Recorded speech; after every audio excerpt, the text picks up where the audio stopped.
Yeah, big up to each and everyone. Yeah, man. Blessings to each and everyone, Yeah, big up. Let me get a sound check 369, sound check 369.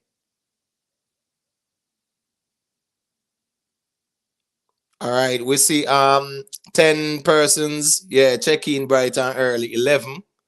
So yeah, man, respect for that, You know what the thing go. Respect Island Spice, greatly appreciate that.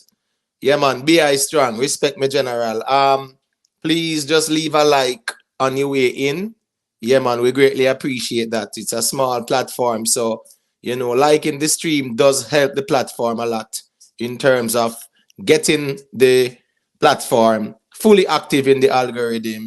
Other ones and ones can check in as well. So, for those who have been here and wanna know the code, yeah, man, respect for that. Big up on yourself. Just drop a like as you enter. Um, Let me start off by saying big up to yeah man Maat Root. Yeah man, greatly appreciate the support. Godfrey Goldburn, right? Godfrey Goldburn, big up yourself. TG Media, yeah man, big up, You know the thing go. Island Spice, bless up yourself. Lady Janice, yeah man, big up, BI Strong, yeah, enough respect, my general. Success over hype. Yeah, man. Big up all of the ones and ones. Them in London, England, yeah, UK, whatever you want to call it. Yeah, man. Big up the European family. We're checking more time. Big up the Caribbean family. Big up the Jamaican family. South America, Central America, North America, Africa. Wherever you are, greatly appreciate the support. Big up on yourself. Yeah, man. My attitude. Respect every time. You know the thing go. Arlene Rabley. Yeah, respect, sister. Black Star Views Entertainment. Yeah, man. Respect Black Star Views. And thank you for doing what a moderator should do. Promote the thing. Yeah, respect for that. Colin Burton. Yeah, man. Big up yourself, my general. Enough respect. Haunted Official. What you say? It start? Yeah, man. You don't know it, go, man. Nothing happens before the time. Everything happens at the appointed time, them say. So when it start, it start. You know the thing go.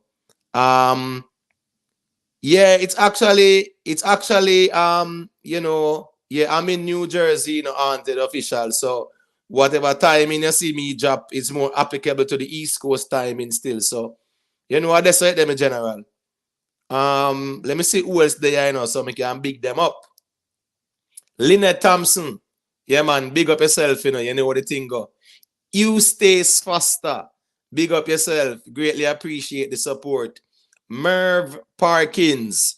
First time seeing this name. Big up yourself, Merv Parkins. If you're new to the platform, yeah, man, we greatly appreciate you can leave a like. And also, if you want to share some perspective as it relates to the aforementioned topics, you are free to hit the panel, the link at the top to join the panel. Sorry. So you know the thing go. Merv Parkins, big up. Mandela Strength, yeah man, big up, Enough respect. When you say Judgment Day on the 14th, yeah, that them saying, so we're definitely gonna hold a little reasoning on that still. You get what I say? Yeah, DJ Frado, big up yourself, my general. You know the thing going. Big up the St. Lucia massive and Eastern Caribbean massive, Barbados, Trinidad, the whole works. Big up on yourself. Mark, yeah, big up yourself, my general. Respect for the check-in, you know what the thing go. All right, so, where's the Merv Parkins? Oh, love the reason from Florida. All right, see the Merv. It's the first time seeing you in the chat still, so greatly appreciate the fact that you can check in, so at least I can see that you are here and bless you up. So you know what the thing of Merv Parkins. Respect for that. Odie and Cunningham. Yeah, big up family. Respect for the check-in. Just remember to just drop a like on the stream, please, and thank you. Kenny Marshall. Yeah, man, we need to check in, quick and fast too, because we need some legal advice on this matter. You know how the thing going on. You know how we get to work, Kenny. You know, say, appear top of the dome, reasoning go on, and you know, say, you don't know the thing go, some solid reasoning go on. So, Kenny Marshall, make sure you check in bright and early, We don't want no reasoning to go on of this nature and magnitude, and your MIA. Big up Kenny Marshall, my brother for life, you know the thing go family. Enough respect every time for the support. Canon God, yeah, big up my general. Good look a while, me not see about the place, but you know the thing go, my general. Respect every time for the support. You know how the thing go. Empress Fee, yeah, big up my sister. You know what the thing go, you know, respect for the check-in. Only good karma. Yeah, man, big up only good karma. Only good karma check-in. Bright and early. Drop a comment. They have all the way from over England. Yeah, man, midnight settings over England. Pretty much Saturday morning. You get what I say? Respect for that. Yeah, man, Kenny Marshall. Time and space permit, me general. You know what the thing go. Respect every time.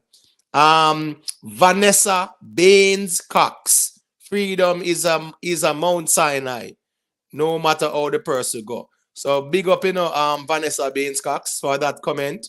Yeah, man, ones and ones, you can just drop a like as you enter.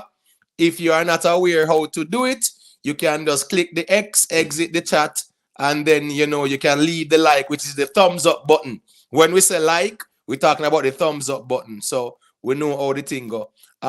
Fabian Powell, yeah, big up, you know the thing going. Respect for the check-in.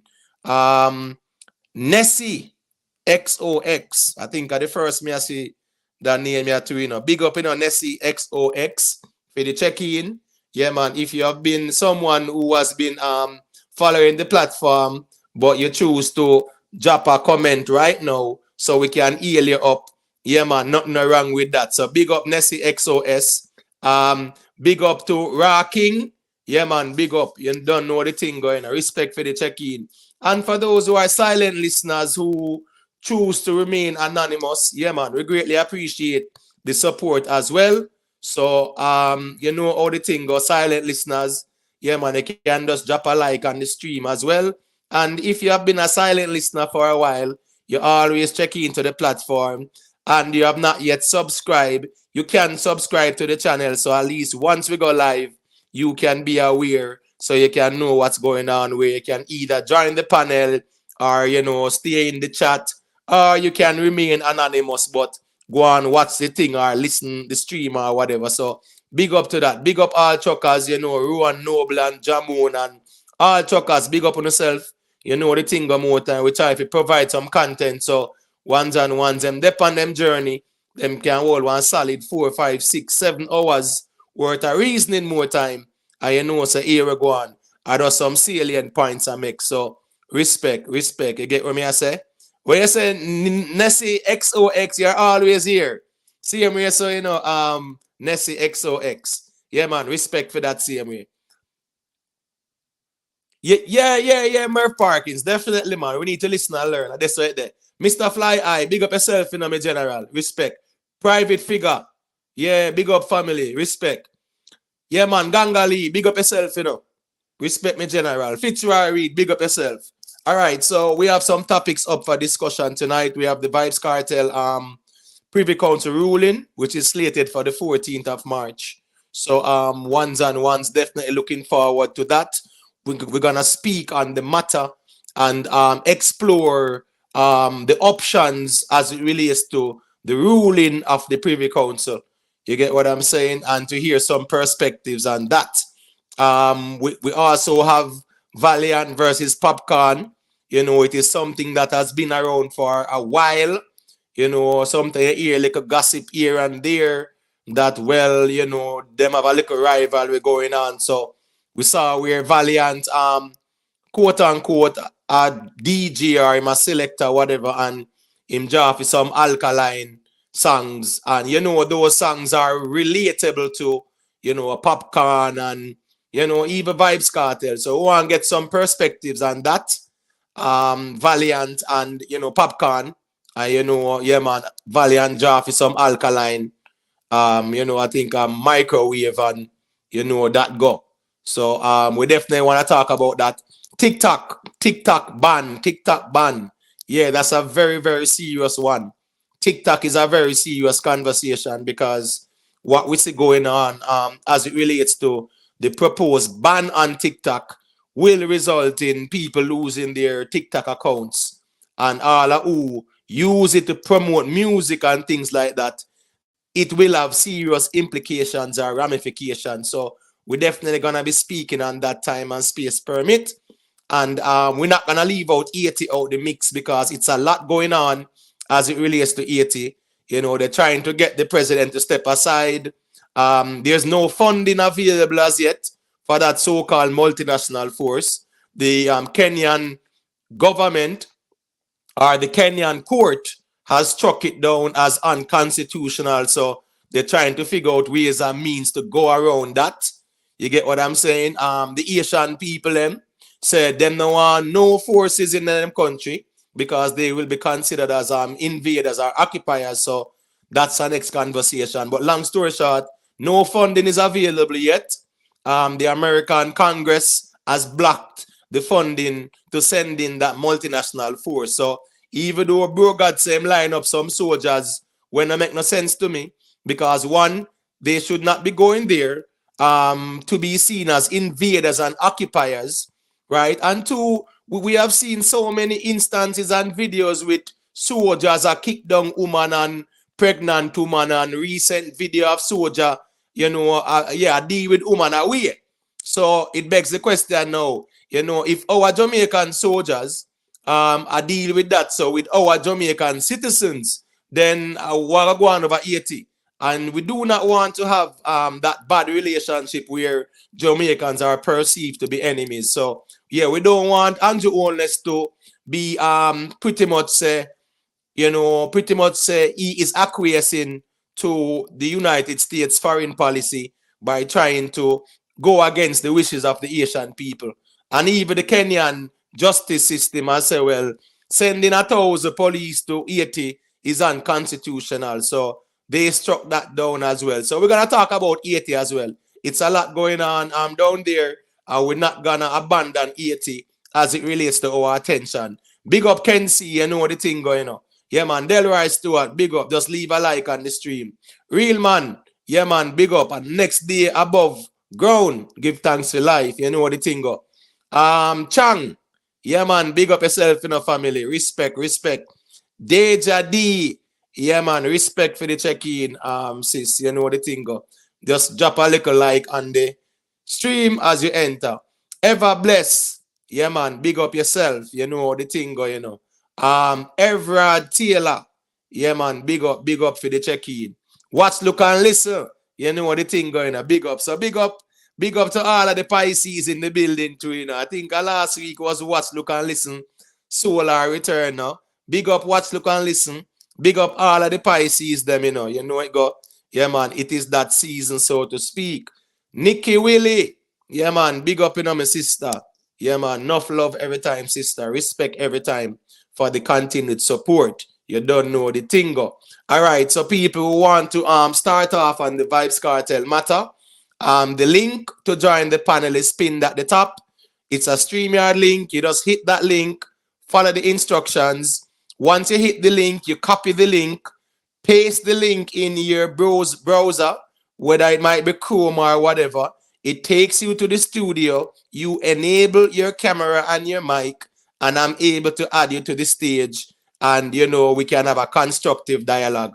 We don't have to agree. It's not an echo chamber or a yes man platform. You know, it's about healthy conversation. But at the same time, it can become very combative. You know, our language can be combative, but at the same time, we display emotional intelligence. And we know, say, at the end of the day, a reason we are reason. So while it's about the logical argument, it's about respecting each other's opinion as well. So we're not going to resort to no ad hominem attacks and them things there. That's how we do it. You know the thing go. Taisha Lamisha, yeah, man, big up yourself, you know, sister. Yeah, man, big up the Caribbean massive. You're from Trinidad, no? I not even remember. It's either Trinidad or Guyana or one of those places. But big up yourself, Taisha Lamisha. So, yeah, we want to talk about the Vybz Kartel. Yeah, man, you know the thing go. All right, what's this, you know? Omar White, yeah, man, where you say John No family, you block me from free speech. All right, here we go now. You see, on my platform still, my general, yeah, man, I'm welcoming to each and every one. But when me not go welcome or tolerate is disrespect. Me can understand where somebody might see the live stream, So people might attack some things, them getting at them feelings and them type something in at the chat and we have to last them. Me get that. But what is very I think disturbing, or let me just use another word. What is something I will not tolerate is that people who are here every night, right, engage with the platform, engage with the chat, and then now get in your feelings and start style people. So Omar White, you know what you do. I'm in a rate what you do. So here we go on now.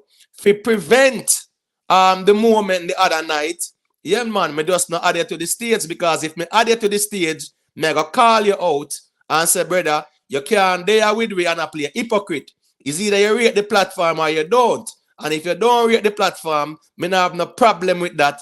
You are free to stay in the bushes and just watch. But you cannot disrespect anybody that is a part of the family on this platform. And I would not tolerate anyone who have been here, you know, day in, day out, or check in from time to time to disrespect anyone on the platform, whether it might be the panel or the chat. So Omar White, me keep it real, me keep it 100. Sometimes I don't drink my tea when it's hot. Me just leave it there, so, because if me did add you to the stage, I would have called you out and things might have escalated, because the way you did go on the chat, my general, appear feelings. And as me say again, you know, the operative word, yeah, is emotional intelligence, you know. We not have to agree, but at the same time, not because we don't agree, that means that you can try style anyone and nobody now style you over here. So, as me say, my general, I think I did the right thing the other night by not adding you back to the platform, because I would have called you out in the presence of others and probably you'd have said, boy, yeah, man, Ray. So, we just did it that way there. So, your free speech, don't feel like, say, you can disrespect anybody on the panel or style nobody and call that free speech. When you're in someone's house or on a next platform where it's their platform, yeah, man, the least I can do is respect them. So if it's a reasoning where you feel like, say, your emotions are get the better of you, yeah, man, it better you just stay in the bushes and did it that way there. You get what me I say? That's right there. Big up Media Facts, you know the thing going on. Yeah, man, respect, you know the thing go family. Respect for the check-in, just drop a like as well. Mr. Clark, yeah, man, drop a like, my sister. Respect, you know the thing go. J. Omar, yeah, man, big up in enough respect every time. You get what me I say? Respect.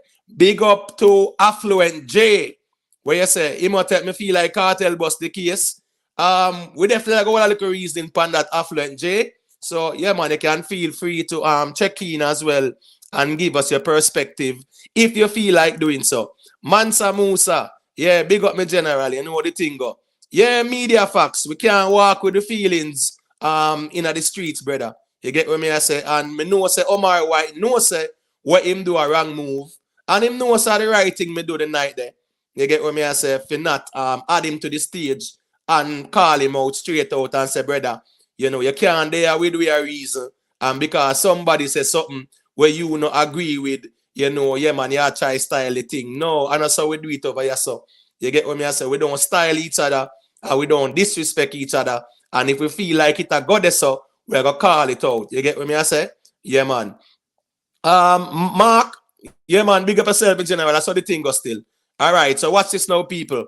As I'm saying before, the Vybz Kartel matter, we definitely want to speak on it. Yeah, man, ones and ones are free to hit the link and join the panel and let me hear some perspectives. All right, so we have some options. One, the Privy Council can deem it a mistrial and throw out the case, right? I think that's a best case scenario for Vybz Kartel, right? Two, they can say, well, it's a mistrial and a retrial is required. Three, they can also rule in favor of the Court of Appeal and, you know, so to speak. So there are more than one option. It's not just one thing. And, you know, they have to take into consideration, you know, the evidence that was presented, you know, the validity of the defense's argument and the validity as it pertains to the letter of the law of the prosecution's argument. I think the defense has a very good argument with the juror, because it's going to be said what, and I'm pretty sure that the law lords at the Privy Council will be saying, well, if there was a 12-member juror and this happened, the judge would have dismissed that juror. Yes, man. So the judge keeping that juror, tainted juror, so to speak, even though it was in the confines of the law, it goes against the principle and the ethics of things. So that is something for them to look at and deliberate. You get what I'm saying? So we're looking at one, they can say, well, one, it's a mistrial and retrial. Two, they can say, well, a mistrial and throw out the matter, right? And three, they can also rule in favor of the Court of Appeal and the previous court and stuff like that. So we can look at those options and we can discuss them. Big up to Anne-Marie, the thing go. Big up to Brian African King, Kaylee and Brad. Yeah, man, respect for the check-in. First time seeing you on the platform. Greatly appreciate it. Yeah, man, you don't know the thing go. Blacks all day. Yeah, big up yourself, you know the thing go. Jamon, yeah, big up yourself. Uptown TV, big up. So I'm saying now, people, we have to look at things objectively and try to put our emotions aside as best as we can and look at the logics of the arguments presented by the prosecution and the defense. Yeah, big up great destroyer, the thing going family. Big up to Apostle as well. So yeah, so therefore we're looking at options that the Privy Council, can present. I saw where Bert Samuels, right? Yeah, saw where Bert Samuels is pretty much saying that, well, pretty much Bert Samuels is saying that the defense will oppose any consideration of a retrial. But the reality is that the court, the justice system, the lawyers, the judges, the Jamaican government have to respect the deliberations or the verdict passed down by the Privy Council. There is no two ways about it. So nothing is wrong with opposing any consideration of a retrial. But at the end of the day, whatever the Privy Council say, yeah, man, is going to be law. So you know how the thing go.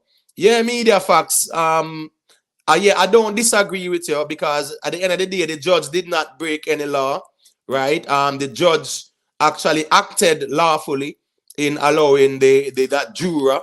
You get what I'm saying? But again, now the defense can argue that had it been 12 jurors, I'm pretty sure that juror would have been expelled for being compromised and tainted, so to speak. And the law lords are going to be looking at it that way as well. They're going to look at it and say, well, did it, impact the verdict? Was the evidence unanimous enough to also validate the verdict? They're looking at all those things. And people should be very mindful of the fact that the arguments presented were not about no guilty or not guilty. It's about the right to due process, aka the right to a fair trial. So I think it was more of the evidence was there, but there is technicalities as it relates to, compromise juror and things like that. So for those who think as if say it's a guilty versus not guilty trial that the Privy Council was looking at, it was about, the right to a fair trial for Vybz Kartel and the co-accused. So that is something that has to be looked at.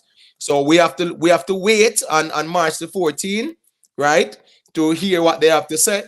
It's going to be live and direct, so you know how the thing go. Big up to Miss Julia. You know the thing going on, my sister. Respect for the check-in. You know the thing go. Great.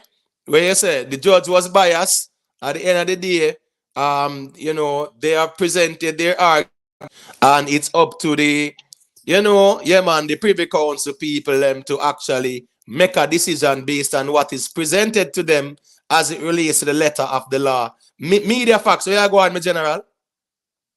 Yeah, dude. Yeah, man, big up in the Don't family, know where you go on? Me everything there, already, Eh? Yeah, go and listen to thing, man. Yeah, man. So, what's your take on the Vybz Cartel impending verdict, though?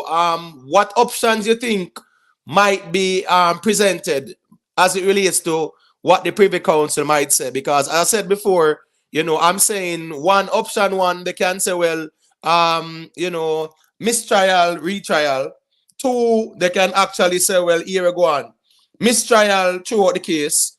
Three, they can rule in favor of the Court of Appeal. So, if you want to add any more, yeah, man, please feel free to do so. It's all about sharing perspectives. I'm not here to superimpose upon anyone any talking points or any narratives. So, what's your take on that, Media Facts? Um, well, basically, you say it, me can't, it could have been one out of the either. You understand? We don't know how this would have turned or whatsoever. So, matters. So, all I Right, can say, the judge made the right move, knowing it would have reached a privy, because if it did go mistrial, maybe them would have just, maybe the case would have just throw away. So him do that, and like me, I think like I don't know, but my opinion by the judge, we would have say all right, rather than all right, throw the case, all right, but just I gotta continue it. At least I'm gonna do years, and then you know them gonna go preview. If you get what I mean, yeah, man. My overs for cause yourself, the man. corruption, the bribery thing.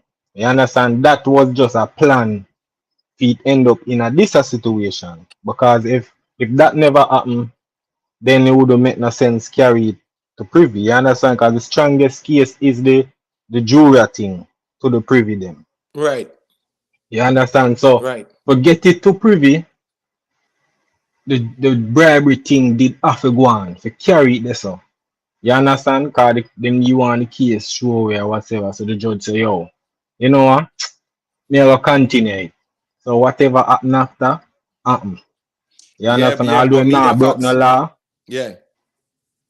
yeah, talk, you can talk, No, man. yeah, man. Sorry to cut your wisdom, but I was gonna say that while you can say that yeah, man, the act by the juror was to contaminate or compromise the case, and Mm-hmm. people will insinuate that the juror acted on behalf of the defense in the sense that those actions would have benefited the defense, right? To be told, none of the co-accused have been proven to be guilty of such conspiracy. So at the end of the day, yeah, that go on, Yeah, yeah. right? That go on, but them no prove say any of the co-accused partaking in it still. So, we have to just watch and see what go on with that. And that did not influence the Privy Council as well, because what they're trying to establish the legitimacy of that decision as it pertains to the letter of the law to Yeah, yeah, yeah. let that quote unquote tainted juror remain, with the rest of the 10 just to maintain the quorum. Because at the end of the day, just to maintain the quorum, people can say, well, the judge wanted to maintain the quorum, which was legal. However, had it been 12, automatically they would have kicked that tainted juror out quick and fast. Mm-hmm. You get what I'm saying? So Yeah, those yeah. are the things that they're gonna be looking at. Miss Julia, yeah, man, big Hi, up my sister. Let me give you a good piece of the evening. mic there so you can say a thing. What's your Yeah, perspective on things? good evening. Good evening, gentlemen. Yeah, man, big up. Nice to commune with Good you evening, again. good evening. Good evening So, there. Julie. So basically, right, the issue of this appeal is basically to just see if the convictions are safe in light of certain grounds of challenge, right? First of all, they want to know, should the trial judge, should he has excluded the telephone evidence, right, that was relied upon by the prosecution. That's the first thing. The second thing is, should the judge handle the allegations of the bribery, right? Should he have handled that different, right, with the jury during the trial, right? Should the jury have been discharged? That's the second thing. The third thing is, was the judge wrong to ask the jury to reach a verdict so late in the day, right? Because of the special circumstances of the case. Now, the thing is, yes, it's true, the jury tampering is the main focus of the judges, right? And they're basically saying that, that bribe, to secure a non-guilty verdict, that guy, he should have been removed from the panel. We all know that already, right? But if he had been dismissed from the panel, that means that they would have to retrial and restart they will have to restart the entire trial, right? So Yeah. basically, the King's Counsel, he said that, because of the challenges, because of how lengthy the trial was, we really cannot do that. We should go on, right? Now, also what they're saying is that, what, him trying to bribe the foreman, that's minimal risk of bias. That's what they're basically saying. They're saying that, what, the overwhelming evidence, right, against the people who appeal against the supposed criminals, Kartel and the other three, right? The overwhelming evidence against them, right? And even the audio recordings, all of that, even the text message, them, all of that, right? And the damage to his house. They're saying that that was overwhelming enough that the bribery would hold, no weight in it, right? Now, them say that if the conviction is going to be overturned, now the prosecution, now what they're saying is, what, if you're going to overturn this conviction based on the bribery or based on anything else, even what you think that the judge should have acted in a different way, even though it was not unlawful, they're saying that we want a retrial. This is what the prosecutions are saying. They're saying that if it is overturned, we need a retrial, and you need to consider the decisions made by the Jamaican Court of Appeal, right? Because based on the grounds that they are more familiar with the Jamaican legal system. So that's what the prosecution is saying, right? Now, the defense people now are saying that no, we cannot have a retrial because of the high profile nature of the case, right? It's going to make a fair trial basically unfeasible, or it's going to be unlikely that there's going to be a fair trial. And not only because of the high profile thing of the case, but also because of the length of duration, right? The time that has already passed, right? They're saying that basically, like it's going to be very, very difficult. A matter of fact, impossible to even have a fair trial at this time. So basically, we just have to wait and see. There are a lot of people who are saying that the fact that they reach that they're going to make the decision on the 14th, or they're going to announce their decision on the 14th. It was so quickly made that automatically them going to say I'm just going to throw it out because but then there are other people that saying that the fact that them reach the decision so fast mean that them going to basically keep the conviction. So really and truly, Right. I can only Right. tell you what the defense and what the prosecutions are saying and why they are saying what they're saying, but we don't know. We just have to wait until the 14th. Right. Yeah, yeah. That's well said. A quick thing about the phone though, Mm, and big up to BI Strong as well. And let me say this real quick. Ones mm, and ones, 140 people there bright and early. Yeah, man, please take a page out of my brother Howard All book and say, yeah, man, my God, purchase a like and forward back because, yeah, man, we definitely want to increase the likes. The likes not looking, good at all. So we greatly appreciate you leaving a like on the stream as you enter. All right. So as it relates to the phone evidence, and I see where, yeah, man, when you mentioned that BI Strong, big up BI Strong, BI Strong is always a great mind that put forward some salient points. Might not be on the panel every night or anything like that, but always present some solid arguments. And this is a valid one as well, that the argument was whether the telephone company should have turned over the CD. It was not the phone evidence per se, because the phone evidence would have been in the purview of the Interception of Communications Act, right, when them did a record and a whatever. So at the end of the day, it's a CD that was turned over that's up for discussion. And if you notice, the Privy Council made it clear that yeah, man, the phone evidence, no new evidence, which was the phone evidence, and not accepting that. For those right. who are But saying can I that answer? the decision appears Yeah, to be a bit quick, I think right, that can be a misconception as well, because one, even before they decided to listen to the matter, they reviewed the case. right. So Even before the hearings, they are very well aware and learned as it relates to the nature of the case. So we saw it Right. transpired 3 weeks ago. You know, they knew about it, they studied it, look at all the documentations, and were very much aware as to all the details. What they Right. wanted each parties to express is, how did you come to this conclusion? Why are you presenting this argument? They really Right. want to see that these people are presenting arguments as it relates to the letter of the law. So they knew very well, even before they made the decision to listen to the matter, what the nature of the case was and things like that. So Right. yeah, so a quick That's what is decision. just what people are saying. But when him say it Right, was right. not I the agree phone with you. I evidence, agree with you, Miss Julia. yeah. And I just want But to when him say caution that, you know. understood. But when B.I. Strong say it was not the phone evidence, I didn't say it was a phone evidence. What they're saying is whether the conviction is safe in the light of this ground of challenge. One of the grounds of challenge, if you listen to them, what them say is, should the trial judge have excluded that evidence that was relied so heavily on by the prosecution? That is as has also been brought up many times. So that is what I'm saying. Right? So there Right, wasn't right. a witness. Witness was in the case. Yeah, man. Remember, Yeah, we know of about the course. crown Okay. witness or whatever, but Yeah. that's beside the point, though.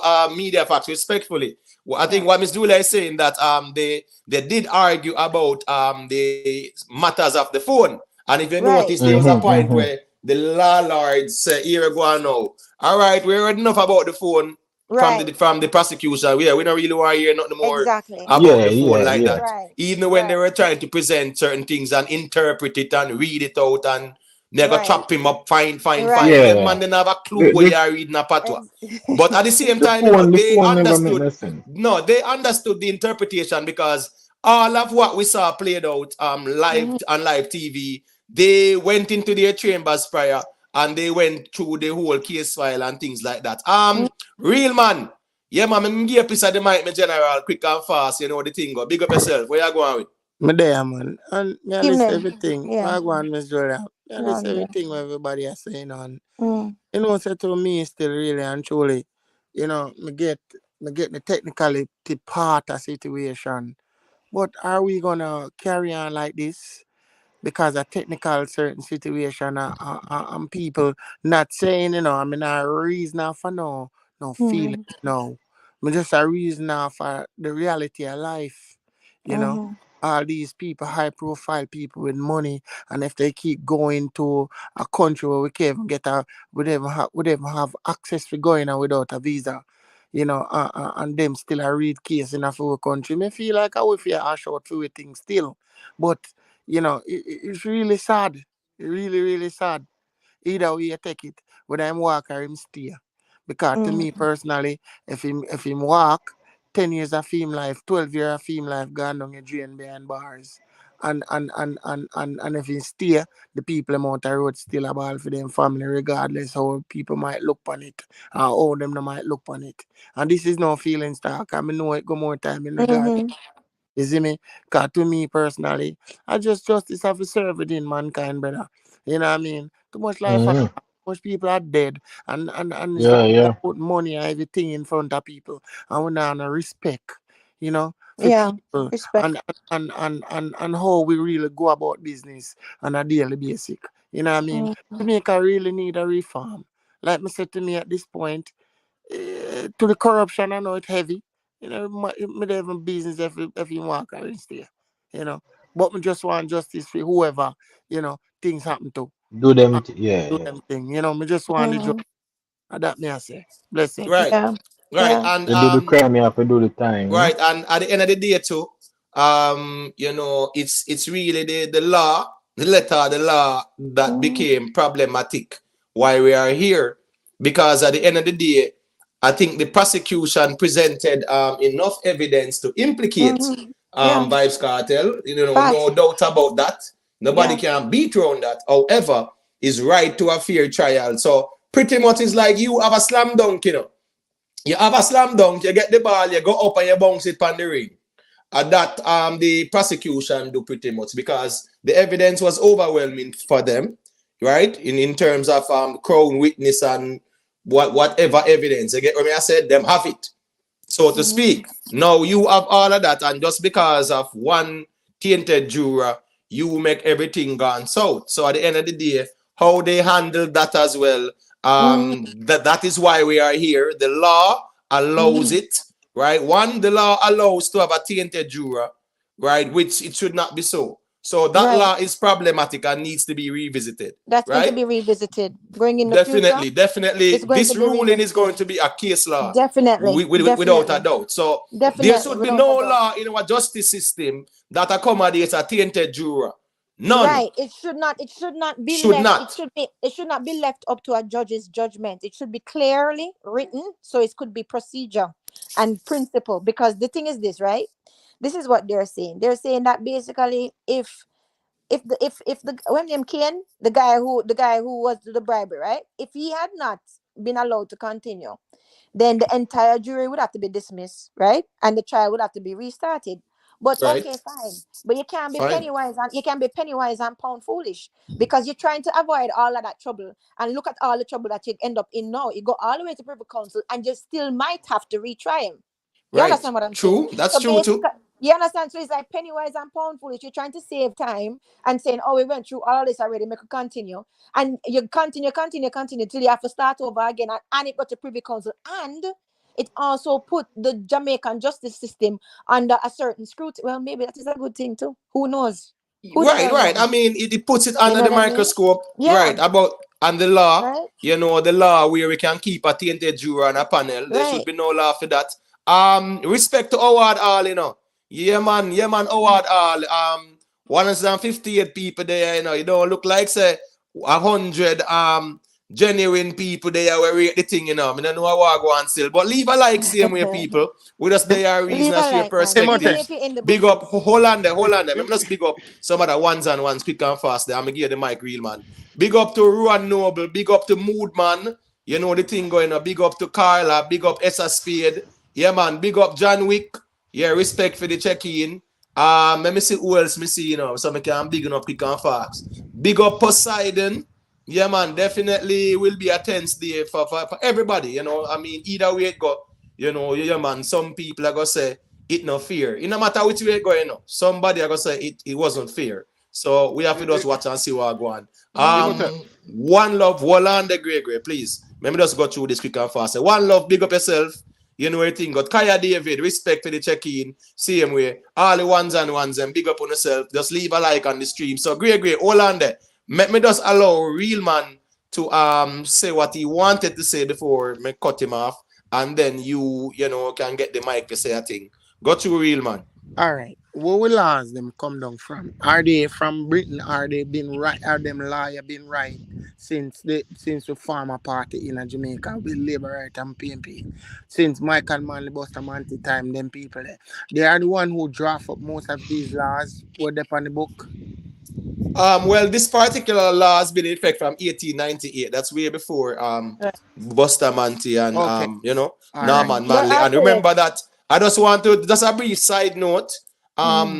When Britain took over Jamaica from the Spanish, right, in 1655 when they invaded, and whatever, it was the Treaty of Madrid in 1670 that Spain handed over Britain the rulership of Jamaica. However, there was a Jamaican assembly that was created in 1665, right? And they were the ones who ran the affairs of the island up until the Moran Bay Rebellion of that was when 1865 there and about right, with Paul Bourglem.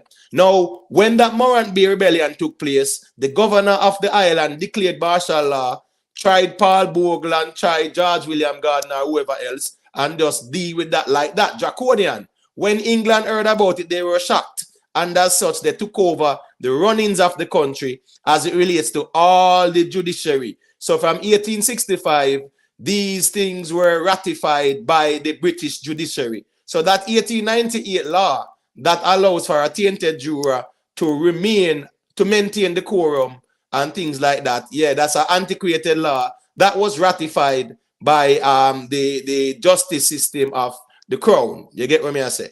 All right. So within that time of the law, right, in a them the time there. Now we're talking about almost, say, me I go just always put it at tops of 3 million people. It have become like the Mona Dam, right? And the Hermitage Dam. right?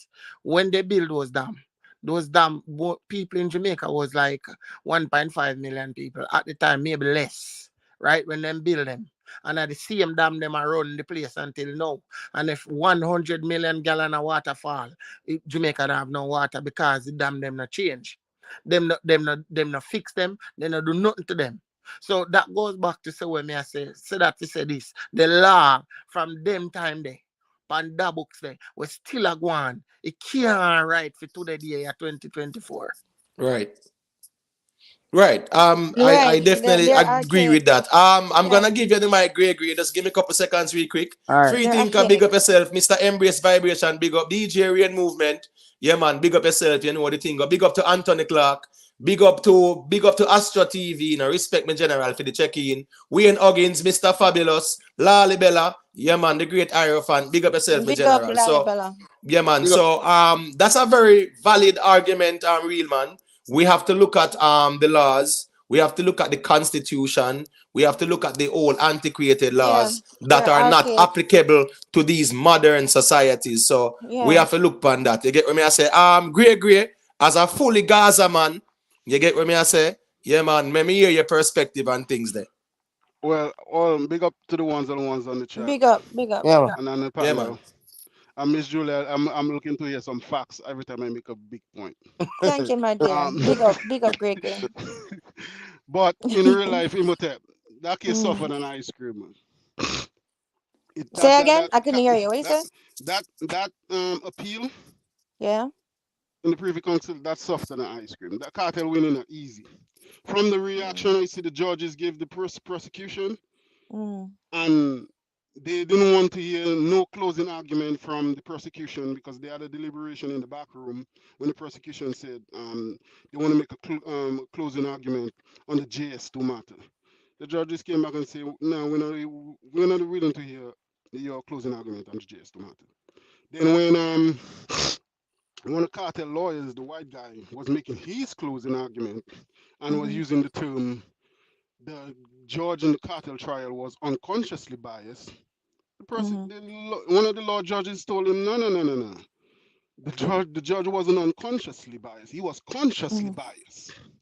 So Mm-hmm. basically, they're saying that, and they were looking at the prosecution like the white guy in the prosecution. They're looking at him in awe, like, how can you? Because they keep pressing that tainted juror. They keep pressing Mm-hmm. that issue. They're not coming off of it because, like, how can you even make an argument that you want a tainted juror to remain on the in the deliberation? Mm-hmm. Mm-hmm. Right. The penny wise So and it's pound like, foolish, Gregory. so Penny they're wise like and pound foolish. they're looking at the Mm-hmm. prosecution like, are you Mm-hmm. crazy? And Mm-hmm. then you're asking for on the closing argument. Now you're saying, well, if the Lord judges are not satisfied, at least send it back to the appeals court for a real trial. I'm not saying I'm going to a retrial because the case done out there for everybody to know. Or you're gonna get what 5, 6 people that have no clue about the case. Mm-hmm.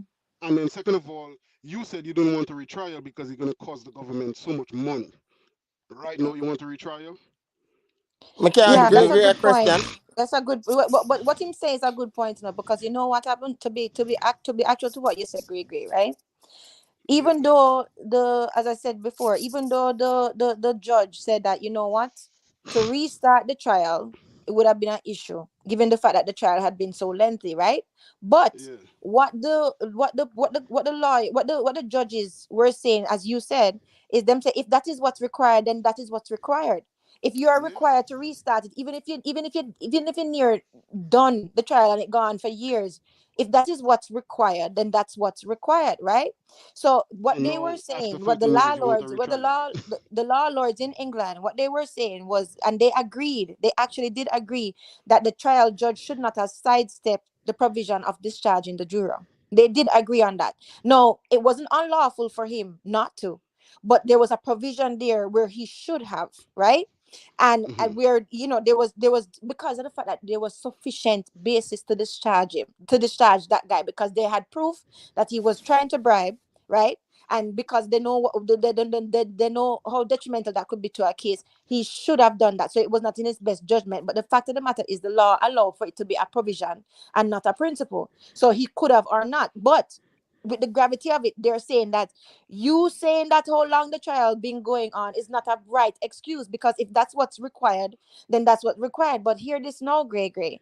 The I think it's Peter Knox in name, or whoever, Peter Knox, him basically saying that, you know what, the trial judge was right to continue because the evidence was so overwhelming in any case, that really and truly, you know, the bribery and the bribe juror being allowed to continue didn't really hold any water because the evidence was so overwhelming against them. You understand what I'm saying? So him saying that even if there were irregularities, in the trial, right, it did not result in a miscarriage of justice. But this is the thing. That's what he says, and a lot of people think that the evidence was so overwhelming that it did not them continuing did not have any kind of serious miscarriage of justice. But this is the thing: miscarriage of justice is still happened when you are against their human rights of the people, of the defendant. So they're saying that you basically all of this here, and the fact that the tainted juror was allowed to continue, that could have swayed the jury either way, right?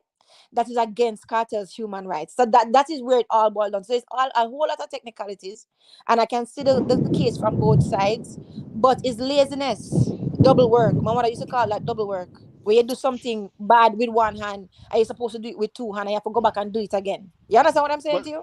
you Right. say Let me so. ask Yeah. Whole lot Gregory thought, one Gregory. question. Gregory, But whole lot thought. no, Yeah. I gotta run. I Yeah. gotta run Good. in Mutec. I gotta No. run. I gotta check out. No, Yeah, I ask you but something real before you man go, man. wanted to ask you a A question. So question real make him quick, ask Gregory. quick and fast. Go to real man. Yeah. Gregory, one more I Yeah. say to you. Do you care about this case because you're a Gaza nation, or you care about the victim also? I don't know the victim, so me Okay, caring about the victim. I don't know the victim.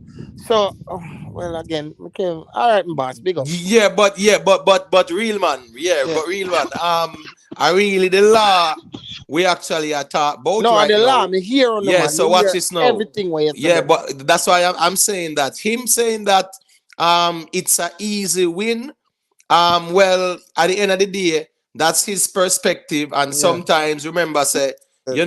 it is normal for us to display that confirmation bias. I just they Okay. say there's nothing wrong with that, But at the same time, we have to look at the legal arguments presented. Mm-hmm. Because one, the question is gonna be asked, did the actions of that judge actually affect a fair trial in terms of the evidence presented and whatever. Does the law afford the judge to keep the tainted juror? Yes, it does. So the emotional responses from these law lords, so to speak, should not be an indication of their decisions, whether for or against. Trust me. So at the end of the day, they're looking at the arguments presented. The tainted juror is problematic. However, if you look at the deliberations, we did not have any local case laws to even refer to, right? We didn't have any local case laws of tainted juror, compromising case and stuff like that, So at the end of the day, they had to even be referring to case laws in other countries. Right. So, But the court is going to look at the matter from the letter of the law and look at the impact it had on the trial, in addition to looking at his right to a fair trial. Was that done? Got you, Miss was Julia? that also damaged? But the law lords, they did agree, though. They did make a statement that they did agree that the trial judge should not have sidestepped that provision of discharging the juror. That's what they did say. But at the same time, like we wait and all we can do is wait and see. But hold on, Miss one. Julia, you said that the law lord said that they didn't agree with the judge. You know what? Let me not say that they agreed. Right. It seemed as if that they agreed that the trial judge shouldn't have sidestepped the provision that was made to him, where he could have discharged the juror based on the fact that there was sufficient evidence to discharge the juror.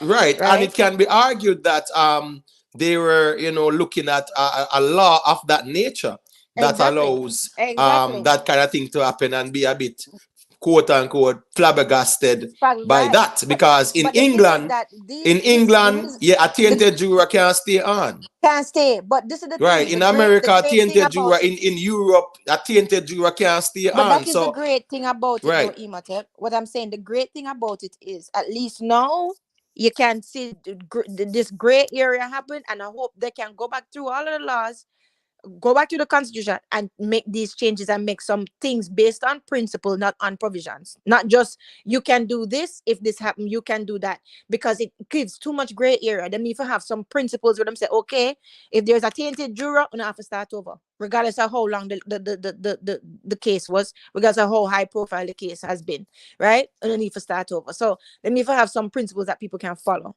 straight up. Right, I agree. Yeah. Big up to Scara, you know. Big up all of the Big up ones and the Scara. ones and where they, you know. Big up Scara. 168 people there. Just drop a like on the stream. Please and thank you. If you want to join the panel, you can hit that link at the top of the chat and you can check in and give us your perspective. So as I'm saying now, real man, Gregory is saying that it's very easy, easy peasy, so to speak.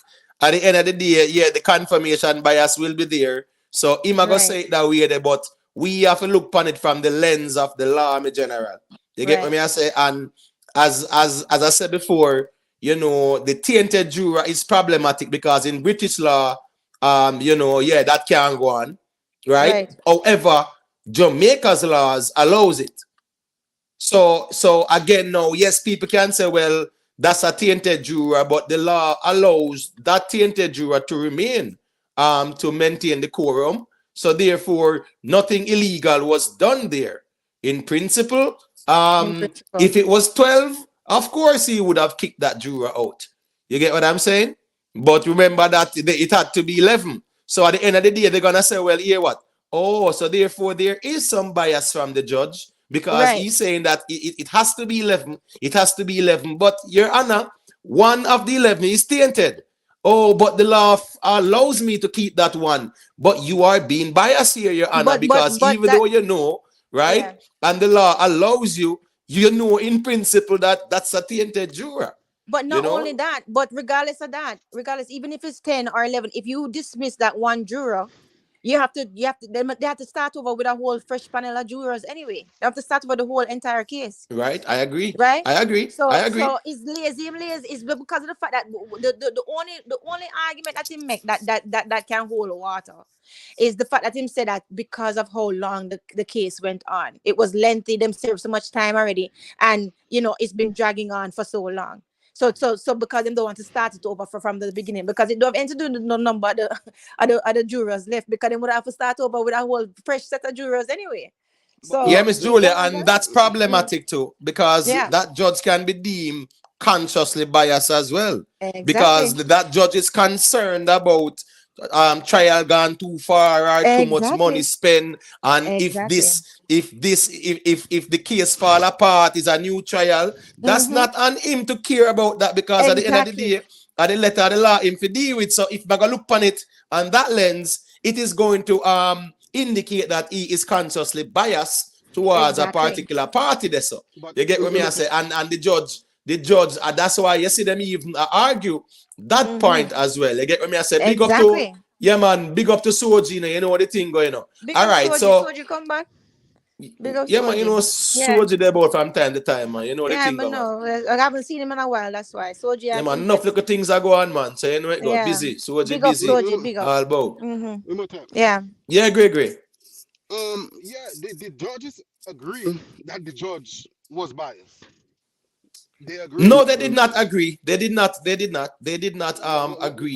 No, they did not. So we're not going to frame the argument that where there is no validity to it. But they told the defense in the closing argument that the judge was consciously biased.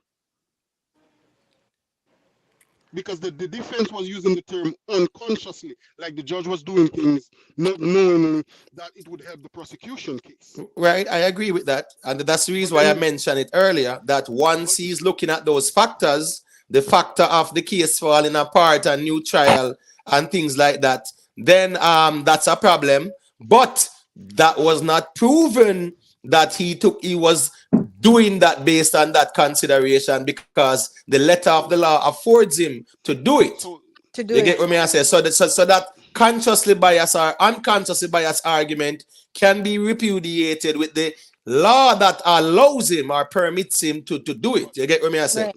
Imhotep is not that in it.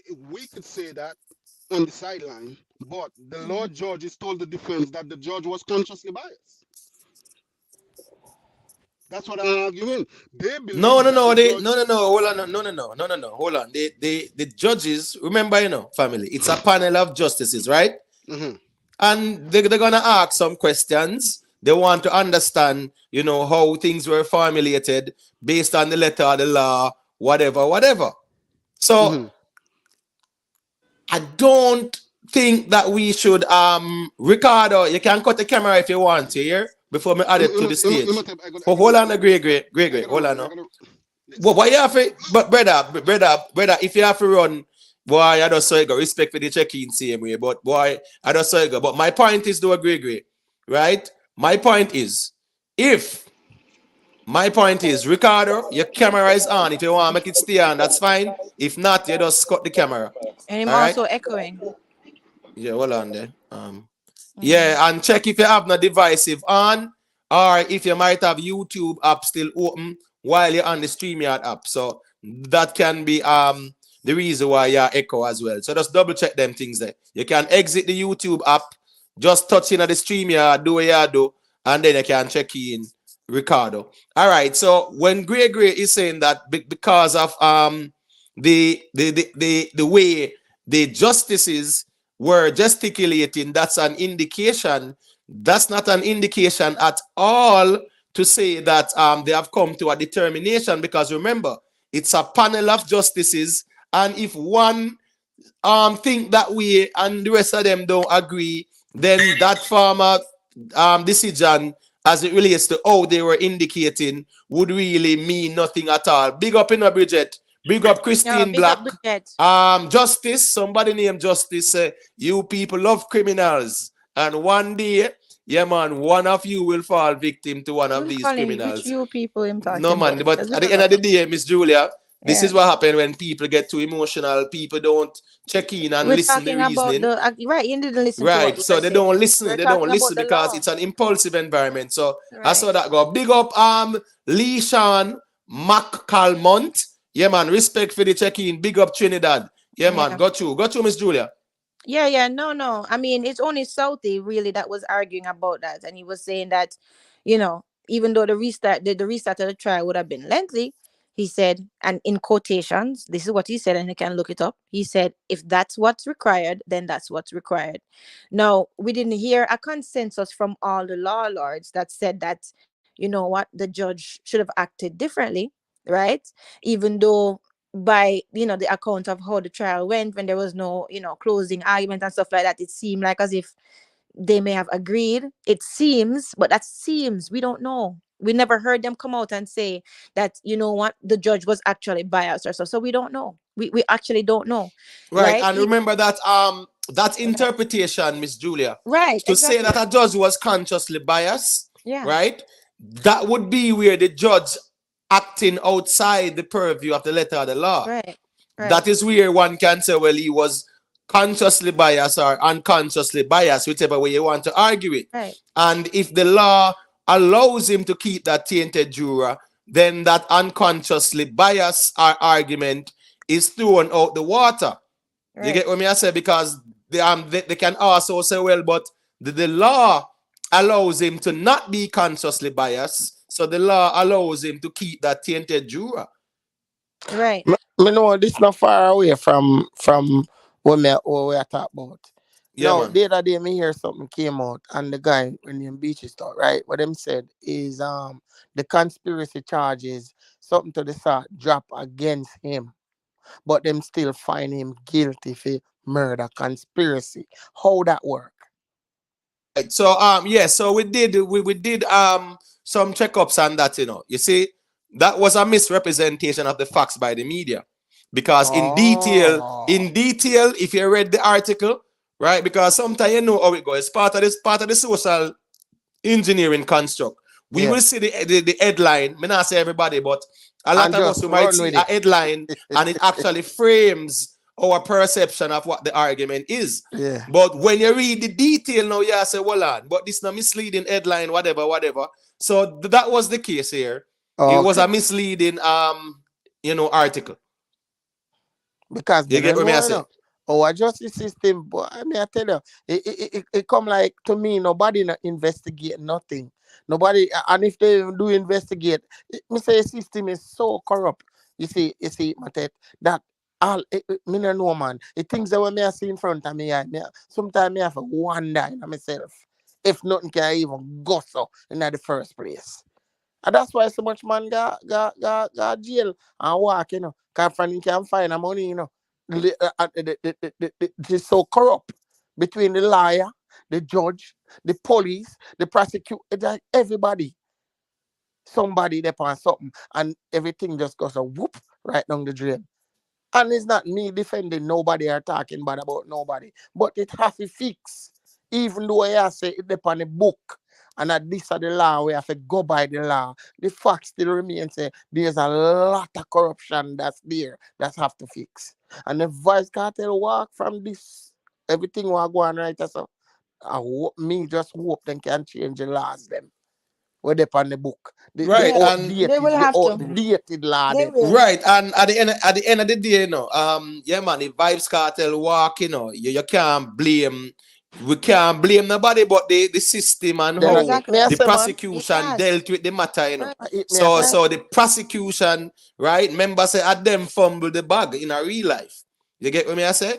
So at the end of the day, yeah, man, if them want somebody to get off on technicalities, then I mean they did what they did. So at the end of the day, as me I said, there are more than one options, and we have to look at all the options with weight and put them on the scale, because they can also say we are gonna stay with the decision of the appeal court because the judge did not act outside the purview of the law, and so he was not proven to be biased there. You get what me I say? So that's our next option where them can rule as well. So we have to look at the various options. The retrial, yes, they can rule that there should be a retrial, but at the end of the day, there can be caveats in that too. The defense and prosecution, them can work out plea deals and whatever, time served, blah blah blah. Just like the guy when he minor, as it relates to the Beachy Stout case, he got 19 years. He took a plea, take 19 years, confess. After 10 years, he's eligible for parole. So these are factors that can occur. So even though they must say retrial is not possible, retrial wouldn't really muddy up the waters, because then 15 years after, yeah man, a whole heap of little things that you get what me I say. It's a whole different ball game. You have to, even Crown Witness now. If Crown Witness did say A, and that is documented, and them go say B now, how that go? You get what me I say? So that's problematic. 15 years ago, 14 years ago, that is problematic in terms of the whole logistics of the case. You get what me I say? So all of that is taken into consideration, and the Privy Council can rule in favor of the defense or the prosecution, even in this context, to say, well, yeah, it is not feasible to have a retrial. Big up to Clifford Cameron, all the ones who are here. Remember to drop a like on the stream. If you want to join the panel, if you're new and you want to join the panel, you can hit that StreamYard link at the top of the chat and follow the instructions. Big up Lalibela. Big up Lalibela. Yeah, man. What's your take on things, my general? Up Lalibela.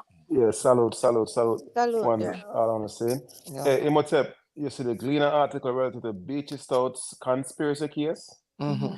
That article actually mentioned that the judge stated that there wasn't any evidence of conspiracy, The Gleaner article, can give you the date. Saying the Gleaner article, what date is that? What the byline there? It did say that then. Wow. Yeah, the article, because that's why I was baffled. On the 5th of February, published on the 5th of February, 3:39 p.m.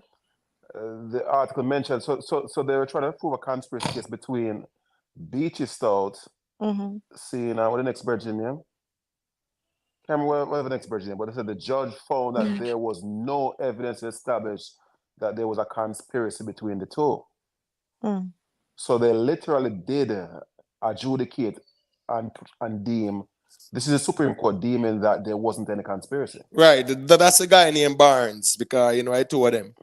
Right. So my thinking, and it's no different than the lawyer for Beachy Stout is saying, they have 7 different references that they'll be able to easily get this be successful by way of appeal.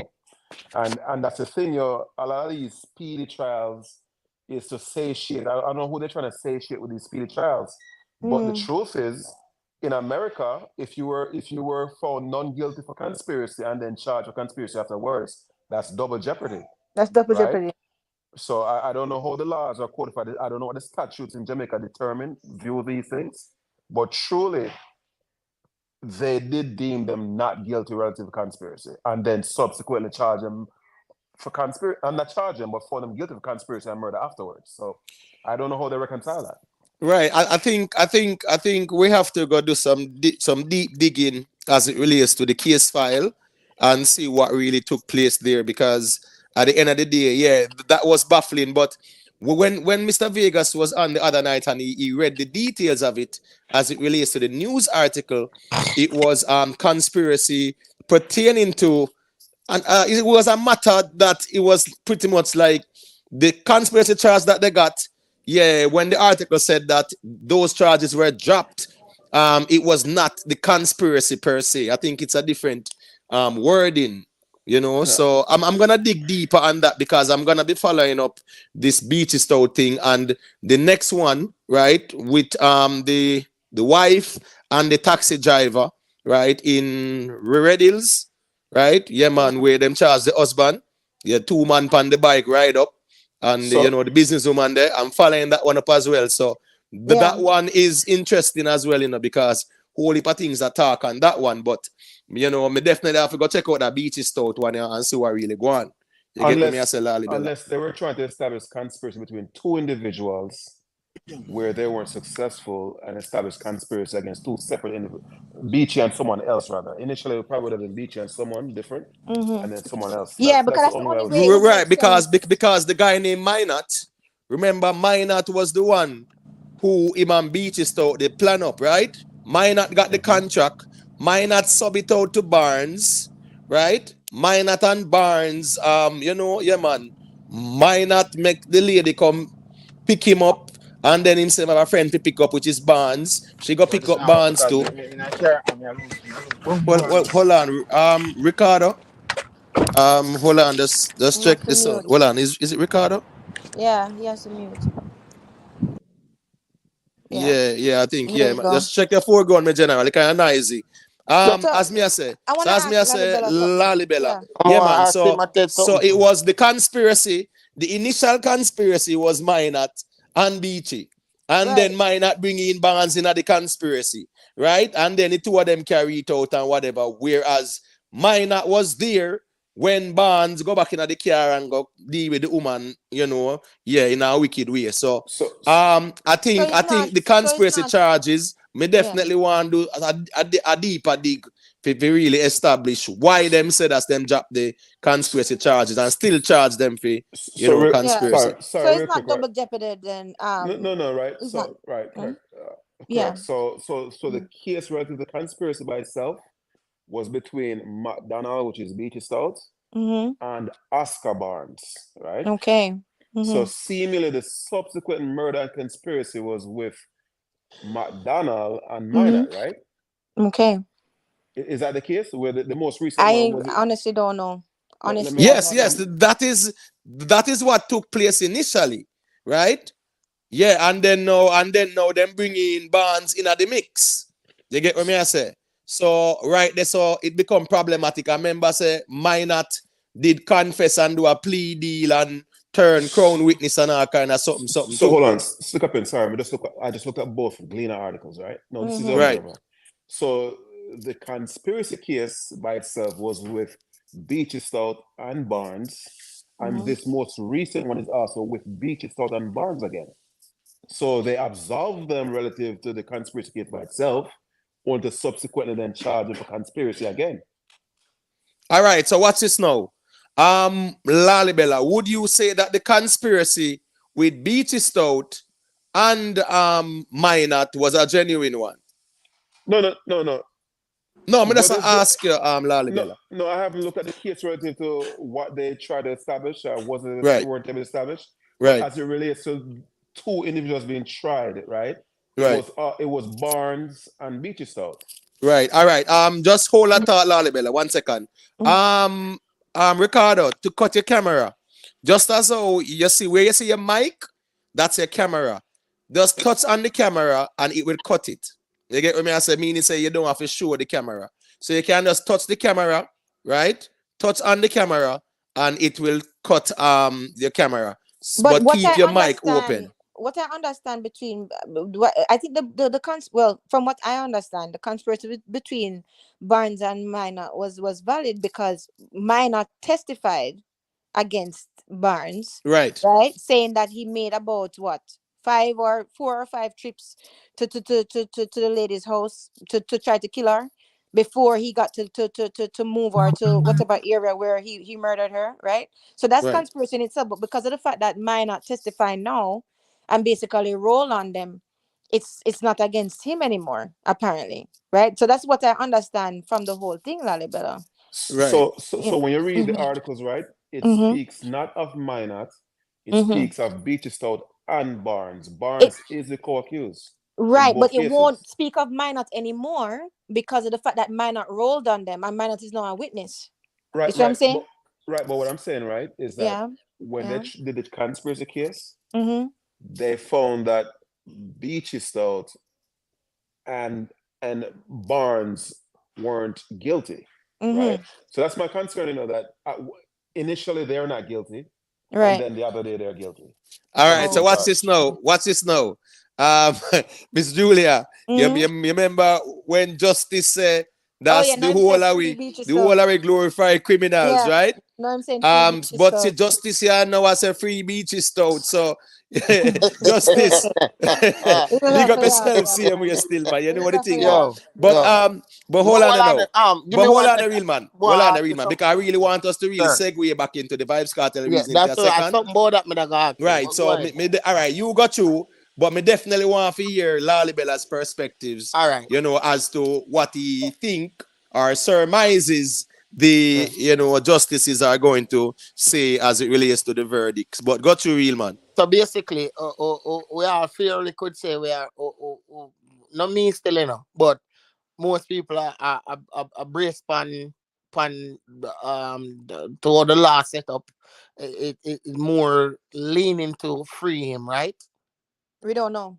But nobody no, I'm just saying to how the last setup or where them what they're banking on. It more look like if them take that in a consideration, it would be freedom. But still yet we don't know what them have up, them sleeve or what them look over and hold a stronger argument towards what go on. So that's why we have to wait until that day. In other words, before we can even tell, right? Right. Yeah, definitely. But as I said before, we can look at the options that are possible are on the table. But we don't know where them are going to say still. You get what I say? But we are just speaking from the perspective of what we saw, in front of our eyes and, the interpretation of the law and things like that. And I think, there were some brilliant commentaries. It's good for know, say, we can turn on one YouTube stream and we can hold a reasoning about some Privy Council thing where we see play out front of our eyes. And we're not far off either in our assessment. You get what I say? Because from day one, we say what? That tainted juror thing that was problematic. And it really became the pretty much the SSP for the defense, so to speak, So let me ask a question. I was gonna say, yes, sorry. I was gonna say real man, but it's also based on reason why we have to wait is based on consideration here. Because there's a lot to consider, because if the evidence was so overwhelming that them decide to continue. And then it depends on what the judge is going to say now. They're going to say, okay, can we depend on the fact that there was no big great miscarriage of justice because the evidence was so overwhelming. And also we have to rely on should we take into consideration the Jamaican legal system, who is more, they're more used to dealing with these Jamaican cases, right? So they're trying to figure out now, yes, okay, him should have start over the trial and stuff like that. But in the event that he didn't, which he didn't, right? Did that actually carry such a big miscarriage of justice? The fact that he was found guilty based on the fact that there was so much overwhelming evidence. So it depends on what them consider. But And it remember, depends Miss on Julie, remember yes. saying, Mm? people remember saying that the argument is, it's Mm. not the evidence they are looking into, No, I know they're looking at the juror being tainted, but what they're saying is what the That's prosecution the is part I saying. never Yeah, but understand, Miss this is Julie. but this is what Never listen up. understand that. This is what the prosecution is saying, though. This is what the prosecution is saying. What they're saying is, okay, the juror was tainted. It's not like as if the judge acted outside of his sandbox because it was a provision that he could have followed or not, right? But since the juror was tainted, did that really, really miscarriage the case? You Miss understand Julie, what I'm saying? what may I Because of say the before me go, All right. before me ease up? Give me 1 second and me Yeah. just say something more yeah. real quick. Now, remind you, to how everybody has come across this case, it's like a slam dunk for Vybz Kartel, This is how people say No, it, yeah, we're not saying that. We're not Yeah, saying well, that I'm at well, not all. well, saying you well, Miss guys are saying Rayman. that. Oh, okay. Yeah, nothing wrong. Nothing wrong if people want to say that, but what's this now? We have to manage our expectations. That is one. Exactly. Exactly. And we have to Exactly. reason the thing logically and put our feelings aside. You get what me Exactly. I say? So at least Me to not not talking no mislead feelings others. still in a bed. I'm just saying. No, I'm not Yeah, saying no, no, you, yeah. but I'm saying you are saying that people are saying this a Saying slam that. dunk, just So me like listen to Gregory Levin I nice say talk, this soft like ice cream or whatever. Yeah. You have Right. people out there who So are saying that, but on what basis are On they what saying basis it? are they They are saying that? talking about judges' facial expression as if Right. that one judge disagreeing can change the whole thing. No, it's a Right. group of them, and they have to be like a voting and them determine whatever, and them take it from this. You get what me I say? Right. Just let me for ask you a hold the question. thought for a second. Ricardo I try check in from night, so him there now. So let me just allow him to say a thing we quick there. Go through Ricardo. I want to ask you guys something, right? Is that you know think if Jamaica should have just followed the whole procedure, which is that just do the case right and properly, right, and follow all of the rules. You don't think said we wouldn't have this discussed Yeah, we said this that. Yeah. Double huh? work. Yeah, we said that. Remember, we said double work and pound penny wise and pound I'm foolish. foolish, yeah. Right. Right? We Because said that, yeah. okay, I look at it at this way, right? I'm a Gaza fan. Mm-hmm. I care about Lizard and everything, right? I care about Mm-hmm. whatever Lizard, right? I'm not gonna be biased, right? But the Right. problem is that, right? I won't say I won't give Lizard and say, okay, you know what? I'm 100% rate Lizard and stuff like that. Because at the end of the day, I can tell you something. If you associate yourself with a gang or whatever you're in, and doesn't matter, the Dan could have so much money, right? And if one of his shoes missing or something like that, right, they're gonna kill you regardless, right? Because at the end of the day, right? Mm-hmm. At the end of the day, right? Yeah. It doesn't matter about money or whatever thing or nothing like that. It's just that you need to bring the shoes back, if you understand what I mean. But what I'm saying is that Jamaica should have just followed the whole procedure, the right and proper way. Then this case would never be all the way up to Privy Council. But here the problem now, Ricardo. Here the thing now. The problem in this case is the law itself. Because the law, again, as we said before, the law gave the provision whether the judge could follow that provision of dismissing the entire jury and the panel or not. The law is the problem. The law should have been clear cut, as in even in England, right? Or even in some of the other islands, whereas you have a tainted juror. Once you find that out, you dismiss everybody and start over again.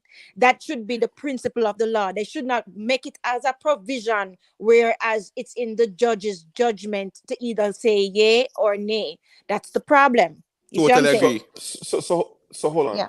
Yeah. I have Yeah. a few Yeah. questions and I quibble with a few things you guys are saying, right? Yeah. Because usually when it comes to law, it's what they keep legal philosophies will be natural law Mm-hmm. or legal positivism, right? Mm-hmm. And a natural law people will argue that, yo, that isn't just or whatever, and it ought not to be law. And in so doing, they argue from that perspective versus legal positivism, right, where it is a law and it is a law. Here's my quick question. Let's ask you two questions. We're gonna have a few more. So, Imhotep, I guess you can answer that first, right? When you say the tainted juror is problematic, is that based on statutes, or is that just based on opinion perspective? And then here's the next two questions. I'm gonna leave that you guys can answer them, right? When relative to the judge electing to keep the juror, is that based on statute again, or the interpretation of the law, which is a legal principle? No, it's a Yeah, provision. that's based on statute, right? Yeah. That's a provision Okay, of the law. That's a so provision. if it's based on statute, then it's not a function of discretion, it's just a law. No. Right.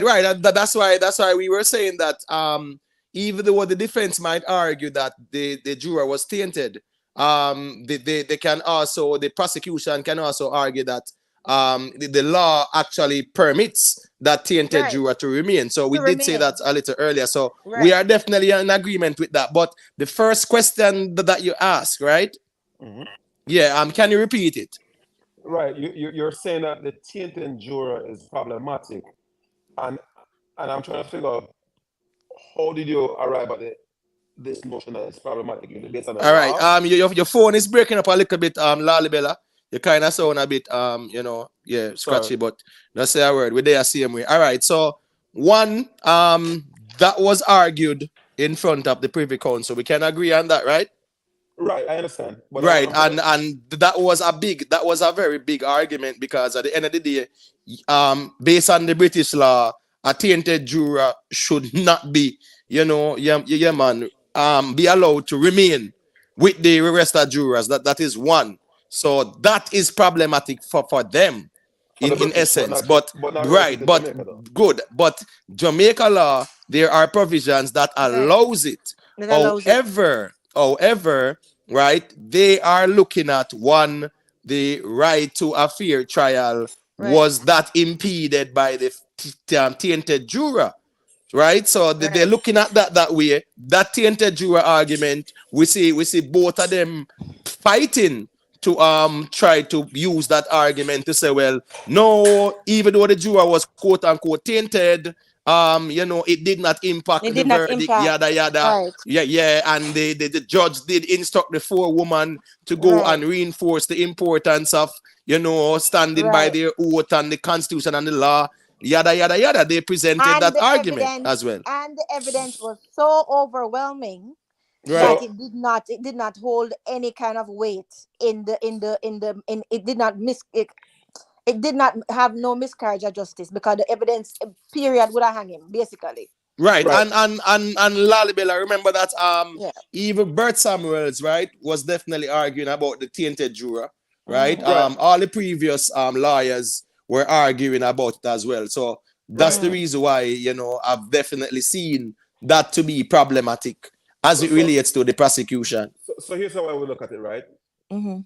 At the end of the day, the Privy Council has to use the Jamaican law as the guide for what is tolerable and what's not tolerable.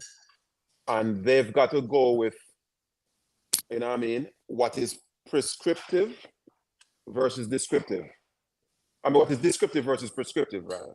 They have to go with what is law and not what they would hope for the law to be, right? So there goes the problem. So Bert Samuels and any legal eagle can have their opinion and so forth. But when it's all said and done, what matters is the law of that sovereign nation, not what the English are doing in their sovereign nation. Now, the judges can choose to contradict the law, create new law, but they're always reluctant to do that. So I don't think they would ever go that route. Or if they were to, it is because they would be highly disturbed. When it's all said and done, the law stipulates certain things. And then when it comes to Bert Samuels or even anyone of the Privy Council, right? Again, if they look at it from the lens of natural law, they probably will be more liberal, where they then want to change the law more expediently than, a man who say, yo, it is a law. So not too sure how that would work in Cartel's benefit from that perspective. And the last question, right? Mm-hmm. I understand that there's this concern that there was a tainted juror, but predicated on the law, was he officially deemed tainted legally while Yeah. the case was going on, or subsequently after the case? Right. We did speak on it when there was the the hearing. And yeah, I did say that, and I think other ones did posit that as long as he was allowed, because the law allows that juror, right, who is compromised, right? Technically they are compromised. However, they are only tainted after they are quote unquote dismissed. You get what I'm saying? If that juror was dismissed, automatically that person would be legally tainted. But as long as they were allowed to stay to maintain the quorum under the law, they were not technically or legally tainted. They're not legally tainted. You get what I say, Lali Bella? So yeah, I do agree that even during the deliberation, that juror was not legally tainted. However, that juror was compromised by going against their oath, right, and trying to bribe someone. So we know, right there, so that is problematic. So here's the question now, right? Is did the judge make a distinction between being tainted and compromised? And if you're tainted versus if you're not tainted but compromised, I mean, what distinction does that truly make? No, I mean, it's pretty much the same thing, though. It's the same thing. Right. You get what I say? Right. And so here's the analog then, right? You're charged for a crime, but deemed innocent until proven guilty. So is that the same principle applied to assumed tainted, but was adjudicated not to be tainted? Meaning that we shouldn't officially or legally deem them tainted at this point?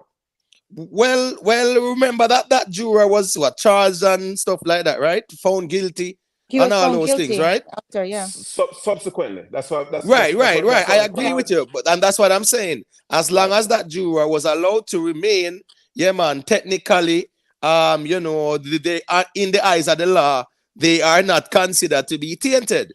But once the case done, what he said, charges drop on whatever. So therefore, these Privy Council justices, right? They have to look at the law based on what? The letter of the law as it relates to Jamaican law. They have to look at also case laws from other countries. Right. And they have to look at British law as well, because at the end of the day, I think this is a problematic situation for them.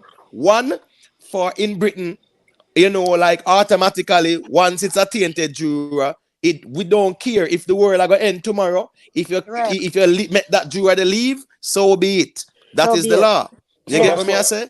And we have a Jamaican system now that is the opposite, that will allow a tainted juror to even be, there and stuff like that. So that is where they are really, pretty much grappling with that situation there.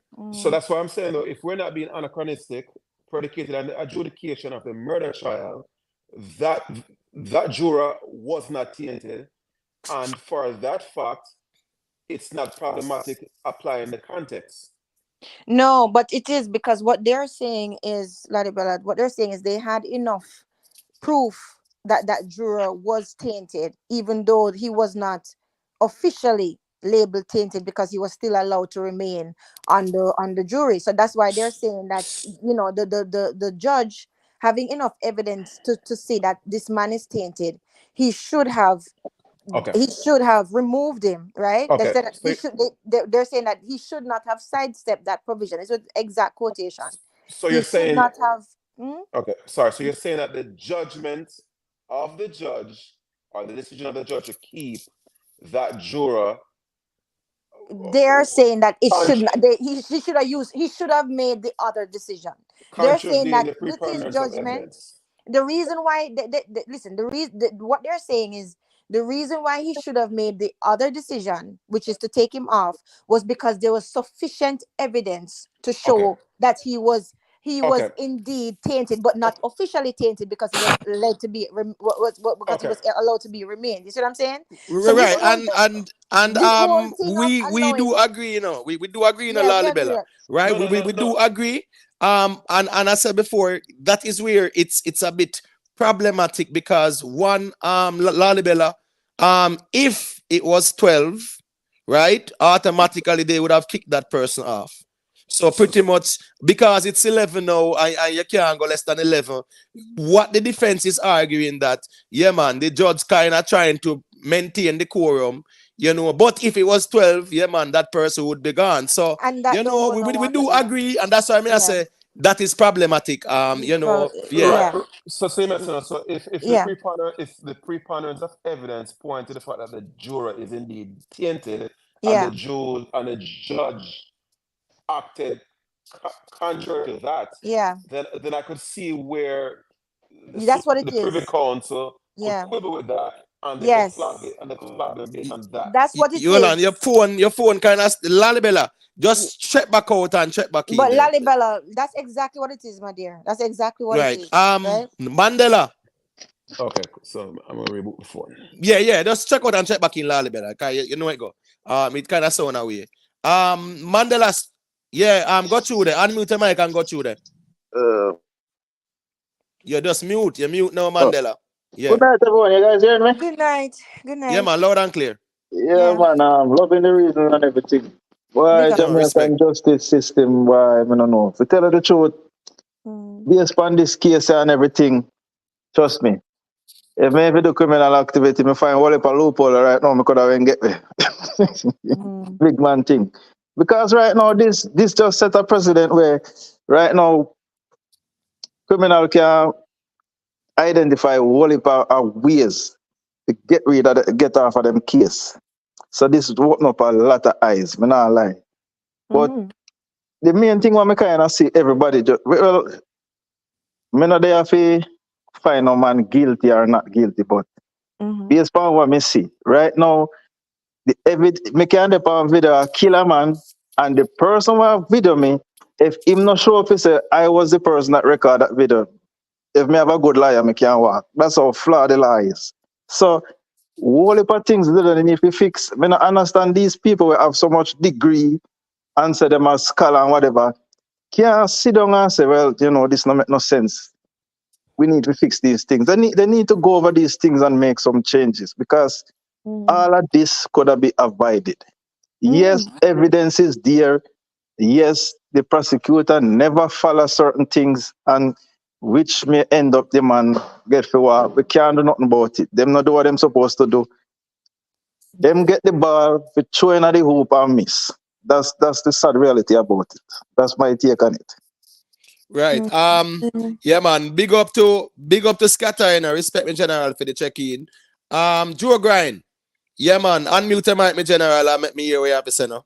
Me have a question for you. Good night, everybody. Good night, Yeah, man, Joe big up. Crime. All right. You say it's the tainted juror was problematic. How? No, I'm saying it's a bone of contention, and that's why you see the defense arguing that, right? So we asking, we can say, well, you see the defense arguing against it, right? And you see the prosecution trying to defend it, right? Right. It's not like say the prosecution are the lawyers them say, well, that's nonsense, that not have no validity. They listened it, right? And they determined that what it does have some merit. And this is how it does have merit. It does have merit because one, it has been established that this man is tainted.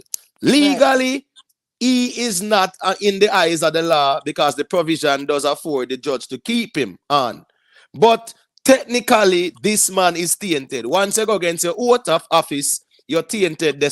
So the British law, brother, that's why I'm sure you say they have to look at Jamaican law. The laws, but a lot of Jamaican law is also tied in to the British law. Hence, we have the Privy Council. So therefore, they have to look at it and say, one, did this tainted juror impact the trial in the sense of the verdict or whatever? They look at that aspect of things, right? Two, they look at the right to a fair trial, because at the end of the day, if the judge was saying, well, let me keep on this person. I think there's a little feedback from your Joe Graham. I'm going to mute you for a second. right? I'm just saying, right? If the judge decides, say, okay, I'm gonna keep him on, and it's legal for me to do so, at the end of the day, the justices have to look at that as well and make a decision based on that. So it is a problematic argument. It is a problematic argument, and even from a legal perspective, because the legal argument is that once the person go against their oath, they have compromised themselves, and that's what, so they are tainted. So therefore, tainted juror, nothing depend nowhere at all, pan no trial again, But no verdict, or unfortunately, that be was a not part of the law. quorum. I Unfortunately, think that that was is not where law. that argument is there Right. as well. And then Right. Right. And unfortunately, that was not law, so that will change now. Right. So real quick, right? To the Yeah. extent that the Privy Council look at British law, if if there's no analog law within the British system, they don't have any, and there's no value. What's the right one I'm trying to find? If there isn't an analog in the British law, they don't have any reference point to even equate or and argue based on the British law, right? So to the extent that they look at any law in any jurisdiction, it's only when they can find something analogous to the Jamaican law that they can then reference that statute or any kind of principle or any kind of precedent. So to the extent that they look at the British law, is not enough in of itself to inform the law or the case in Jamaica, if that makes sense. But that's why Lalibela, they are considering also the Jamaican law, the Jamaican system's verdict in the first place. That's why they said that they're considering it too, right? Because they have to consider it, right? The fact that they found him guilty and why. So and that is why they said that, because of the fact that the judge and the prosecution said that, you know what, this tainted man really hold no weight because of the overwhelm of evidence, right? So they're saying that, you know what, we have to take into consideration what they said and why they found him guilty. But the fact of the matter is, Lalibela, they ended up at the Privy Council. That's the fact. They ended up there. But them going to the Privy Council doesn't really say much other than the fact that within the laws, people have the right to appeal, right? But what you said earlier, though, right? Yeah. Where the judge is saying that, listen, the preponderance of evidence based on what was available to the presiding judge point to this juror being tainted. Yes. Now, if that is up to using Imhotep's words, that's problematic, right? Yes. Like how do you go around that? Right. And remember that the Privy Council, while they have received, like many applications, right? They tend to accept the ones that they consider to have some degree of merit. So therefore, the fact that they have accepted the case and the arguments presented, they saw that these arguments do have legal merits. So at the end of the day, Lalibela, with that juror, right? Yeah, the judge did nothing wrong as it pertains to the law. Right. However, they have to look at the right to a fair trial aspect of things. Right. And had there been 12, that person would have been gone. People are going to argue that. Right. You get what I'm saying? Them arguing all of that. Because Lalibela, listen, what them saying, right? But what the defense is, what the prosecution is saying, that, listen, even if there was irregularities in the trial, because we all know that there is no such thing as a perfect trial, right? Them already have that. So I'm saying, even if there were irregularities in the trial, like say a tainted juror being allowed to stay on, which is not against the law, it did not result in any serious miscarriage of justice because of the overwhelming evidence. So that is what the prosecution is saying. But the defense now is saying, but listen, you know what? This is against his human rights. That's why they end up at the Privy Council, because of the fact that this jury, we don't know how the bias was lean, if it was lean to for or against him. We don't know if the guilty verdict that he got was because of the evidence or because of the bias. This is what they're saying. You see what I'm saying? Right. And I get them arguing and putting forward their theories as related to that, right? And then ultimately, they're just, depending on the school of thought subscribed to by these folks at the Privy Council, like I said, whether it's natural law or so forth, You know what I mean? You roll the dice when it comes to which one these individuals get, right? Right. And based on how they choose to interpret law is going to determine how they make their judgment. And I'm gonna get to what I say, so though it is within the ambit of the law for the judge to act in the way he did, Right. based on the statute, Right. the reason why you can appeal these things though is if indeed the juror was based on the evidence Right. was truly compromised. Right. And then I heard Gregory talking about bias, whether it be implicit or explicit bias. Clearly all of us have biases, right? Again, we may have a philosophical school of thought that inform the bias of how we see things. So bias in of itself, whether explicit or implicit, doesn't mean the judge did something wrong, because all human beings are biased.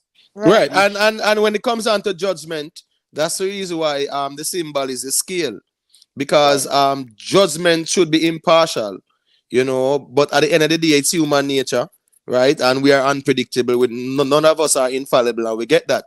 But you see, at the end of the day, when speaking on these matters, we have to manage the expectations as well. So when a man go say, boy, it's like taking candy from a baby, as it relates to the defense having the best arguments and whatever. I don't see it that way. To kind of be as objective as we can. Even though yes, we are innately biased to some degree, but we have to kind of know when to be biased and when to know. So here we go on a 50-50 this day, or it depends on the scale of going away. Big up yourself in Hannibal. Yeah, big up yourself in Hannibal. Unmute your mic. And G876 there as well. Unmute your mic, Hannibal. Up. 7 days. Up. Yeah, Hannibal, where are you going with? Julia, I'm there up on the slave, you see it? See there? Miss Julia, it's 7 days. 7 days into 14th. That's 7 days from now, right? That's when we're gonna know. Well, what? 6 days from now? 6 days. Yeah, next week Thursday, right? G876. Normally calling regularly still so big up yourself, my general. Where you going with? Good night, everybody. Good night. Yeah, man, big up. The best of the panel. Great work as usual on the channel. Yeah, I think I list the case on me here. When a whistleblower, the leader that get offer, went to the judge, and the judge called everybody in the chamber and asked them, do you guys want to proceed, including the defense and the prosecution? And they all party both agreed to go forward. Now, what's the problem now? Our media here wrong? No, you're right. He did. He did. Yeah, so after they investigated the allegation, he consulted with both the counsel for the prosecution as well as the counsel for the defense. But it was the judge's choice, the judge's decision. The judge opted to continue the trial without dismissing the jury or the implicated juror, right? So even though he asked them, because that's what he doesn't know, he calls them into his chamber. He asks them if any one of them have any objections and why, right? But the decision is up to him. So both of them said yes, continue, because of the fact that and their argument also too was, it's such a lengthy thing and it's going on for so long, right? Who knows if the defense had this up his sleeve already? Who knows? Probably he's that good. But at the same time, it was the judge's decision. So it rests on the judge's head still. But Miss Julia, as what the Virgin says, saying,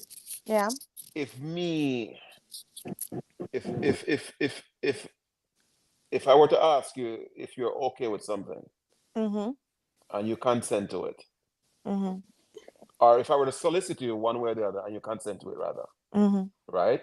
Where there wasn't any ambiguity, how then you consenting that you're fine with it by way of the adjudication after the fact, then say, well, that violated, the constitution. Because that's what I'm saying. That's the trick. That's the trick with them use. That's the trick with them use. They knew exactly what the Privy Council was gonna do. They knew that because let me finish. We did the job on me a tea for like a minute. This is what happened, right? They knew the evidence was overwhelming against them. They knew they couldn't win. So this is what them trick of them throwing. That could have been, possibly. One second. Sorry, couldn't that be malpractice on the lawyer if the lawyer is cognizant of the And fact. anywhere is a new trial theme, regardless of anywhere. If lawyer malpractice or the But court, whatever way, he might get a new trial. If the defense team say, listen, I'm not agree, I'm upthought, I don't think my client has been treated fairly, let's retrial. He don't go back in a cartel favor and then not chew it out too long. So why agree on it and then later they agreed on it and things say it was going through, and then what lawyer normally do? Find nitty gritty to find the pick out. That's the lawyer job. That's when you're, sorry, go on. You go ahead there. Go ahead, 876. Yeah. If the lawyer say no, I don't agree. I don't think my client is treated fairly. The judge have to throw out that jury, right? Then it'll be 10. Right. Then we have a retrial. Yeah, and that's where the retrial would come in. It wouldn't have to, you know. It's still up to the judge, you know. Listen, the judge only takes the judge only. Yeah, go ahead. Sorry, you're correct that it is ultimately up to the judge, you know. Yeah. However, when it is documented that you did not object, right, that's the issue, you know. That's an issue, but this is the thing, though, Lalibela. This is why it should not. But this is why it's not an issue, right? Because of the fact that in the eyes of the law, they say that it's the judge's decision. It's just like this. Okay, so you are the father, right? And you have your two children. All right, children. We have chicken and we have beef. Do you object to the chicken? No, daddy. No, daddy. All right, fine. Daddy, go inside the kitchen. You know what? I've been giving them chicken all week, you know. You know what? I'm going to make the empirical decision and give them a beef because I need the beef. It's still up to daddy's decision to give you the beef because that is that's different. That's different. All right, hold on there. No, it's not different. All right, hold on there. You can take them into consideration, but that don't mean that you have to follow it as the judge. All right, but all right, what is now? Yeah. But as it relates to the legal interpretation, though, in this case, right? Yeah. The judge made a decision, right? The judge made a decision to go to that aspect of the law that allows him to keep that juror, knowing that there was problem that put him in that dilemma there for him to make that decision, right? That is established. Yeah. Because if that juror wasn't tainted, then the judge wouldn't have to resort to using that law and reaffirming to the forewoman to go and tell the other jurors. So all those things are factored in as well. No. Hold on, Lalibel. I'm gonna give you the mic. Big up Ryan. Yeah, man. Big up Michael Davis. Yeah, man. Big up Black Saldi. Big up Richard Patriots. Big up Royalty Goddess. Go through Lalibel. So there were concerns relative to the juror being tainted now. Mm-hmm. And for whatever it's worth, the judge is of the view that the burden was not met. Right. He said the judge is of the view that the burden wasn't met, you know. Whether that's factually correct or not is a different ballgame. No, but he wasn't of that view. That's the problem, though, Lalibela. That's the problem, because he stated that the reason why they continued was because of the fact that because of the length of the case that had already gone through, and because of the fact that the evidence was so overwhelming. So he said, okay, and also because of the fact that both parties, remember both parties, I think about election, both sides did not object to that juror being there. So he said, you know what, okay, carry on, let's continue it. But he knew that juror was he knew that juror was tainted enough, right, Lalibela? But the thing is, he's saying that his taintedness or his being tainted will not affect the outcome of the case because they have so much evidence, right? So continue with it, Right. So like in football, right? Certain things are overruled because of yada yada. So you're saying that the judge was cognizant that the preponderance of evidence affirmed that juror being tainted. Yes. Right. He knew. Yeah. And then predicated on the statute, he has the capacity to then convene with both parties. Yes. Right. So all the way up to that point, he's still legally justified. And then when he asked the defense if they object, I don't even know how the defense can get around that. Like, so back to what you were saying earlier, Miss Juliana. Yeah. If me ask my youth, if I want chicken, right, seeing and them say yes, it's correct. I could then choose to give them fish, you know. Yeah. But what happened is that my children can say that we never consented to fish. Exactly. Or he never asked about fish. Exactly. So, that's the problem. That's it. the big problem here, Lalibela. That's the problem. Yeah, you're right. That's the problem. But here's the problem now. Yeah. The judge asked them, "Are you guys okay with this?" Right. And they said yes. So yes. the judge said, "Do you want chicken?" And right. they said yes. Yes. And the judge gave them chicken. Right. No, Right. So that is the problem. Fish. If the judge gave them fish, then what you're saying will be correct. Right. No, but this is what I'm saying though. No, but look at it this way though, Lalibela. Let's flip it on the other side, right? Let's flip it. No, we have to look at it on all angles, right? Okay. So I hear what you're saying, but this is the thing. If say one of them said no, we want the fish, and it's documented that he wanted the fish, later on they can go up against whatever decision has been made, whatever outcome has been made. So because of the fact that both of them agree, right? The judge went along with it too and say, you know what? Okay, both of them agree. There's no objection here. None of them are going to go back and say we didn't agree to this. So let's continue. But yet still the final decision, the final ink was up to the judge to basically say. You're right. Right? You're right. You're right. Yeah. All right. Just hold a thought for a second, Lalibela, please. Yeah, all right. Big up to one of my number one supporters of the platform, Kai Hype. Respect every time in general. You don't know it go. Might not check in every night and whatever, but I support the thing day in, day out. Respect and big up to everyone that support the platform day in, day out as well. Remember, please just drop a like, so we can get the thing fully active and stuff like that. We appreciate the likes. If you're new to the platform and you want to join the panel, the link is pinned at the top of the screen. You just hit that link, follow the instructions, and you can check in and share your perspective as well. This is an open platform, and this is how we do it. Lalibela, right? Yeah, you were gonna say what you were saying. Mandela, you can feel free to chime in when you're ready. You get what I say? So go to Lalibela, and then I'll allow Mandela to say a thing after. The Patrick, man, just go and hold the fort, my general. Soon we'll reach around to you, 360. If what GW is saying is correct and established, right? If what he's saying is correct, I cannot imagine the Privy Council then saying that Vybz Kartel's constitutional rights were violated when his advocate elected to proceed when he could have objected.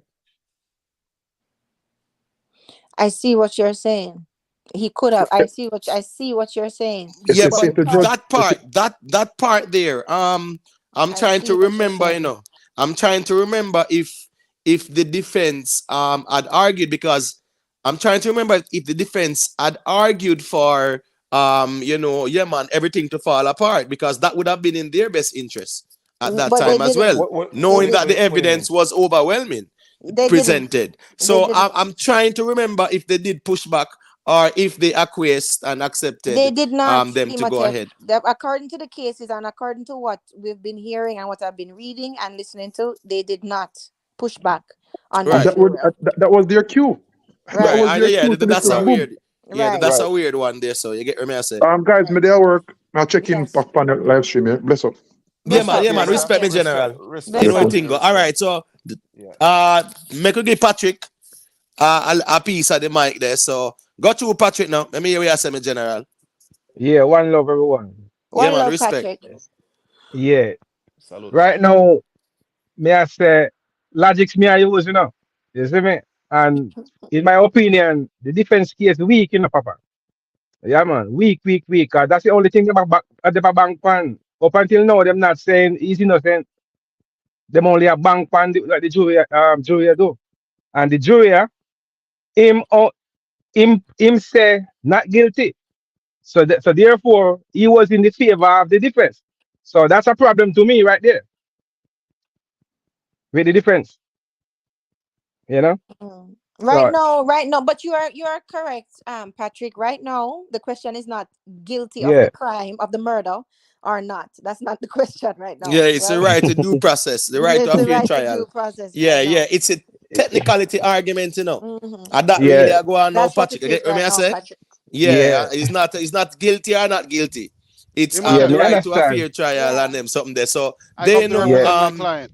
the prosecution knows that they have presented overwhelming evidence and this and that, you know. But at the end of the Yes. day, it's not that them argue from, you know. Yeah, even though you see they presented certain arguments, and you see the prosecution even was presenting the timestamp between the hospital and, you know, Vybz Kartel house in Avondale, right? That part you see them assure you say it was a 3 minutes difference. It's like, you know, it's like he was saying that he was at the hospital when the tracking was saying he was at the house. Whatever they were saying, when they look at all the data, it's a 3 minutes difference, and it's not possible to be at Everdale and in 3 minutes time you're at Andrews.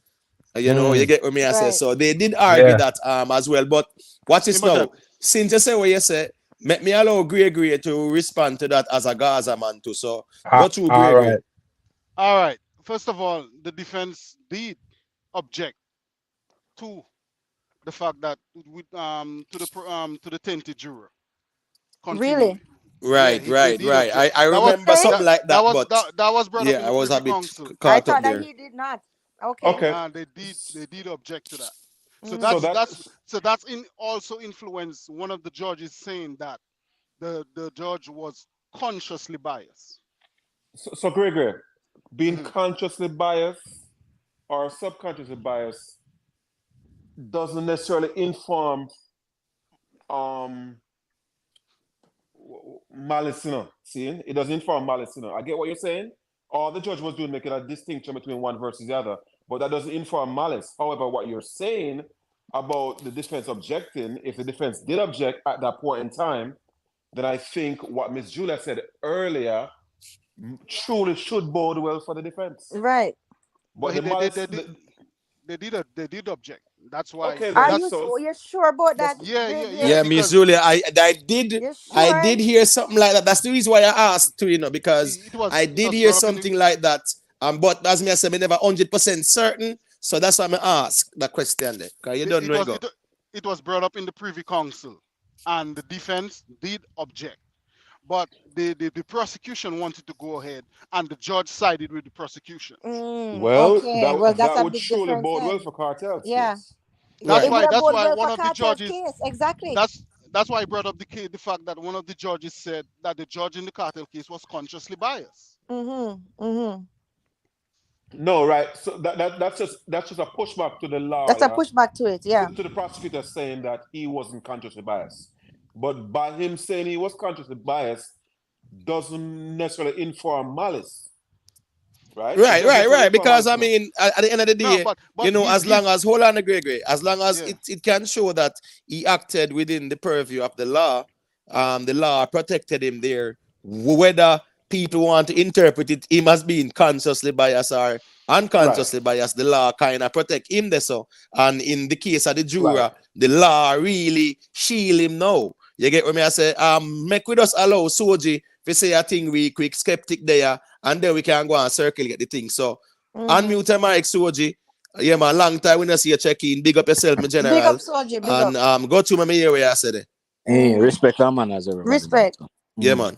So may I listen from night or from a matter of fact, but me get a chance to listen to the Privy Council thing. So me want to talk to Miss Julia. Yes. To say the decision is up to the judge. Absolutely, yes. However, the judge has to make a decision based on what? Because you can't just say we are going to go with the trial or not go with the trial without giving a summary as to why you come to a decision. Because if the evidence is there, if overwhelming evidence is there, or there's lack of evidence, then he or she will have to make a decision based on that kind of circumstances. You understand? It was up to him to make that decision. Hold on. So what would be the conversation right now if the judge say, you know what, even though we have overwhelming evidence against the accused, never throw out the case? What would be the conversation today? What you mean? No, I don't understand the question. No. Remember, the judge said them I will continue with the trial, tainted jury or not, right?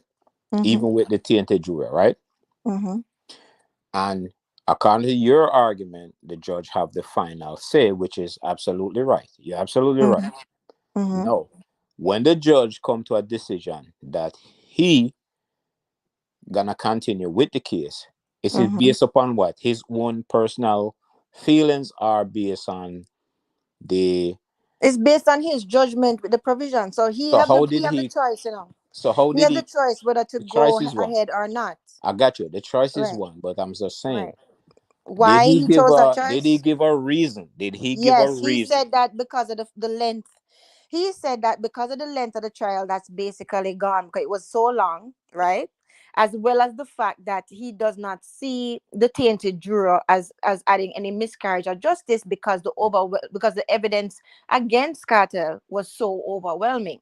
Okay. That is what he was saying, right? So that he's saying that basically, really, this tainted juror don't make no difference anyway, because the amount of evidence that them have against this brother, right? It doesn't really matter, right? So that is what their argument is. So Okay. right. So what? So which is as what I'm saying is, he came to a decision based on what him have in front of him, whether we agree with it. Another thing is, let me tell you another reason too. I forgot about this. He also said that he acted properly by not discharging the juror, because it wouldn't, in his words, it would not have been appropriate to investigate Kane at that time.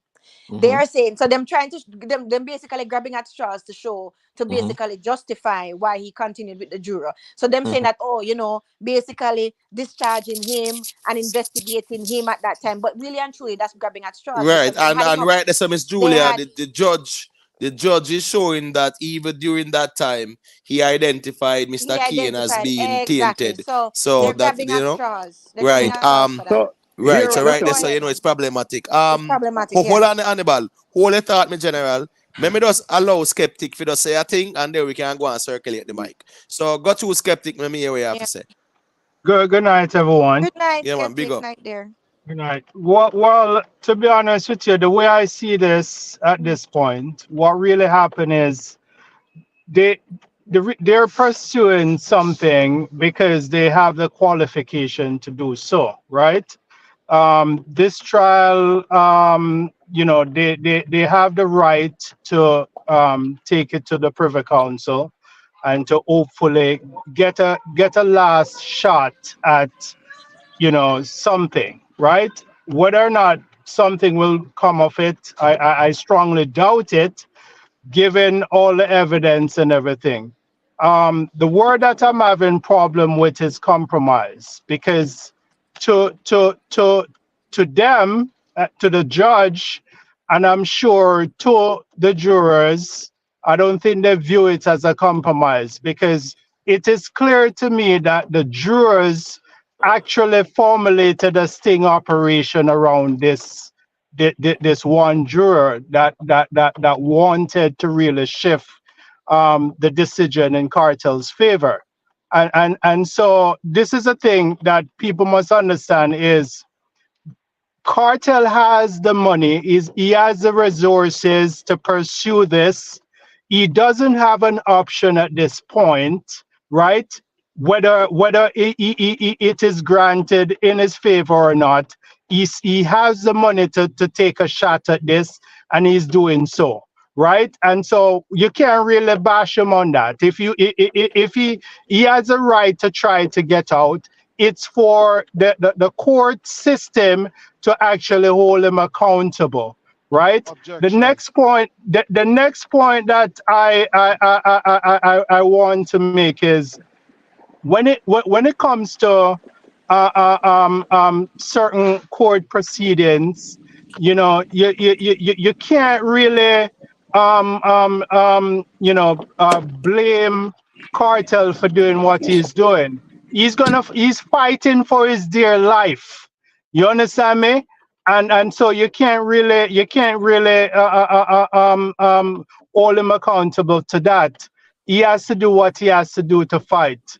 And I know, so I strongly doubt that he's going to really win. I don't think so.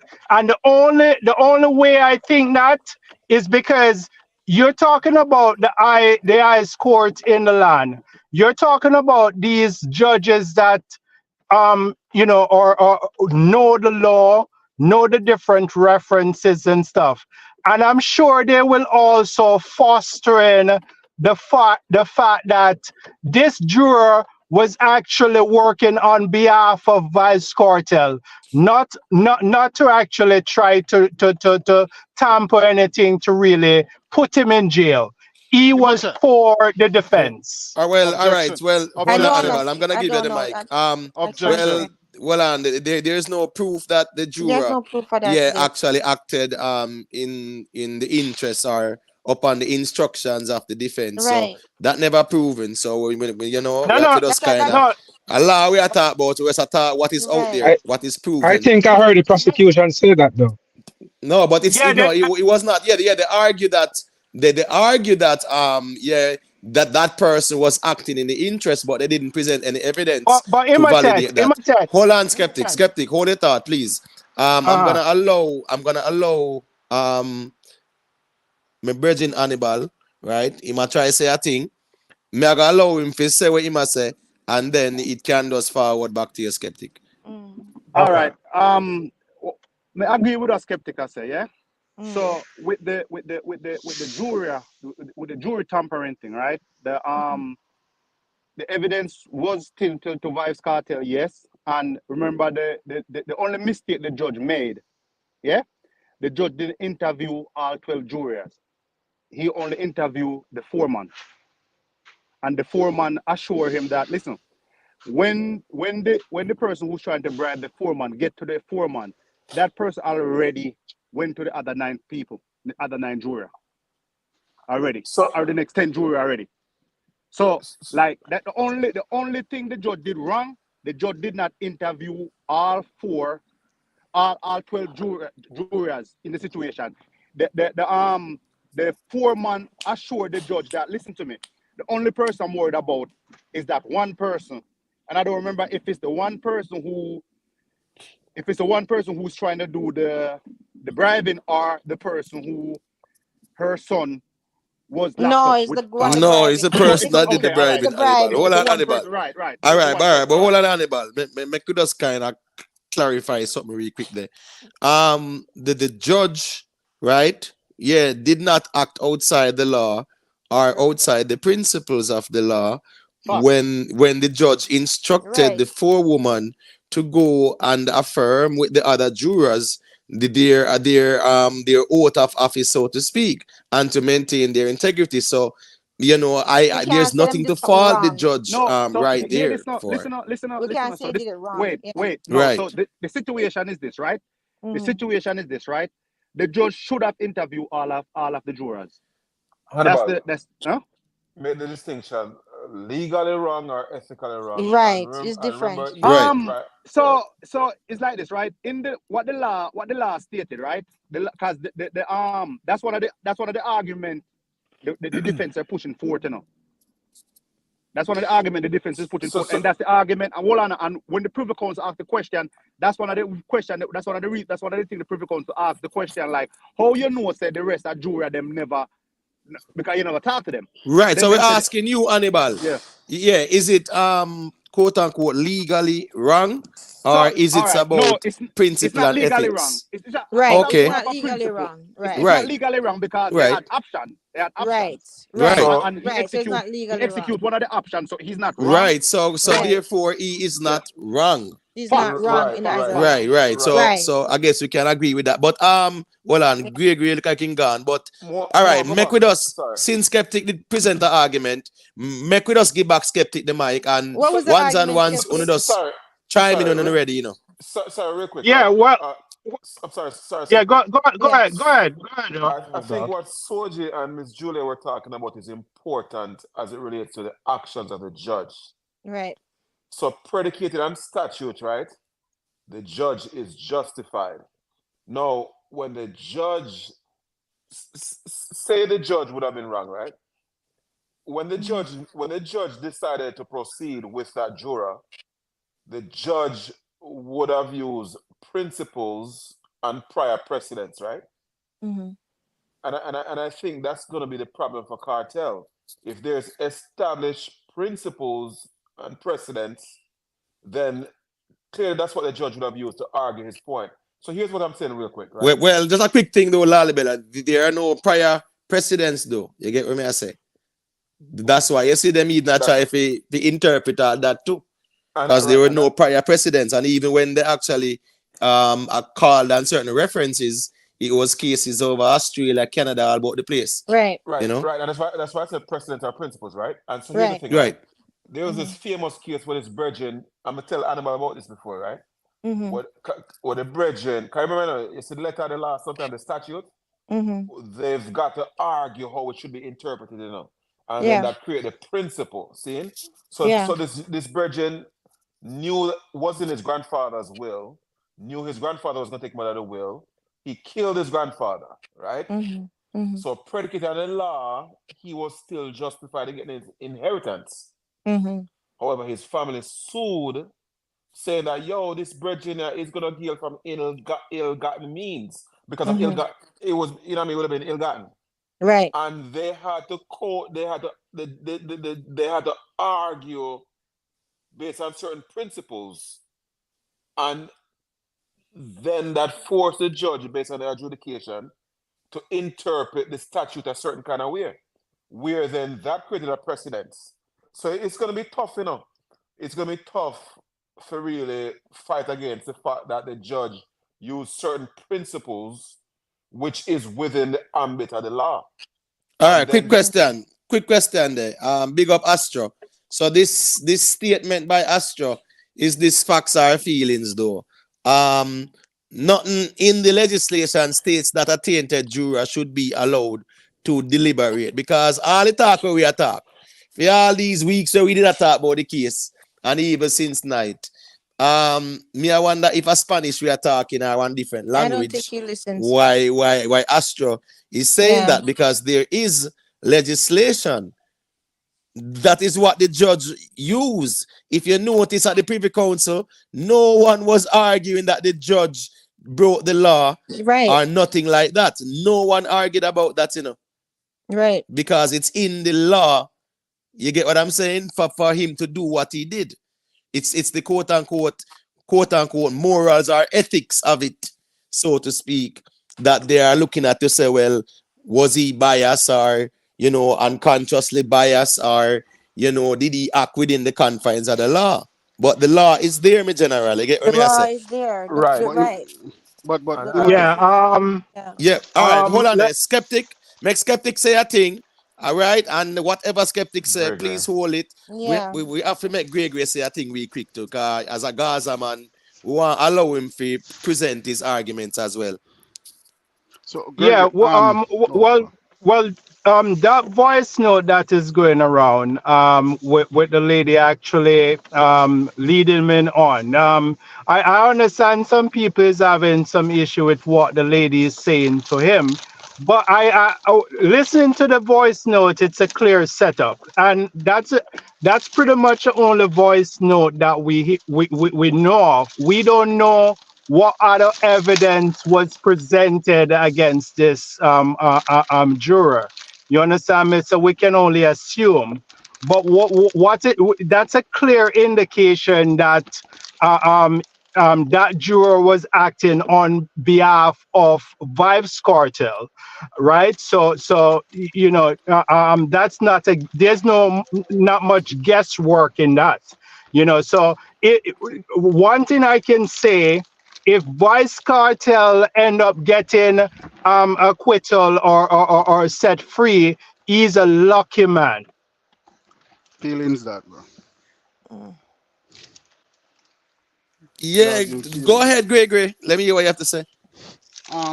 Imhotep, when how a lot of people saying about evidence.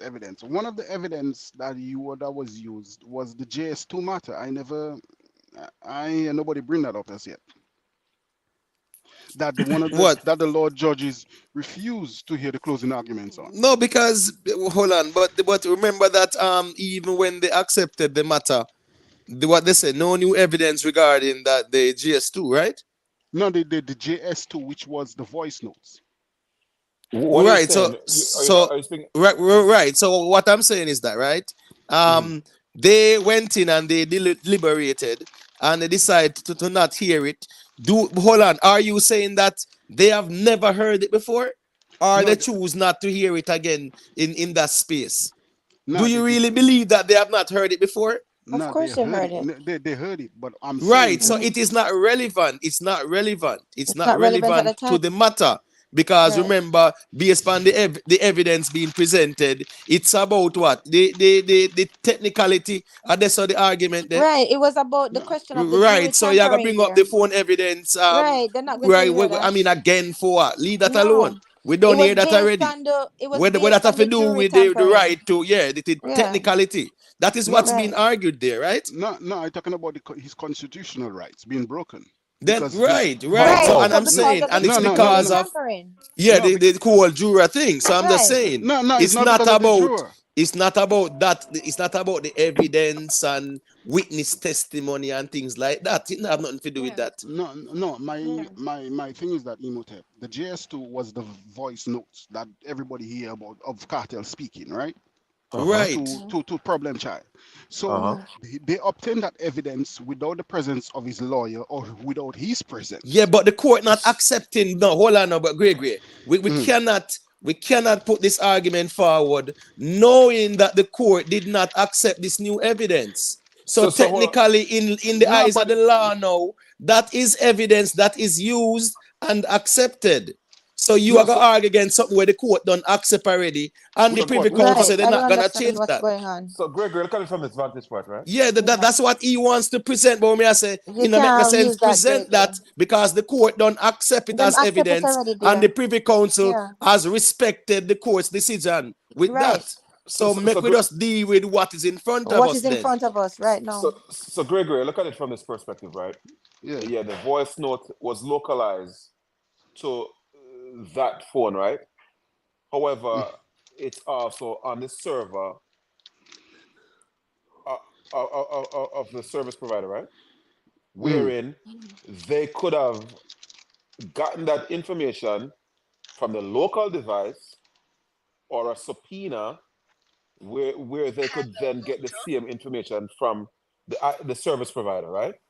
So technically speaking, I think folks are just quibbling to no avail by saying that the actual phone itself was tampered with, wherein we can substantiate whether or not that voice note was delivered based on a certain chronology, independent of ever potentially being tampered with by whoever had the phone in their hand.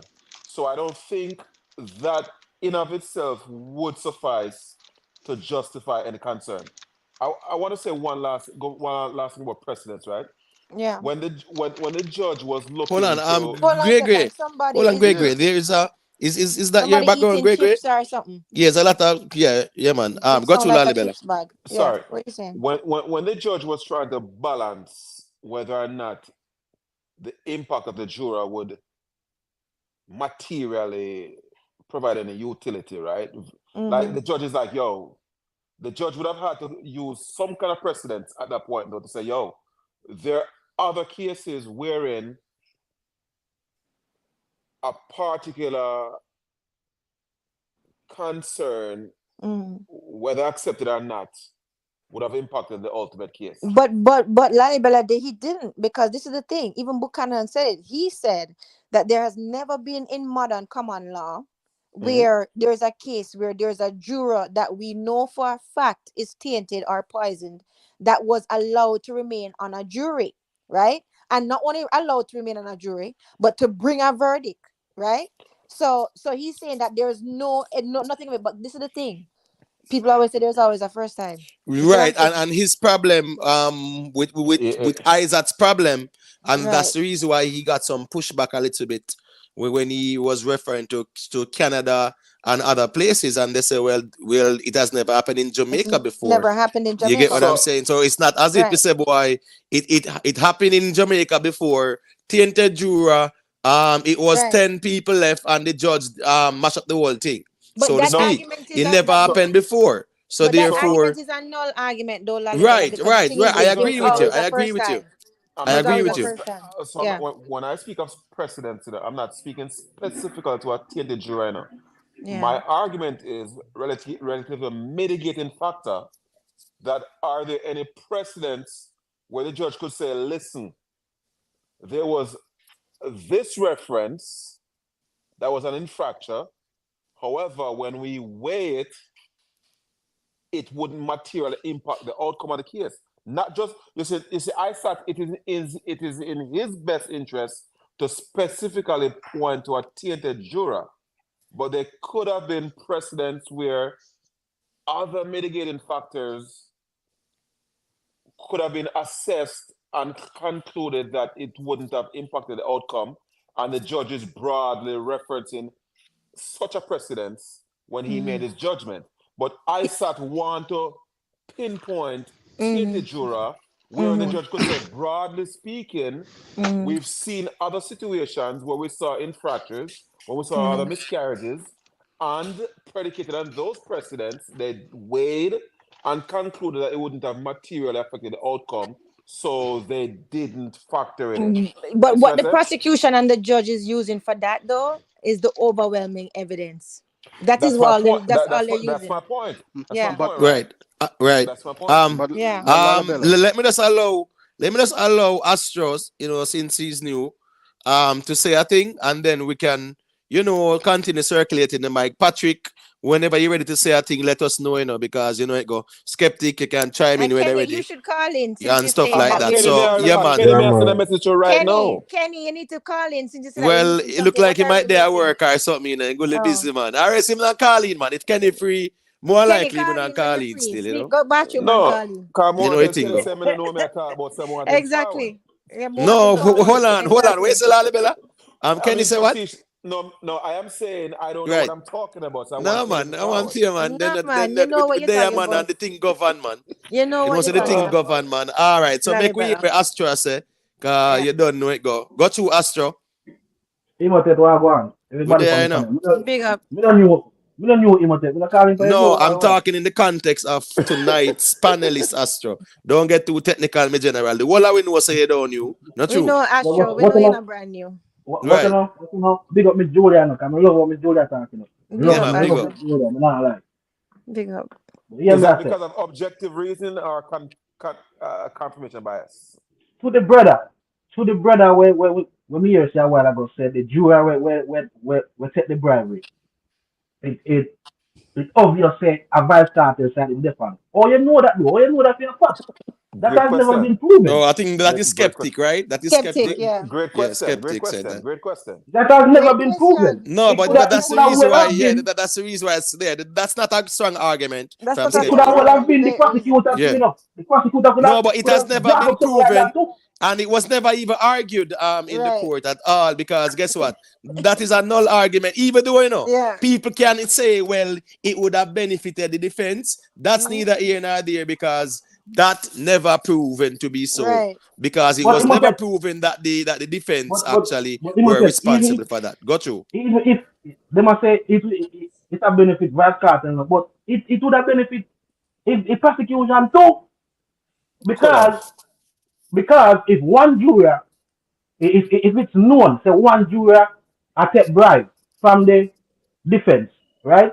If it's a juror, them I go automatically say no, say man guilty. Right? But the problem is it can't benefit the prosecutors then, because what is now? Defense. We are arguing here now because the defense is saying that should have been thrown out and case. But remember, hold on, Astro. Hold on, no. I'm saying the defense is arguing that it should have gone that way, where the judge just say, here, go on, get rid of this tainted juror. 10 people can't deal with it neither. So we have to go deal with a new trial, blah, blah, blah. You get what I'm saying? So therefore, it did not benefit the prosecution. The prosecution wish they were not here right now.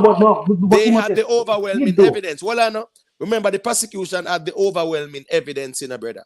So them no need to follow up, Let me respond to that. No, but so at them it benefit. It benefit them. Let me respond to that. Let me respond to that. Make skeptic respond. After that, talk to you, Astra. Yeah. For you can't speak from the position of being fully aware of all the evidence or all the evidence that was submitted to the case. We can't say we know whether it was spoke about during the trial or not. We don't know. We're speaking on the basis that we Yes. know about No, all we the know for a evidence. fact. We know for a fact that it wasn't No. proven that the juror was No. working for Vybz Kartel. That's We a fact. listen. That was never No. proven. Listen. Hold on. Let's not overtalk though, please. Let's not overtalk. Hold on there. All right. Watch this now. Allow skeptic to make his point. And then I'm gonna allow Astro to respond. Kenny Marshall there here too. So we definitely want to hear his perspective. So let me say skeptic. this. Yeah, please don't be long-winded. Respectfully, just say quick and fast. Astro just respond, and then Kenny can say a thing. Yes, let me say this. Thank you.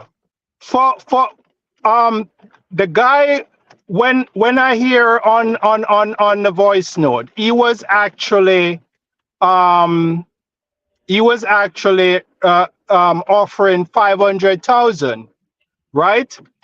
If somebody is offering 500,000, that could never be beneficial to the prosecution. It has to be beneficial to the defendant, right? You all you have to do is just to apply an ounce of intelligence to figure that out, right? But the thing is, I'm hoping, right, that the judge, the Privy Council, actually look at that matter and make that decision on that as well, because that is in fact a essential part of all this.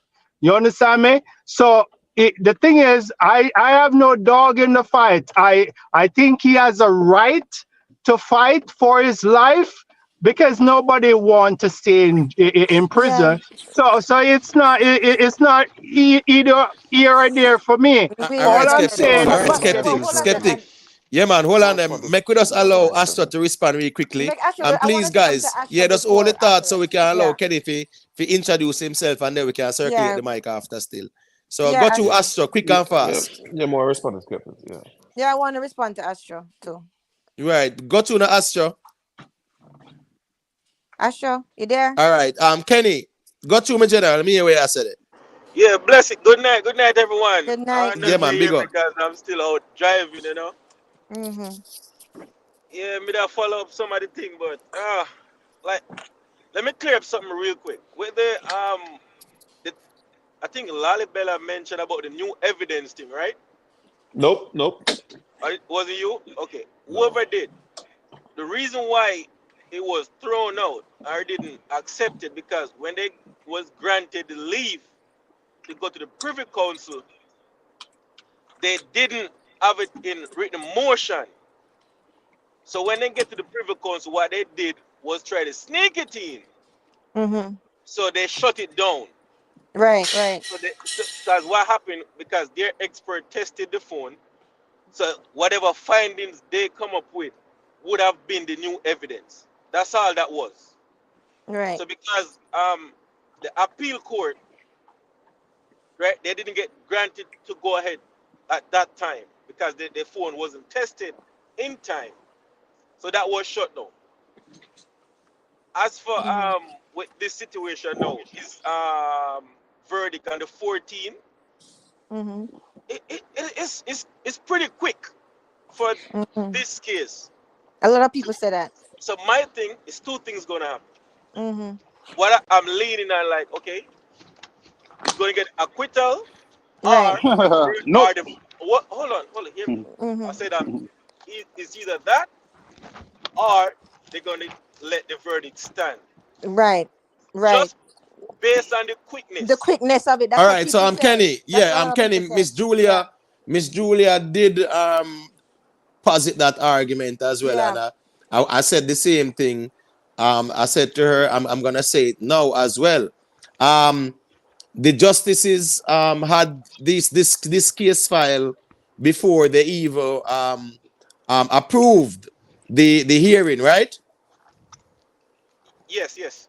Right. So they have had it for a while, and even prior to the hearing that we saw, they had everything, all the case file, all the information. So we just want to try to gauge why you think that this was a quick verdict, so to speak. Because usually it would have been May or August. Yeah, You'd hear something.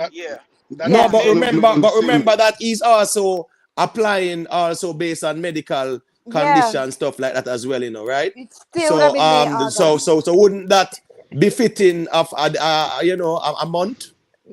May, August, man. It's still too quick, Imhotep. It's still quick and not quick. People say if you that. go back and look in the case log, right? Yeah. Cases like these don't take this quick, man. It's very quick, snappy. But hold on, but the argument is not entirely the case, right? The argument is the right to a fair trial being done, right? Yeah. Right. Yeah, so pretty much it can be one. It is framed. You get what I'm saying? The argument is framed in one area. His rights were breached. The defense is saying his rights were breached to a fair trial because of this and this, that juror, and the prosecution is arguing otherwise. So with the focus right there, do you think that these justices, though, based on their experience, need a couple months to deliberate? They normally would take that though, Imhotep. No, I do understand that, but I'm saying one did they actually? It's not the entire case that they were actually hearing. It was a particular subject matter. Well, okay, let me tell you, Kenny. For the other people who, and I'm not using it to appeal to any kind of authority, but the other people who practice law, what they say is the fact that there was such a lack of deliberation, even though they have the case from that long, the fact that they come down so quick with a judgment, what they're going to release on the 14th, means that it's either for or against. Either it's going to stand or they're totally going to throw it out. One or the other. Is it them going to walk free or they're going to keep? I'm not gonna rule out. I'm not gonna rule out the recommendation of a retrial as well. What I'm saying that does exist. They're saying that the shortness of time is a lack of deliberation. And I am gonna say that, and I am gonna always push back to that and saying that there is no shortness of time because they actually got the case file way before, studied everything, knew everything, all the details. They just wanted to just hear what both sides had to say. I hear what you're saying, right? I agree with what you're saying, but what I'm saying is this: I am not a lawyer. These are people who know the law, and that's what they're saying. Well, I agree in like the outside world, you might say, oh, there's no such thing as time. But in the legal field, it's always time. It's always time. That's what they're saying. That is what they're saying. And I'm not a lawyer. Kenny is a lawyer. The other people who talk about it, they're lawyers, and they say like, this is pretty quick. They made up their mind. So, at the end of the day, I do respect, man, those arguments. I'm not opposing them. But I'm just trying to look at it from the angle of the quickness argument. I just write this up. They always say it benefit the defense whenever the jury come back, whenever the verdict come back quick. So let's see. All right, I'm skeptic. Hold on, next skeptic say I'm Kenny, and then me give the mic. Hold on, I'm Kenny. Ends with a P. Yeah, got you, skeptic. His rights cannot be trampled on if the judge call all lawyers involved, including all lawyers involved, into his chamber and ask whether or not they have any problem with the decision being made. How can his right being trampled when they all agreed to it? Hold on. That's a misinformation. Right. Misinformation. That's not true. All right, make Kenny go through that. Yeah. That's not true. What happened at that time, right? Yeah. It was the prosecutor called. So the prosecutor decided to take the gamble. That's where the problem is. Because if the judge said, okay, we got to get rid of this guy, what would happen? the case collapsed. Remember, we started with 12. One was dismissed. Right? Now we at 11. We cannot have 11. Like we cannot have 10.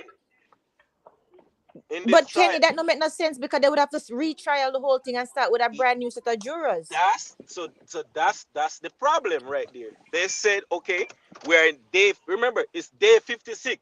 Right, but it doesn't matter if that's what's needed. Then that's what's needed. That's why we should not have. That's why, Kenny, even though everybody know that there's no perfect case or no perfect trial, right? The fact that there's no principle that says that, you know what, once you have a tainted juror, you don't need to start over completely. The fact that them leave it up to the judge, that's the problem. Because guess what? Even though you're saying that, okay, it cannot be 10, that don't hold no water, because if they decide to get rid of him, they would have to start over with a brand new case and a brand new jury. So it would have started over. It would have started completely over. So, and he didn't even bring up that argument. The argument that he said was because of how long the case went on, that we just continue with it and we have overwhelming evidence, right? Yeah. Miss Julia. Yeah. They just and all that. That's why what the judge did, he put the burden on the prosecutor. Say, okay, what you want to do? She say, go ahead. So right. Say, okay, we're going ahead. So it worked out in favor of the prosecutor. No, but Kenny, well, let me Kenny, hold on. Let me talk to Kenny a little bit. But Kenny, okay, I hear what you're saying, but picture this. Now the defense is saying that the jury should have been discharged, right? Because the knowledge of the bribe offer by the rest of the jurors might have influenced the other jurors to return a guilty verdict.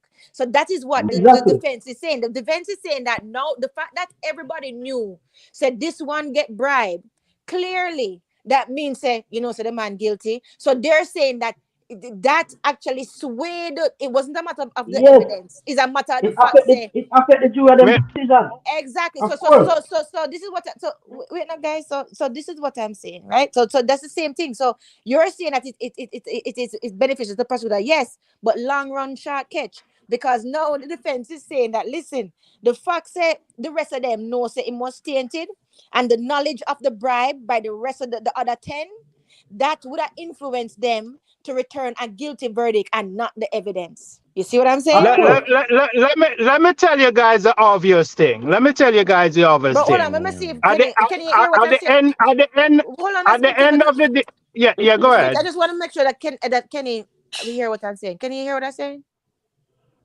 Kenny? I'm gone. All right, what you accepted? Sorry. No, yeah. At the end of the day, what I suspect with all this, they just didn't want Kartel to mastermind his way to an acquittal. Period. So but then what they're wrong though? Skeptic, I don't think that they think that much, to be honest. Skeptic, I think you're giving them too much credit, to be honest. Skeptic, earlier you said that it was obvious that the prosecutor wouldn't benefit from the idea that the tainted juror would look to bribe others, right? What if it was a prosecutor who planted that person to prove guilt? Exactly. That is what me been said. That is what me are asking. All you do is say, right. And the prosecution them set up that. Right. Why because the prosecutor overwhelming evidence. There's no need for that. No. Hold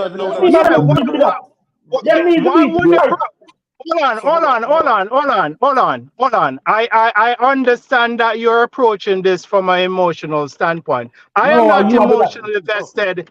I'm not emotionally vested within this. What I am telling you based on me applying some intelligence to this thing. Okay. Right?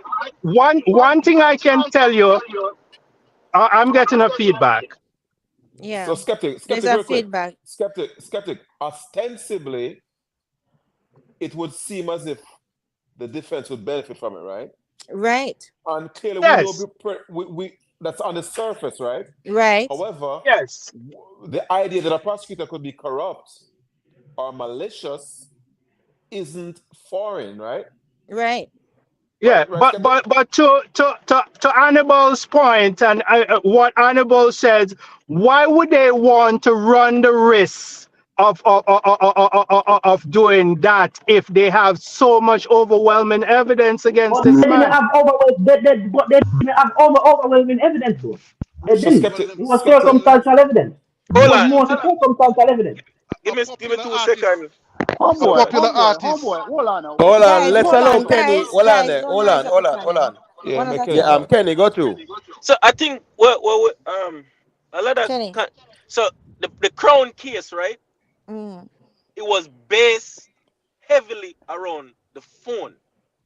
Phone, That's exactly. that's that's the Crown main evidence. The Mm. phone. So So Which is circumstantial. no, the phone is not How was that circumstantial. circumstantial? that was not so The circumstantial at That's phone all. is empirical the hard evidence. evidence. Right. Empirical. No, of course, the phone because the phone evidence is just a bag of man talking. Okay, sir, your voice in it is a hard evidence. What the circumstance around it, right? Is we are assuming say based on the voice note is dead. So when we have case with nobody, we go with circumstantial evidence. Exactly. So why? Yeah, that's But my point. hold on.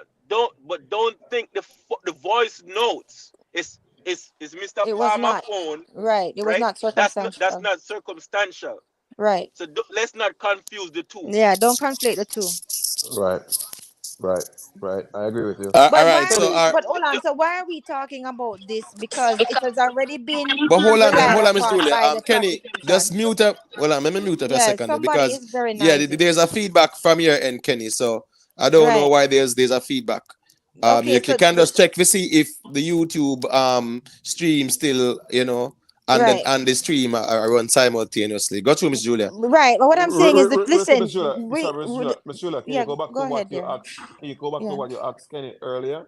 Since he Right. No, dropped off. what I said Okay. to what I said to Kenny was, well, first of all, let me just say this before I forget. That I don't know why we're talking about the phone because the trial judge did not exclude the phone from and the evidence, but and the Right, prosecution already rely heavily on it. So I don't even know why we're right, talking about it. right. But what True. I was saying to you, Kenny, was that the reason why that whole jury thing ended up benefiting the defense is because what they're arguing now, right, is that they knew the jury that they knew that juror was tainted, and the knowledge of that bribe that would have influenced the other jurors to return a guilty verdict. So the knowledge And and the that's fact that common sense. right. So we're saying the same thing. So why did you say you didn't agree with what I But said? Miss All Julia, right, all right. Yeah. Hold on, I'm Kenny. Hold on, Kenny. Just mute up just a second, Kenny. All right, watch this now. You see, because Kenny have a echo people, Yeah. let's just allow him to make his point. Let us mute, allow him to make his point, and then we can unmute because anytime we talk, whenever he's making his point, it's going to echo. So Okay. make we just deal with that. Just unmute now, Kenny, and go through. so Miss Julia, the only way it's gonna be beneficial right now to the defense is if he walks free. No, So the fact that there is a question means that this is beneficial to the defense. The fact no, that we no, are here deliberating and the fact that they're deliberating if he should walk free means that there is one more There's chip that echo. in the defense's Yeah, bargain. there's an echo. So what's going on, Kenny? Two things in my general. Here and now, if the sound they can't sort out, nothing wrong with general, here we're gonna make you do. We're gonna make you just make your point, and then ones and ones can respond after. So man, not throwing a question in the biggle, cause people are gonna respond if you ask questions. So just go through, Kenny. yeah, Yeah, I just told me out, present man. your argument so we can just hear you. Go through. So my Miss Julia, why I said that because we are go from the jury when we get to Mm-hmm. 11 and we couldn't go to Mm-hmm. 10. So that's why I said it was beneficial to the prosecutor then because we got a guilty verdict. Right Mm-hmm. now, the verdict is up in the air. We're going to know that Right. on the Right. 40th, on the Right. 40th, who is beneficial to.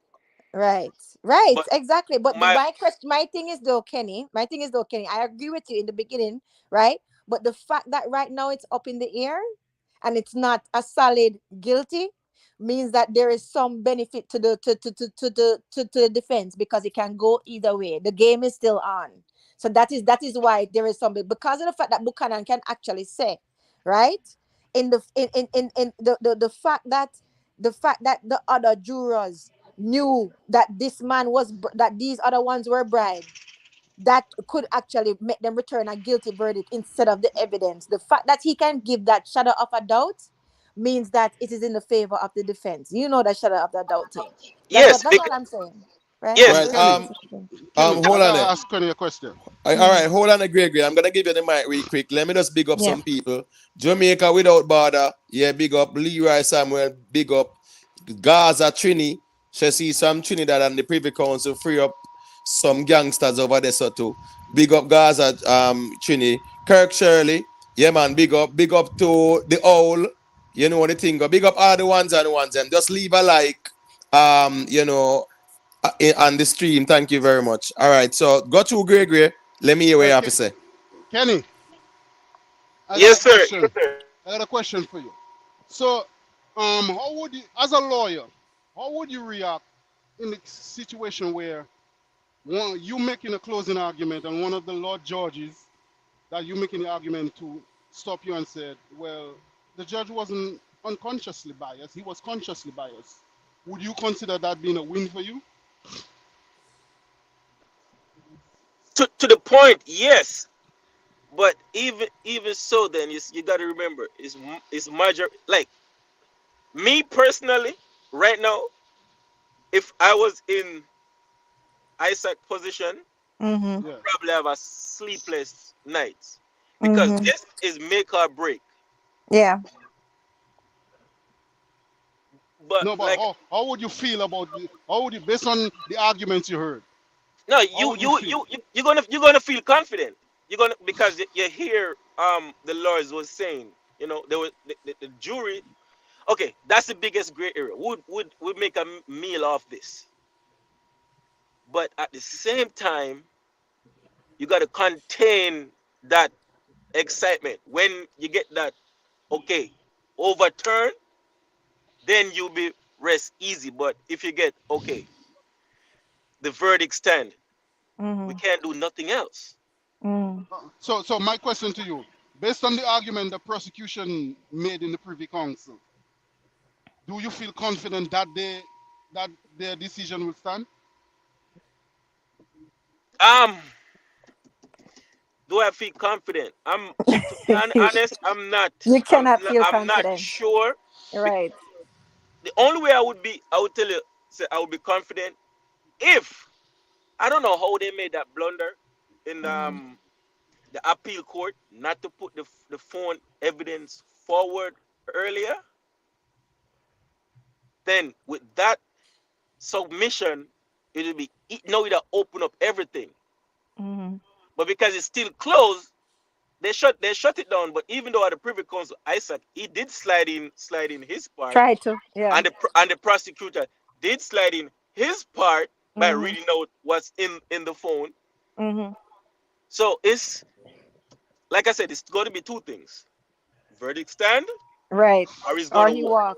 Yeah, that's the two what things I'm that's what leaning on right everybody now. says. Yeah, that's what all And them say. probably Yeah. like coming down in the week, I might, like, I gotta look at a certain thing and see, okay, where it's gonna go. And then I you know, Kenny, I yes, believe sir. that the Lord judges made the decision on that same day. hey Kenny, real quick, right? So here we are in a particular jurisdiction, right, where the statute stipulates that you shouldn't shed blood in public, right? And you, Kenny, have a medical problem, and the barber, who is also a surgeon, had to shed your blood to save your life, right? And you know the lawyer had to frame the narrative where the letter by way of the statute stipulated that you shouldn't shed blood. Can you walk us through how you would then use legal principles to supersede the letter of the law to prove that there has to be an exception for the surgeon who, by way of shedding blood, saved a man's life? and as such, he shouldn't be complicit of breaking the law. Go again. I totally. Okay. No. So let me go back with it, right? So You said here we are. hold on. You said a barber, right? Shed someone's blood. Right. Okay. So Say my blood. Let's right. use me. The surgeon shed my blood. Right. Mm-hmm. Historically, barbers were the first surgeons, right? Yeah. And at that time frame, in the Middle Ages, right, there were laws on the book saying that it is illegal to shed blood in public. That's what was stipulated by the statute, right? Okay. Yeah. Okay. Don't go no further. But where the blood shed, was it in public or private? In public. But if it's in public, it's against the law. That's a fine. Right. So right, based on the statute, it's against the law, right? Yeah. However, lawyers can theorize to argue that the letter of the law clearly shows that it is illegal. But you as a lawyer can use principles, theories, legal theories to argue. Like, for example, I'm not sure if you're familiar with the case, as I was mentioning earlier, right? Where there was no law that precludes someone from getting inheritance by way of killing someone who ultimately then defaults to them inheriting wealth, right? But there was a particular case, I think, in Connecticut, where this youth killed his grandfather, seeing? Jeez. And at the time, he would have inherited the wealth. But his family sued to say, yo, that's ill-gotten wealth. And they were able to argue in the court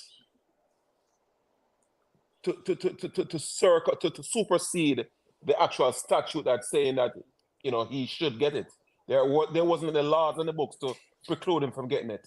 But they were able to argue that based on the fact that he benefited from ill-gotten wealth, that he ought not to benefit from his crime, right? So my question for you is, say you are in court defending me, the barber, who is also a surgeon, the first surgeon. No, you're saying that, yes, somehow, when the law was framed, they weren't factoring that a barber might have to shed blood in public to save someone's life. And as such, you know what I mean? You cannot justify criminalizing the action of the lawyer when the barber, when he actually saved someone's life. Mm-hmm. So how does that come? So how does that juxtapose to the case now? What you asking about that? I agree with what you're saying. What I'm saying is that sometimes sometimes the law is codified a certain kind of way. When you read the text of the law, it's saying thou shalt not kill, right? But lawyers like Kenny have to argue there are exceptions to that statute. No, you're killed with explanation. Right. So how do you circumvent the statute so that your argument supersedes the letter of the law? But at the end of the day, Lalibela, based on the question you asked, right, about principles, right? Principles superseding the letter of the law. Principles never supersede the letter of the law. No, there are instances where principles supersede the statute, right? Like in the case of that young man killing his grandfather, right? The statute stipulated that he should have inherited the wealth, Yeah, but the principle wrong. He didn't get it fairly. That's the thing. Right, I understand that. But so pretty much Lalibela would be arguing his point from that perspective to say that principles does trump the letter of the law sometimes. No. Yeah, but it wouldn't stand up. A good lawyer can argue that way. Yeah, but Lalibela and Kenny, you know what, guys? You guys don't forget that it always depends on the effect of the thing, because look at it this way now. If I'm supposed to take what Alibel said, which I agree with the shedding of the blood, it's a different type of case because you were saving somebody's life. But even in this situation, Knox said that the judge was confident, right, that none of the other 10 jurors had taken a bribe. But this is the thing, okay, you're confident that the rest of the 10 did not take the bribe, but that does not mean that the bribe did not affect them. So that is what Buchanan is saying. Buchanan is saying that even though none of the other 10 took the bribe, that does not mean the bribe did not have effect on the rest of the 10. which basically is the same thing. But then the prosecution argued to show that those 10 jurors voted, voted against the accused. Right. So that's why they are gonna say that they were not influenced by that, because the purpose of the influence is for them to vote in the favor of the defense. No. That's the problem, though. No, because that is what the prosecution say. But what Buchanan is saying is that these 10 jurors, because of the fact that they knew of the bribe, and because they knew that Kartel tried to bribe this one, right? That means he is clearly guilty. That is what they are saying. That is what Buchanan is saying. But Buchanan, listen, and let me disclaim this. I am not picking up for any side. I'm just stating what is going on. No, but I have to say it for the chat, because I see people writing stuff. Even I'm not looking at the chat. No, well, I mean, I'm not so looking at the chat. I'm just talking about good. 50%. But I just want to be clear for future people that listen. What they're saying, right? What they're saying, right, is that what Buchanan is saying is that the fact that the other 10 jurors knew that bribe existed, that swayed their mind to return a guilty judgment, because they're saying, you know what, if he was not guilty, he would not try to have this person bribe the foreman, right? Exactly. So basically so what Buchanan is saying is the fact that the other jurors know about the bribe, that means that actually tainted their judgment, their conclusion. It wasn't about the evidence, really. That's what he's saying. You understand? And that's common sense. Right. All right. So if me up on a jury, right. If me up on a jury, I mean here That's not necessarily true, though. Here say the defense I try bribe one of the jurors, one of we. Me have automatically think they ain't guilty. Right, but actually this is the all thing, right, so but actually this is the thing, though. So not because of the fact the other jurors were not affected by the bribe, does not mean that they were not affected by the bribe. You see what I'm saying? Not Exactly. Right. All right. Hold on, Elana Bella, please. 1 second, because let me just allow Joe Grind to say a thing. Patrick was also saying a thing. So Joe Grind, unmute your mic and say what you say. Is it a statement or a question? If it's a question, direct it to a person so them can respond, so we can allow Patrick to say a thing as well. Go through. It's a quick statement. Remember, they must say he was convicted on circumstantial evidence. They had forensic evidence and an eyewitness. Remember that. Where's the forensic evidence, though? Right, and the phone is not circumstantial either. It's not in law. It's not. Tell me what was the forensic evidence? Tell me what was the forensic evidence? They had DNA evidence, my friend. Where? I would have about that. Look it up. Look. Go back on the court documents. I have to look up that. Go back on the court documents. That would never hear that. None of this matters. None of this matters in the decision that's coming on the 14th. None of what I'm talking about matter. Right. All right. So what is now? Let me just allow Patrick to say a thing quick and fast. Because you know him there. Patrick, unmute your mic and go through there. Yeah. What may I say? What Isaac Buchanan was saying, that's not necessarily true, though. The rest of the jury don't have to be compromised or get mad and go against what they was trying to do before. True. It's not necessarily true, but it's not necessarily true, and you are right. But guess what? His job is to do. His job is to introduce a shadow of a doubt. So I can understand that. Yeah. It doesn't have to be necessarily true, but the fact that we can say, that means that is the shadow of a doubt. That's his job. Yeah. You're right, but Julia, here's the shadow of a doubt with this, right? Yeah. We know one person is tainted. Mm-hmm. So guess what? If the person to my left go with the decision of this tainted person, he or she will be questioned.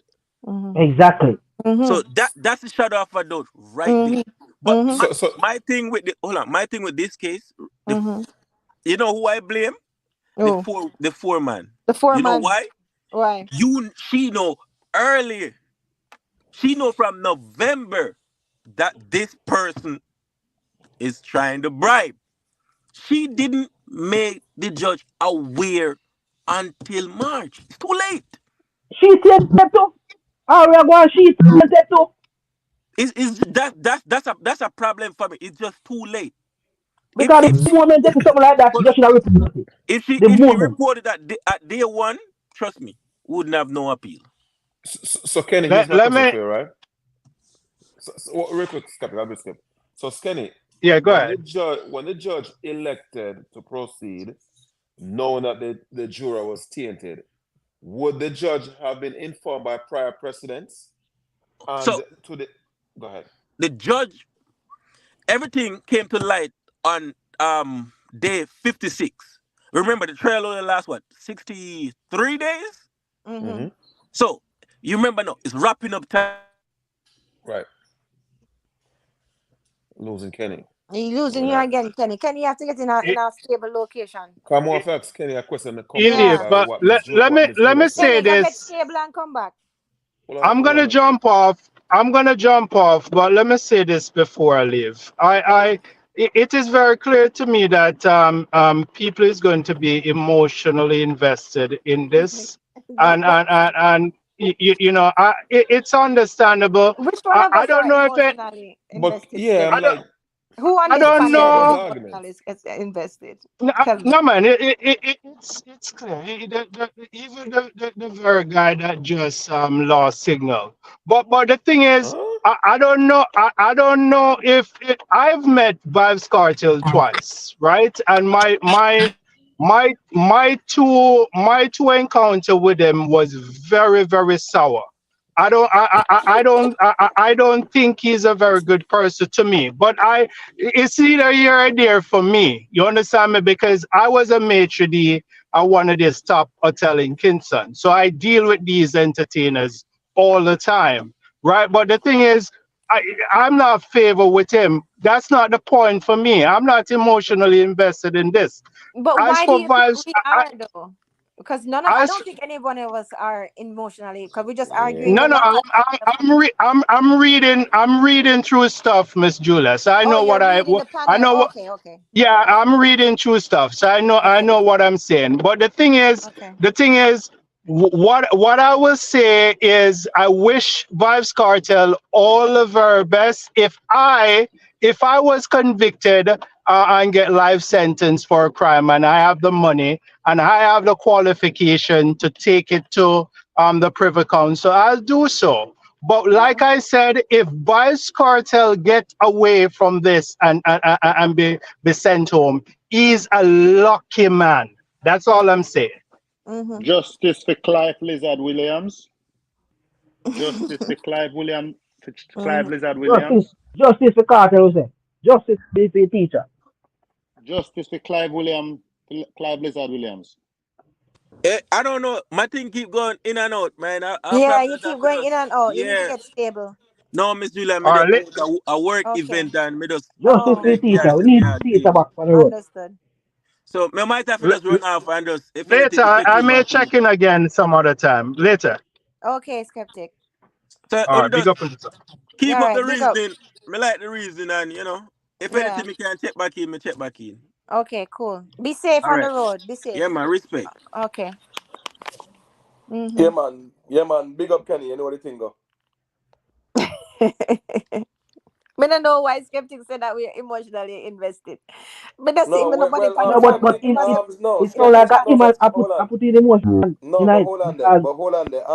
What Skeptic said, right? Skeptic said some people are. Did he say us? Him say. Yeah, but we're not hearing nobody being emotional. I'm not hearing no. But at the end of the day, you see the thing is now, Skeptic no say them reasoning, right? People are gonna push back, so I guess he's interpreting pushback as people being emotionally invested. But we know we know that people are emotionally invested, and we can't fight nobody for that. Right. Everybody is free to be emotionally invested. It's just that make sure the argument that you present is a logical one and not a too emotional one. Right, but I was talking about the people on the panel. Right. I think he was talking about the people But I think he was maybe insinuating that still, but I don't know that goes to, but Joe Grind. I want to ask Ms. Julia a question after. Yeah, one Joe Grind. Yeah, Joe Grind, unmute your mic. All right, you guys, Joe Grind already there. Yeah, man, go to Lalibela. Yeah, Lalibela. So, Ms. Julia, I'm going to give you the context now where, like, you have a hill, right? Mm-hmm. And you want to figure out, thought experiment-wise, how many rocks does it take to go from a hill to a mountain, right? Mm-hmm. Now, here I am going up the hill with a bag of rice. Mm-hmm. And two individual, I don't even know what you call individual rice, right? I mean, what we call two rice right? grain. Yeah, grain, that's the word, sorry. So two grains fall out of the bag, right? Mm-hmm. Now, to the extent that I had, say, 50 pounds of rice, mm-hmm. if only 2 grains fell out of the bag by my walking a mile, mm-hmm. ultimately when I weigh the rice later on, I should technically get 50 pounds, right? Yeah. So the 2 grains of rice mm-hmm. that fell out is technically the tainted juror. So what I wanted to ask both you and Kenny is, when the judge is looking to gauge mitigating factors mm-hmm. for him to decide that, though the juror is tainted, could he argue that the juror is amounts to the 2 grains of rice versus the remaining amount that contributed to 50 pounds? I'm trying to, I don't know if that makes sense. The prosecution tried to argue that because what the prosecution was saying was, listen, the tainted juror have nothing to do with the verdict that came by because the evidence was so because they wanted was so the consequential. tainted, no, the tainted juror wanted the verdict to go not guilty, but the judge is saying and the prosecutor is saying based on the evidence they got it right. So they said if they had gone the other way, then there would have been a situation, but they didn't go the other way based on the evidence. So in a nutshell, the judge is saying the tainted juror amounts to 2 grains of rice out of 50 pounds of rice. Basically, that's what he's saying. Okay. But here's the problem now. The defense, as I just said, is introduced in the shadow of the doubt. How do we know? Because what the defense is saying now is that 2 grain of rice could be really, really significant because we don't know. How do you know it's only 2 fall out? Basically, that's what he's saying. He said there's a hole in the bag. 2 pounds probably fell out. 2 pounds fell out. And listen, the defense, the prosecutor come back with, listen, the Supreme Court sided with them. So they're saying that the evidence that they put forward said this man is guilty. So that's why I asked the question up front, right? How much rocks do I need to add to a hill to turn into a mountain? Now, here I am walking 50 miles, and even 5 pounds of rice were to fall out of the bag, and I am going to feed hungry people. I'm probably going to feed a meaningful amount of people still, So I can argue that my objective was still met, wherein the burden was so acute that the fact that the juror was tainted was relatively immaterial. No. No, but what you're saying makes sense, But this is why it doesn't really correlate to what we are talking about, though. Alalibela, is because you said so. Even if it's 5 pounds of rice, it is quantifiable. What Popcaan is saying is the effect on the rest of the jurors. Right, the rest of the jurors we do not know, so it's not quantifiable. So because of the fact that there's the shadow of the doubt of it I get being what you're saying there. quantifiable. You see what I'm saying? Okay. So you're saying that we cannot quantify the true impact.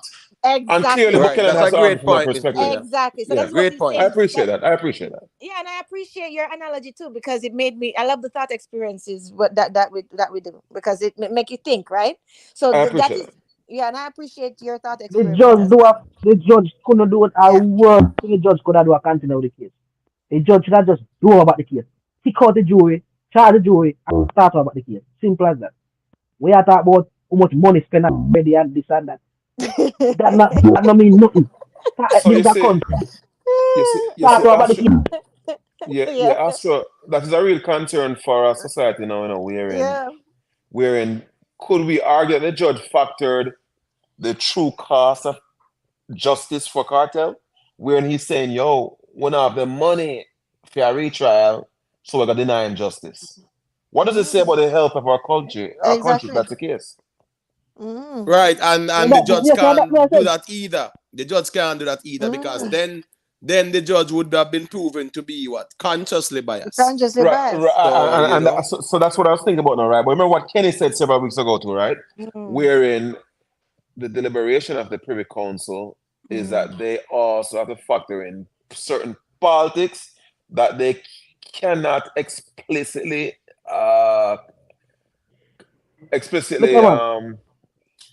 sorry? No, me I say the judge corrupted bad. There's no way.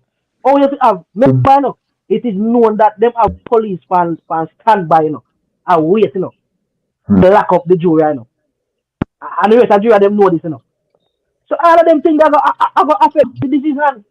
All of them things that affect the decision. So hold on. The judge might not have the wherewithal to make the right decision, However, that is not tantamount to the judge being corrupt. Right. Right. And the conversation is not about the judge being corrupt at all, right. not one bit. Right. You get what I'm saying? Are the judge made a poor decision or no such logic being presented? Because at the end of the day, it's gonna point to the fact that the judge, acted within the confines of the law, the letter of the law. Right. So we can't stay here and say the judge was corrupt when the judge obeyed the letter of the law as well. So at the end of the day, I don't know if you skeptic did that try to him word at Astro. I don't know. But when you kind of use them heavy word and say judge corrupt, bad. No, people will say.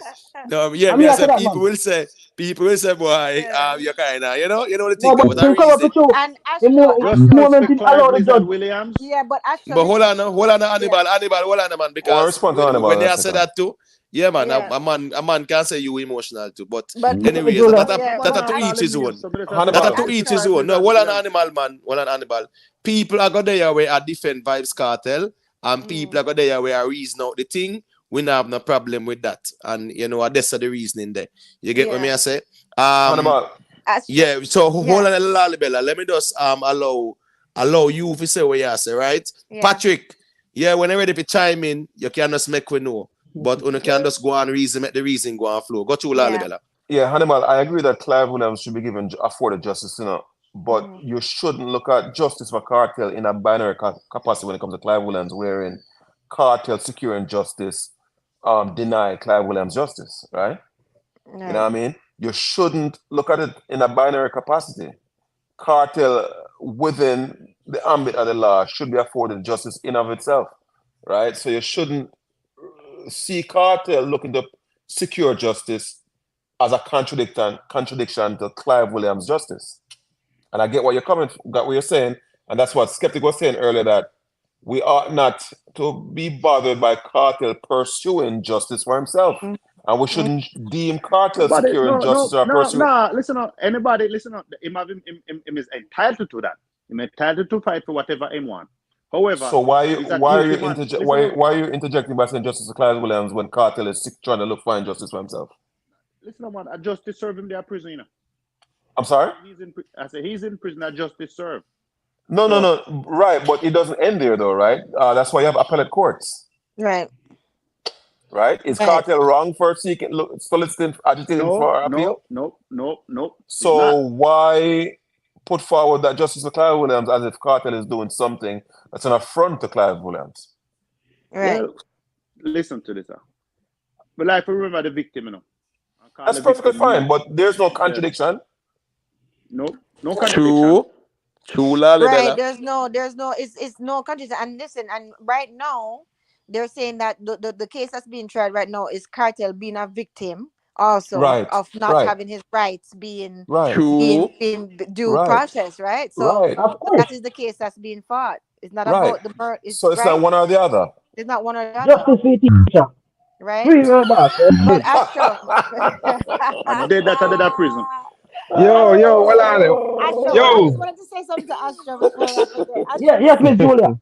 Asha, so you remember how you said that the judge is corrupt, right? Listen, Yeah. not because something never happened before means that it's wrong that it happened, right? Because there's always a Right. first time. Well, not Right. I don't like to say that there's always a first time because there shouldn't be a first time for certain things like smoking crack and them type of things.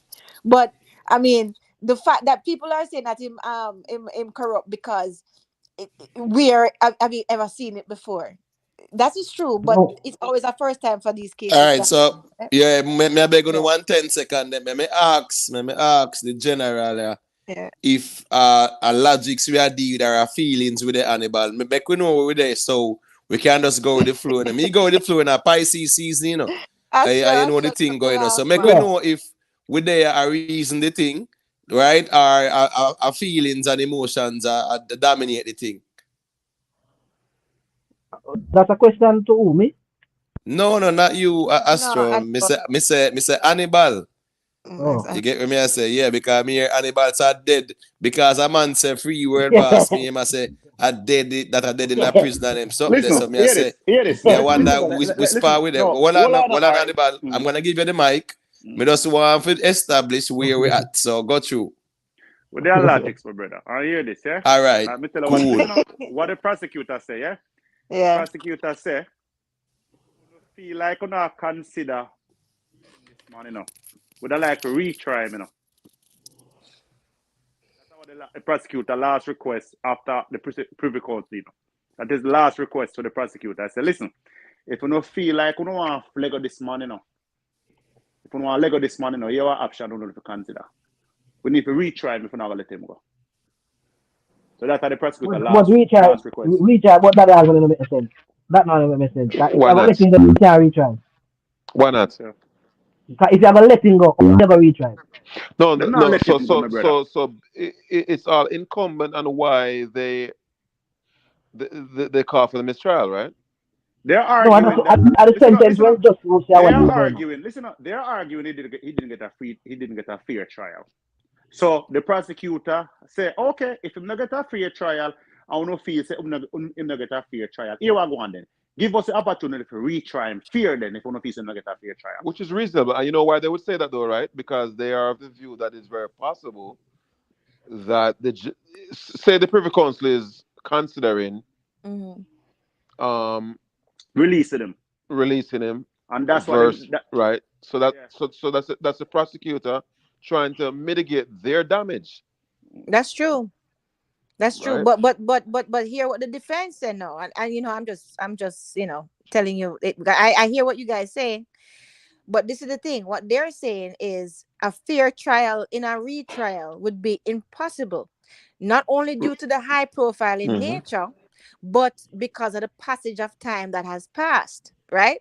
So they're saying that, right? So they're saying that there is no point in remitting this, right? Because right now, having a fair trial after all of this kangaroo court that's been going on is very, very difficult. A matter of fact, is probably impossible. You see what I'm saying? And that's what they're saying. And Miss Julia, that's when Yeah. they were looking at all these different jurisdictions now. Yeah. And see prior precedents to affirm what you're saying. And argue accordingly based on those principles and those precedents. So it's quite interesting, right? If the defense were able to successfully argue that there is no fair trial for cars, I mean, where do we go if the defense is successful in arguing that Kartel cannot secure a fair trial? Right. What is that? Where do we go? Where we go with that impasse? Just release him because he cannot get a fair trial? Yes, release him because the fool fault. Prosecution fault. Release him, man. Well, yeah, the bird would be the prosecutor for real. Yeah. A fool fault. I wouldn't call this. You know what I'm thinking about? And just remember to lalibet that time serve and yeah, man, yeah, all of them sitting there too. Definitely, right? Factor in them well, sitting that there means that likewise, all 4 men, all of them, their conviction will be quashed. All 4 of them. Then for them. All 4 of them. So basically, him saying that there's no proviso at all, no thought of retrial at all. Because of the fact, because of the way how the unfair trial was breached in the first place in the manner that it did. Yeah, so, but the thing is, the defense is arguing against a retrial on the notion that you won't find any quote unquote genuine jurors who you know who are say won't be influenced in some way, shape, or form. However, the justice system has the provision for what? Justice is trial, and we saw the Klansman trial that kind of set a template as well. So at the end of the day, people can argue that side, but you have to look at the other side as well. They might agree with the justice system to say, well, we trust, even though we might not agree with some actions taken here, we do trust the Jamaican justice system to be able to carry out a fair trial. So, you know, we have to kind of just look point that way. You understand me? When I said the verdict will come back on the 14th. Thursday. 14th, right. Listen, I have all of a Kleenex. All right, well, watch this now. All right, let me give T-Mac a little piece of the mic there. So quick and fast, and then we can just circulate it. Unmute the mic, T-Mac. Let me hear what you say now. Government of corruption, man. Yeah, night, man and man. Good night. Yeah, man, Female. What about the Hello, my name is Miss Julia. There's an echo from your phone. There's an echo from your phone, Astro, not you, T-Mac. Hold on there, 1 second. Astro, there is a sound coming from your phone. What I would suggest, you can just exit, right, and just check back in. Because we know the system got more time. Listen, Yeah, man, T-Mac. Hold on there, T-Mac. You see me address you by your name? My name is Miss Julia. Not coming a female, please and thanks. All right. So, got you, T-Mac. Make you hear what you say now. Miss Juliet. I said man and man, you know, and female. You cannot use female, my brother. You cannot use female, my brother. Why female and man to you? But I said man and man. Got you. It's all right. T-Mac got you. My name is Julia. It's all right. Got you. Love you, Miss Julia. Love you, man. No feel of you, man. Love you. All right? Yeah, man. Anyway, as Mr. Wallace are listening, I might not, you know, join the panel every time or every occasion you guys come on, but you know, from time to time we have the time, you know. All right. So my thing is, the verdict I come back so quick. I don't. But there I wonder. The fact that the verdict come back so quick, I'm not sure if that is in his favor, you know. Because if there was a lot of things to debate or question or object to or all of that, you know. I feel like the longer sometimes I've already take to come back, I think it's looking more in favor of a defense. Based on me have a little dialogue with a couple of my buddies and thing, and some of them they kind of have the same feeling. But long shot all of it. More ask the panel this. Do you guys feel or anything, any word you want to use that in all of this a person was willing to give up his freedom for Adi taking revenge for his alleged two shoes?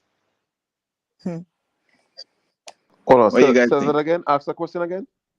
I'm saying in all of this, because we talk about Vybz in the sense, because I know he's the front of all of this, but at the same time, we still have to also remember there's another person doing 7 years for this situation, and well, we can also say he chose to get himself involved in it, as he didn't have to. We can also go down that route, but in the long shot, at the end of the day, the person is doing 7 years to basically, we could say, protecting someone, if we want to look at it like that.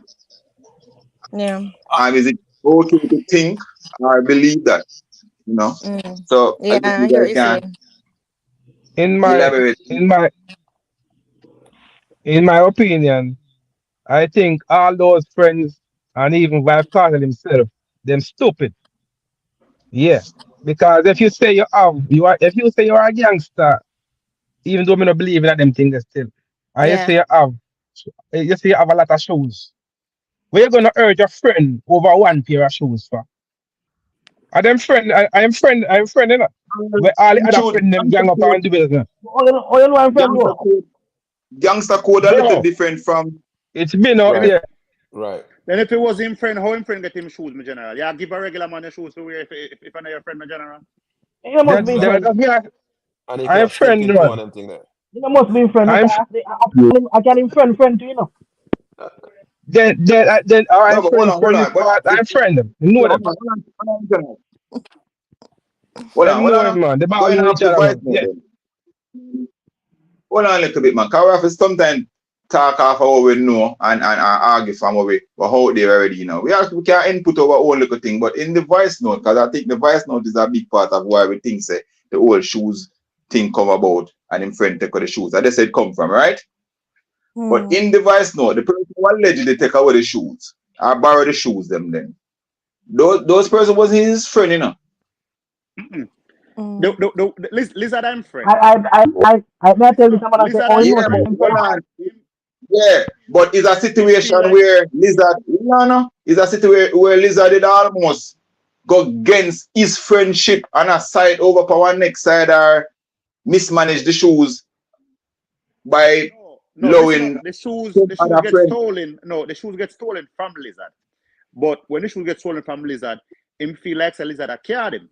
Like a car Lizard I run for him. So that's why I'm decided to get rid of Lizard. I must say, exactly. I am friend. Run back my shoes them before the end of the night or else. Yeah, man.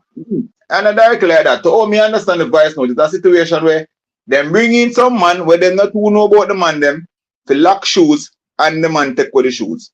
No, Lizard is supposed to friend with them. No. Lizard I lock the shoes them in general. Somebody else thief the shoes them from Lizard in general. Them two shoes get thief from Lizard. That's why Lizard them gone. I don't know where the shoes them gone. Not like the Lizard giving them. I agree with that.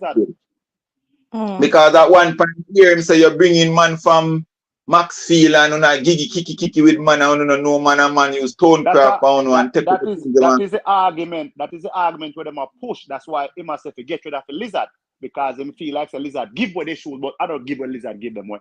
A thief them get stolen from Lizard. Yeah. No, we don't hear that in the thing come out. We don't hear them say shoes get thief. The shoes get missed up from maybe man where Lizard link with or Lizard bring in man and no man from wherever. So either way, all the shoes get missed up. Lizard was supposed to be the primary one behind the shoes there, so. But that the man never take with the shoes supposed to. And I had a friend in that from the voice note, you know. I'm more Lizard friend them there. And the Kartel not to know them. And when him do the research, the man not to know them neither. Them bring in man from out of port and allow man to come in and take one thing and all of that. So it's almost like a case of my discipline Lizard for bring in man in them thing and in them circle and know about and now him thing get messed up. So Lizard have to go pay the penalty fee. And you get from it. I don't know one gets. If you listen to the voice note also, you get to realize Kartel himself take influence from an expert you talk to him. You understand? I wish that he say, yo, you better do something about that, you know. So him hear that him take influence from people because do stupid things. Big up the panel. Big up everybody on the panel. Good night. Yeah, big up Michael. But one would I like to share? Seeing no, cut nobody knowledge. Let me go when we go on this. Go through. No, T-Mac, I was gonna say, you know the old saying what them say, there's no honor amongst thieves.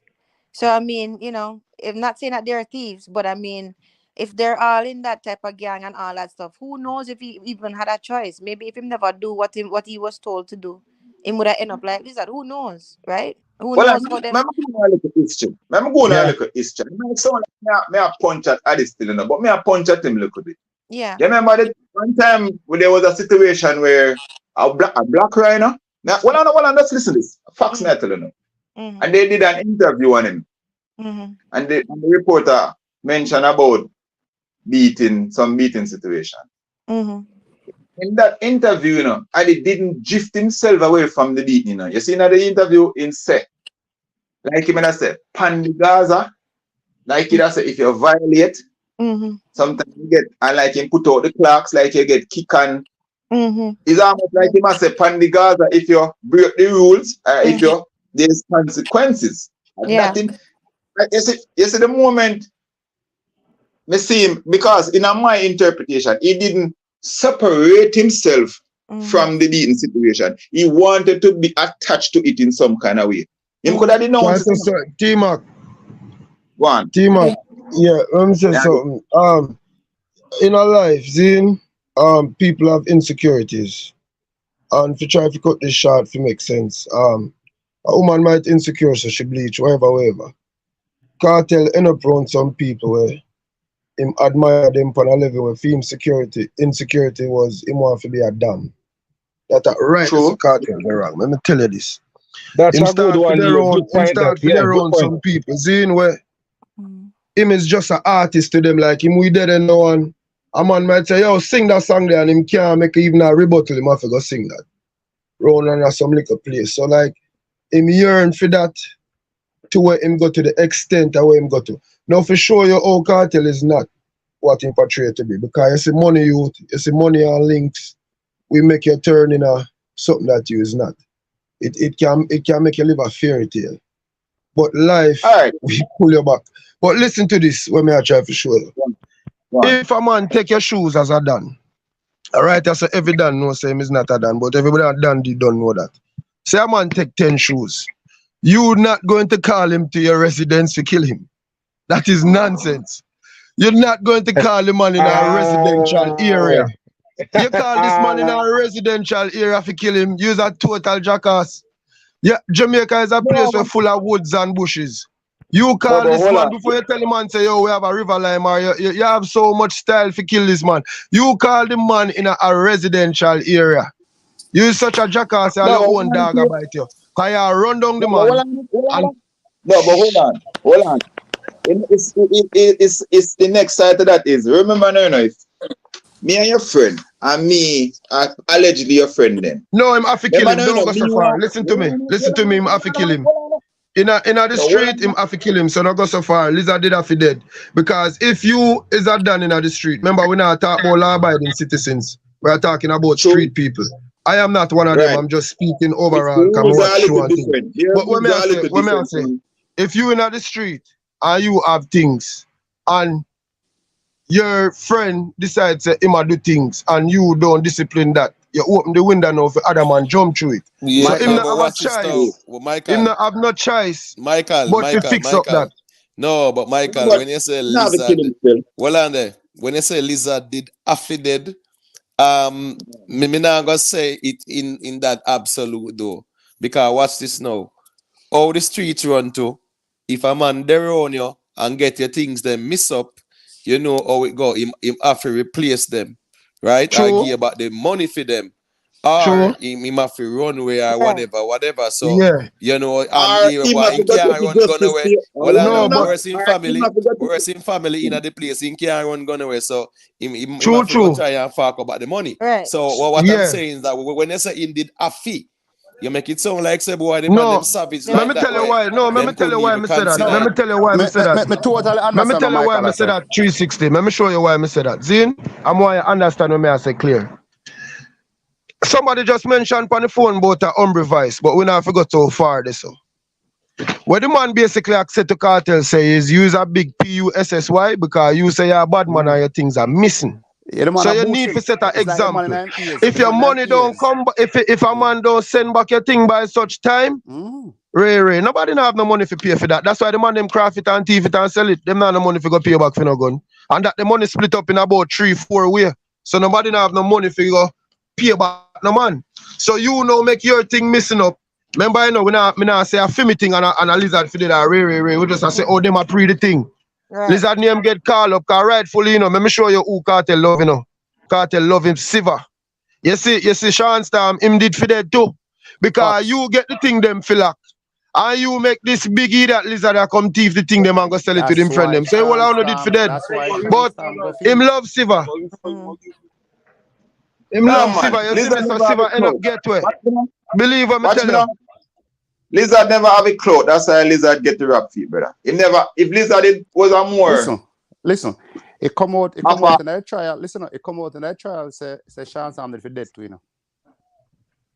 That rightfully so. That information leak out. Listen, that information leak out in the trial. Sean Sam for dead, you know.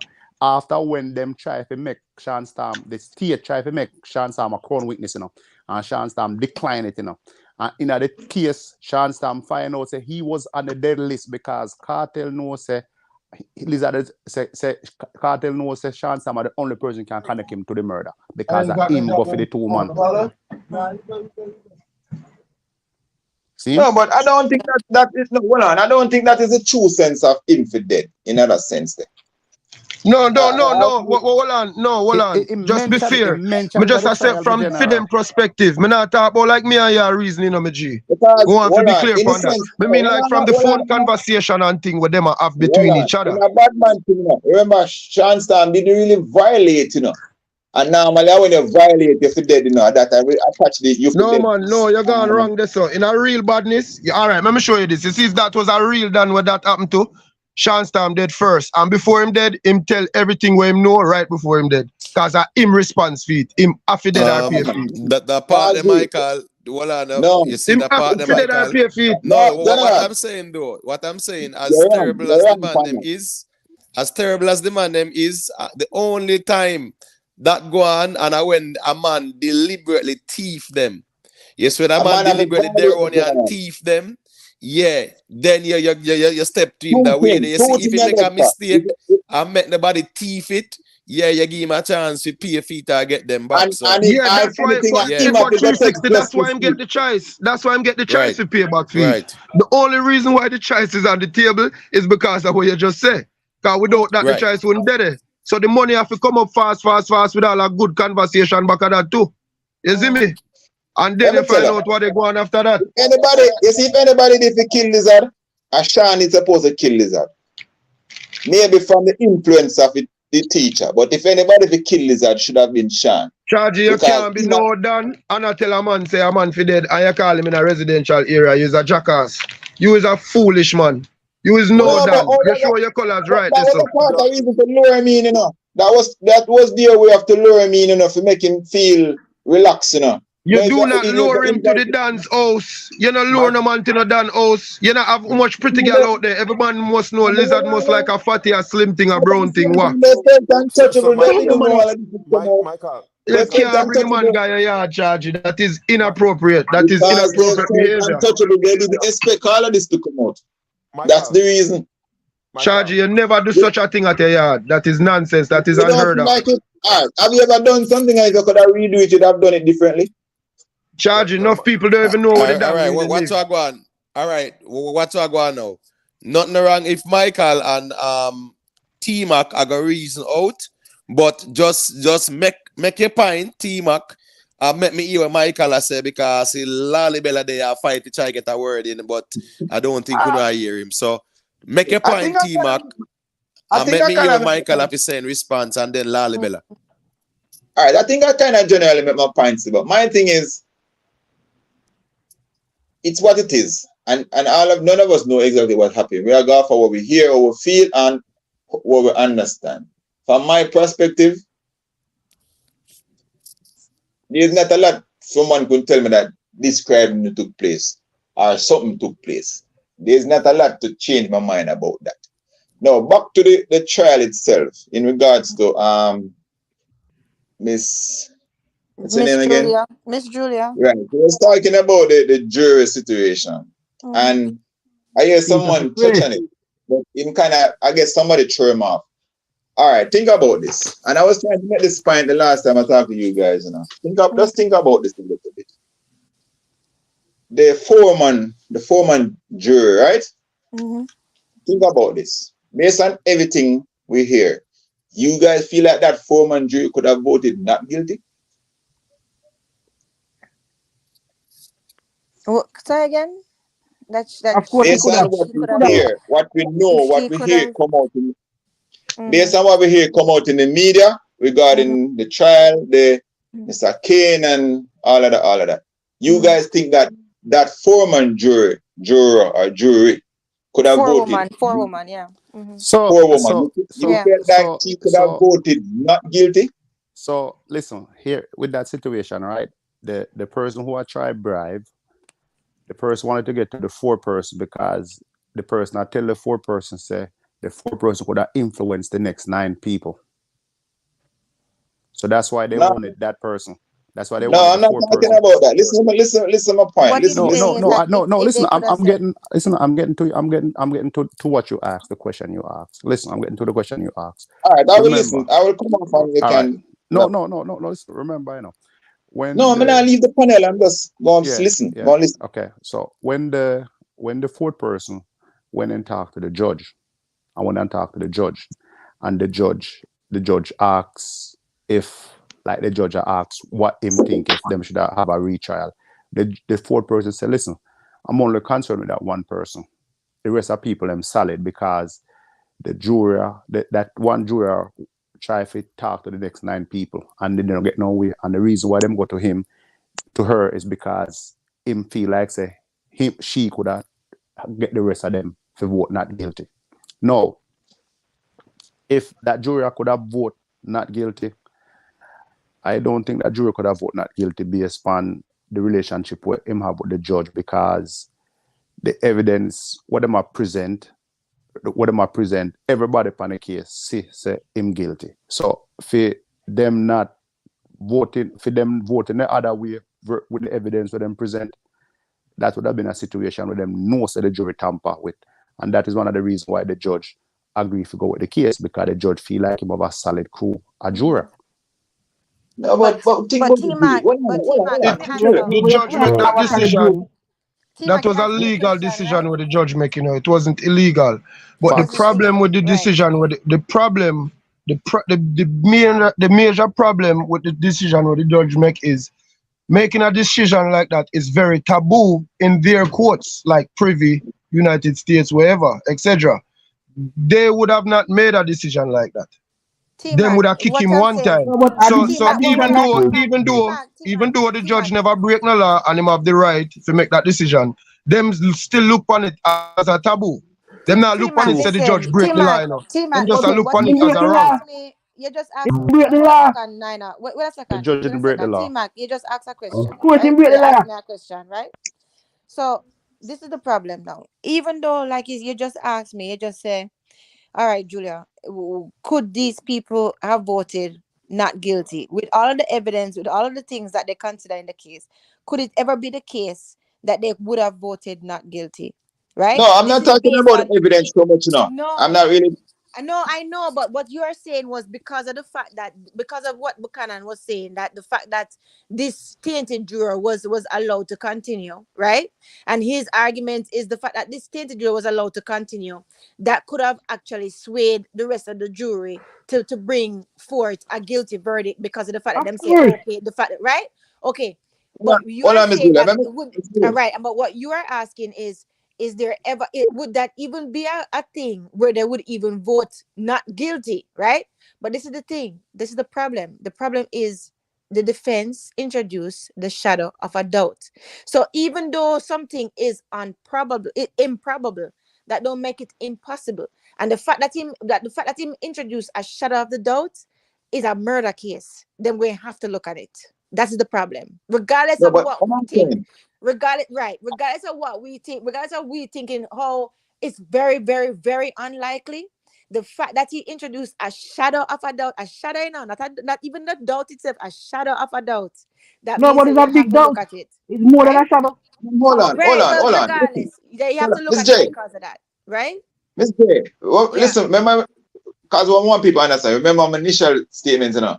What me think, what me feel, I mean, I go for what me out there to give you my opinion what me think. So this is not me defending something. Right. That's about the legal realm of thing. Just think about the whole thing. Just all over. If the thing is messy, no, just think about it. A jury come to you, and even much as we prepare to say, all of it good enough. That is like saying the whole of us one thing. Come on, that. What we talk about? No, it's messy, you know, it's messy, but these things do occur. These things do occur in these cases when they talk about jury. But even though it's messy, what you have to understand is, you know, the judge did what he did under the law. It's not like what the judge did was outside of the law. You understand? But I don't really think it helped the defense. Guys, one at a time. I don't really think it helped the defense. Why everybody keep on saying we're going to give the judge a benefit of the doubt, say, him act within the legal realm then. Yes, we're going to give him that. Yeah. Yes, fine. But we are trying to come to a decision. Think about the psychological effect. Because listen, believe me, trust me. T-Mac. The reason why the jury say them good is because the briber who are trying to bribe never affect any of the next 9. She Right, couldn't. but That but is but wrong, but the but but if it, Tima, listen yes, now, listen now. Not because listen that now, is like not saying, because listen, not remember I said the hold on, can never come off. Remember I said the jury decision was supposed to be at the end of all of that, you know. Not supposed to end where you go from where you're It not going all of wasn't. that, you know. No, That's supposed to be. listen. No, they never give a decision on the jury. Them said this is what she said. This is what she said. Everybody is sticking to the law. That was her word. Everybody is following the law. The reason why the judge, because the judge wanted, listen up, the judge wanted to stop the case, you know. That was the judge original thing was to stop the case. You know. The foreperson assured the judge McCool solid. McCool standing with the law. It was not about no decision they make. The situation was this: the bribe. None of them didn't take the bribe because. I understand where you go. But listen to the fact of the matter. Listen to the fact. I understand where you go. You never say it. I understand it. Think about what I try to say to you. A foreperson come to the jury. They give their. It establishes we have a tainted jury. We have a person that try to influence us. And we know the direction where the influencer come from. The direction him want where to go. We know say him want to go that way. Yeah. This is how we know from psychology and all of that. You see, the moment that established and you start have the conversation with the judge and all of that, trust me, my general, there's some level of biasness start to creep in. Family. Come on, says not true. Because the line of the reasoning going to shape one type of way. The line of the conversation going to shape one type of way. Evidence again. So, General, even the fourth person should have taken off of the case, my general. Even the fourth person should have but guys, no, not the prison. Should have dismissed from the case. Yeah, hold on, man. Hold on there. We start. We are nice at the thing now, nice but we could just allow each one to just speak, please. That is why go to Miss Julia. That's why T-Max, even though it was a provision, right now after this, I'm pretty sure that they're going to have to firm up that law to where them say that you know what, it will never happen again, red, white, or blue or green, right? From there is a tainted juror that everybody that has been found to be tainted, right? Miss Julia, nothing wrong with the law. I judge I idiot. I judge bias. But Astro, you know what I'm saying? Idiots. Hold on a second. The reason why there's something wrong with the law, right, is because it left it up to the judge's judgment. If it was a principle, like say in England, basically, where them say if there's a tainted juror, away with it, completely chop off the head, and have to start over. You don't have to get a brand new juror or start the case over.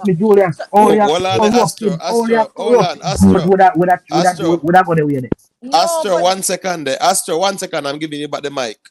All right. So since you said the judge broke the law, just tell us which law the judge broke. Right. So we can't tell which time break because everybody has and I'm saying go ahead and tell us. Which one? Tell us. Everybody has said him within the law to allow the jury. But what about the law? What about the law? We protect Vybz Kartel right to see a child. Because if you allow somebody like that, to still deliberate,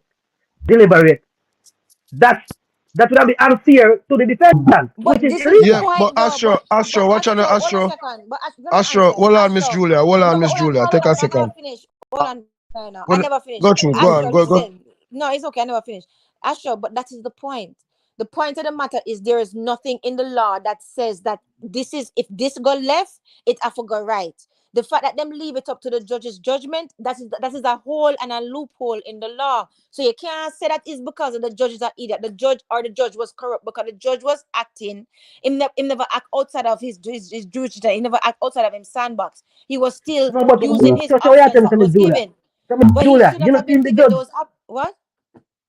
Julia, you know, the judge should at least consider the since but this is the problem. The law would say it's okay to keep the Julia, right? That's the problem, though. You are saying that. So why you not consider the law? We protect the man's right to a fair child. But Astro, that's the problem. The law should not make it a provision. They should make it where the judge chooses. They should make it that it's clear cut. If you go left and there's a tainted juror, we need to throw it out and start over again. It should just be clear cut Miss in the Julia, law. No, but with Julia, the law did it for centuries. The law did it all along, and this never happened yet. So clearly, and this I don't get idiot. I have a question. All right. Yeah. Yeah, listening to your question. Does the judge have a criminal record? What? I don't Does the think judge so. exactly? No. Can a judge be a judge and have a criminal record? I don't know. No. In Russia, probably. Okay. No, Listen no, up. no. No, listen up. No, listen up. Yeah. The judge has moral standing. Yeah? The judge is an officer of the law who makes sure that the law go right. Yeah? You see, this judge in this case has nothing to gain by following the law. The judge follow the law. Right. The judge not do nothing wrong in the case. That's what I've been saying. No, I I've know. been trying to explain. Exactly. So whoever thinking that the judge mess up, listen to this. The judge has option and the judge exercise that option. The option may be not favorable to the defense, but guess what? No, he is within the confine of the law. And the point of the matter is, if you have a problem with the judge having an option, then you have to fix the law. The law. You have to fix the law. So it's the law is the problem. Asha, no, but I really want Asha to understand what I'm saying. Asha, I hear what you're saying. You can say that if you were the judge, you'd do this, and you think that the judge was stupid to do this. Okay, fine.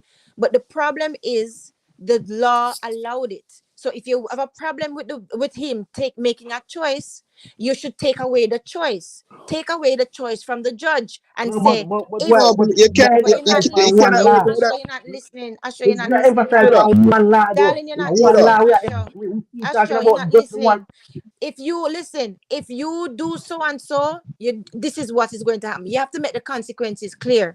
What I'm trying to say is the law itself gave the judge a choice. The judge acted in that choice, regardless if you agree with it or not, right? If in order to avoid this, you need to take away that choice. You need to say clearly, this person was tainted, no choice. The whole case throw away, and have to start over. Hello, Miss Julia. Yeah. Hello. Yeah, hold on.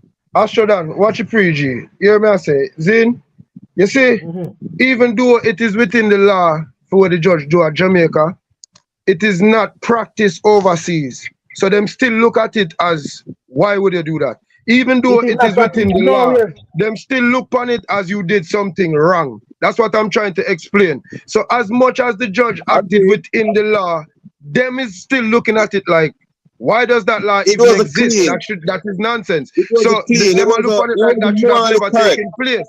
So that is the only reason why that argument even stand a chance in the privy, because the judge was acting within the law, but yet still it is a very good argument because them themselves not practice it. When the argument come up, the man, one of the judge them even asked the man, if that happened in the UK, where a juror was tainted, would we have kept him on? And the man could not say yes.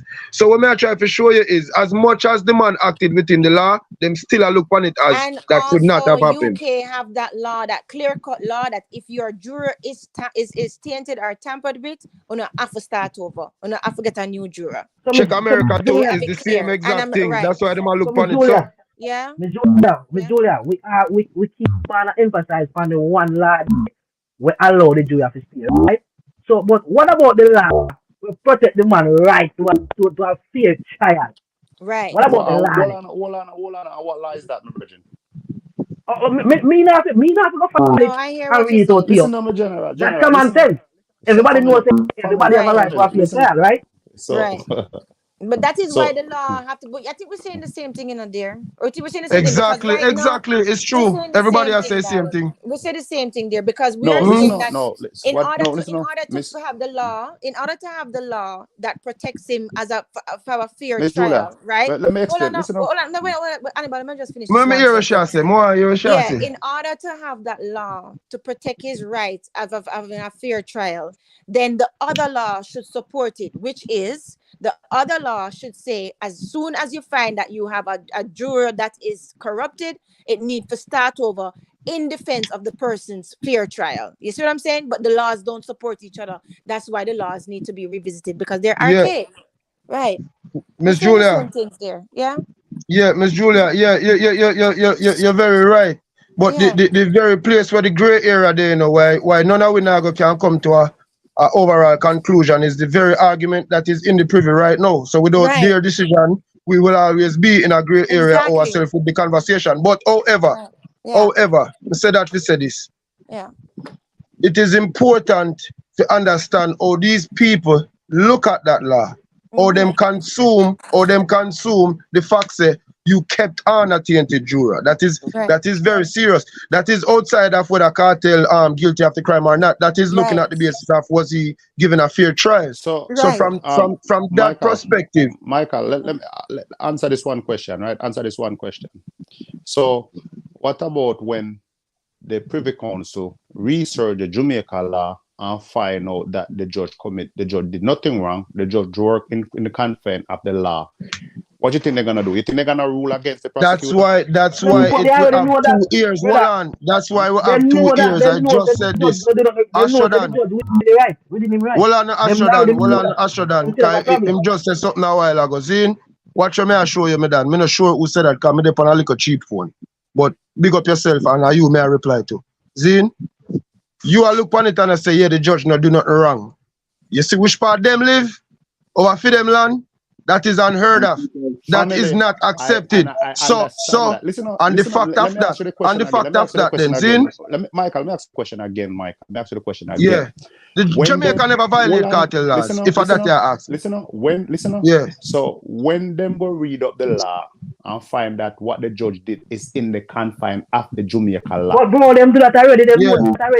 Them already know that. But you have to know. Them know that already. But yeah. But look, that does not change. That does not change the perception of how them view it. That is not even if them are gonna look on that as a then as a wrench in a Jamaican law. Them not gonna look on it and say, well, he was acting under the whatever, and him have the right to say that. So, them are gonna say that law should not even exist. Okay. Them not gonna agree with it. Why you think him point that out? That's why the man points out to him. Listen to the question, Elder. Listen to the question where the man asked him. If him think that could have happened in the UK, why you think the man asked him that? You tell me that. And this is how I'm answer. This is how I'm answer. Him say you wanna listen. The Supreme Court sided with us. Him say the Supreme Court. That's no one knows. With what does it change it though? With what? What the Supreme Court sided with him with? The Supreme Court says him guilty, and the Supreme Court, because at the same argument they bring to the Supreme Court now. No. You got misinformation right there. Because the first appeal gets shut down, so they did not agree to anything. Listen, them agree with the prosecution. And in what aspect? I'm just asking for clarity, brother. Not arguing. I'm just asking for clarity. Them uphold the sentence. So the prosecutor is telling the Privy Council, say, listen, the Supreme Court agreed with you based on the law. And you that argument. Family, okay, but you said the Privy Council agree. What did they agree with them on? That may not really understand what you're saying. Listen, the Supreme Court upheld the law. So the prosecutor is telling the upheld the law, upheld the verdict. The sentence, the verdict, upheld the verdict. Okay.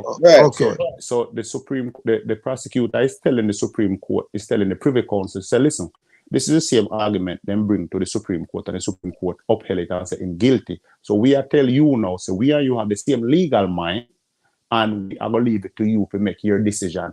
We did nothing wrong with the evidence. We did nothing wrong. We follow the law. So based on the evidence that we present to you, are you gonna let him go? Or are you gonna side with we? That's a very poor argument. That the argument that some people on the guys are different cartel. That the argument they don't sound like a liar when I saw the law, brother. Me not give lawyer $500 million to go tell the Privy Council. Hold on, please, guys. No, sir. One at a time, guys. Hold on, man. Hear this now. Watch this now. Yeah, man. If somebody I go hold the mic, I'm pretty sure we hear them say them start off even before we. So we just make them finish and then we chime in. But beg on 10 seconds, let me just calm down the waters there. Big up to Jatori. Big up to Global Life, big up to all of the ones who check in. Yeah, please, I greatly appreciate you leaving a like on the stream. If you're new to the platform, you want to join the panel, the link is pinned at the top. You can just follow the instructions and you can check in and share your perspective. And if you rate the platform as well and rate the reason, you can also subscribe. So, yeah, man, enough respect for that.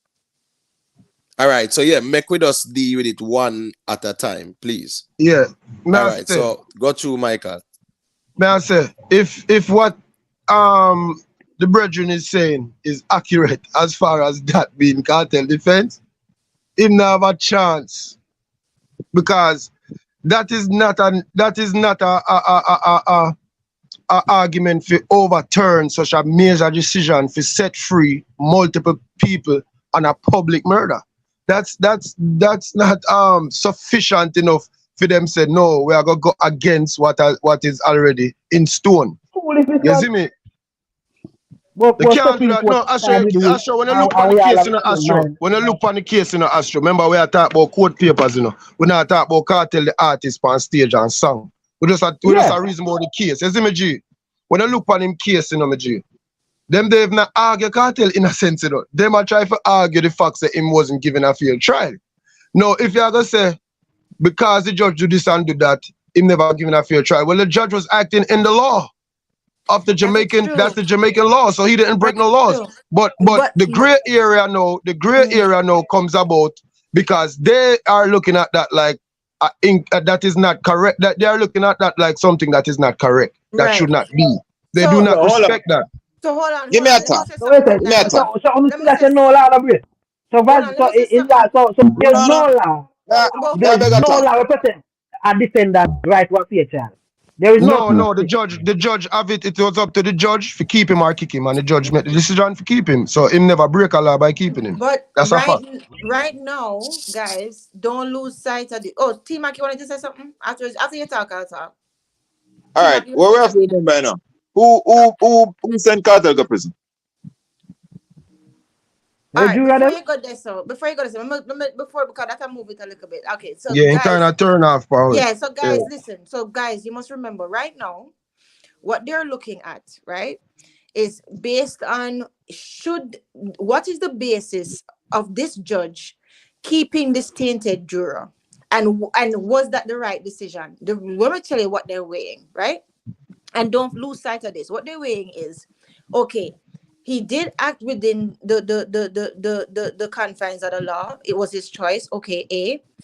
B, the prosecution and the judge say, you know what? The evidence was overwhelming anyway, so we don't really see how it would have made a big effect on the decision. That's number 2. Number 3, they say that, oh, you know what? It was such a long trial. And we just didn't want to start it over, which is a non-argument. They shouldn't even have brought that up. Okay. Now, the defense now is saying all the reasons why he should not have kept that. The defense argument is it has never been done before, which is a non-argument because things happen for the first time. But they're also saying that not because the other jurors were not affected does not mean that the bribe did not have an effect on their decision. So the fact that the defense raised a shadow of a doubt, as I keep saying, is enough for them to have this squabble right now and enough for them to change the law, right? Exactly. So right now, what is on the table, is should he have kept that, even though it is in the confines of the law the way he acted, should he really have kept that tainted juror? Him go wrong. On what basis did he keep that? On what basis did he keep that tainted juror? And he's saying, I was legally able to do it, right? It never hold no weight anyway because of the evidence and because of the fact that it was guilty, right? And because the case gone so long already, right? But Miss Julia, yeah, what you just say a while ago, don't think it's a small thing, You see, what you say. What you make? No, you make a point as far as we say why he kept him. That is a whole nother thing where them are going at the same. You understand? Because them people in a play. Michael. Yeah, that is a whole nother thing now where them are going to look into how that transpire. But Michael, this is the thing. That is why the defense put it. That's why the defense is good, and that's why the defense put in the shadow of a doubt. You understand what I'm saying? And that's the only thing, you need for Thank you. Yeah, man. True. Exactly. True. Hold on again. Yeah. Miss Jolan, I basically asked the point who sent Adi to prison, and you say, well, kind of changing the Yeah. But I wasn't really, think about it. The jury are the one to send him to basically send him to prison pretty much. No matter how you fix it or twist it, I them send him to prison. Guilty or not guilty. We're not getting at that. Now, the jury is the defense main talking point because them are say, who no send the man to prison, and there's questionable situation around the set of people who send him to prison. And that them basically are saying, and you can't blame them for that either, because it's also proving that the people them who send him to prison, there was situation in because we there discuss it and we become like we don't understand the magnitude of we do understand. I don't think you should of the jury in the situation. Yeah, I don't think you should underestimate. We have a strong word in that statement. Yeah. Huh? Yeah, I don't think you should underestimate because I think we're doing a pretty good job dissecting it. We're just talking, right? Get on a clean next. Why I said that? Yeah. Why I said that, where I'm saying the jury is the person who really make that decision, guilty or not guilty. No matter how we fix it, twist it, or turn it. We also hear the argument of evidence this, evidence that. Remember, the defense also give their version. We're not. We heard the person say, Kartel defense present some stuff with kind of proof him not guilty and all of that. But they actually did. We remember that in the conversation also. So the jury are the one who really make that decisive decision. They are saying the people that who know whole whatever. This is the situation with them. So, the privy don't look at the Jamaica court like it's competent. Them look on the Please, Michael, sorry. When it comes down to the jury, right? The prosecution did argue that there's no evidence that the 10 jurors that voted in favor of the prosecution were compromised. The defense. Hold on, Hannibal, Astro, sorry. The defense did not also produce any evidence that proves that the other 10 jurors were also compromised, right?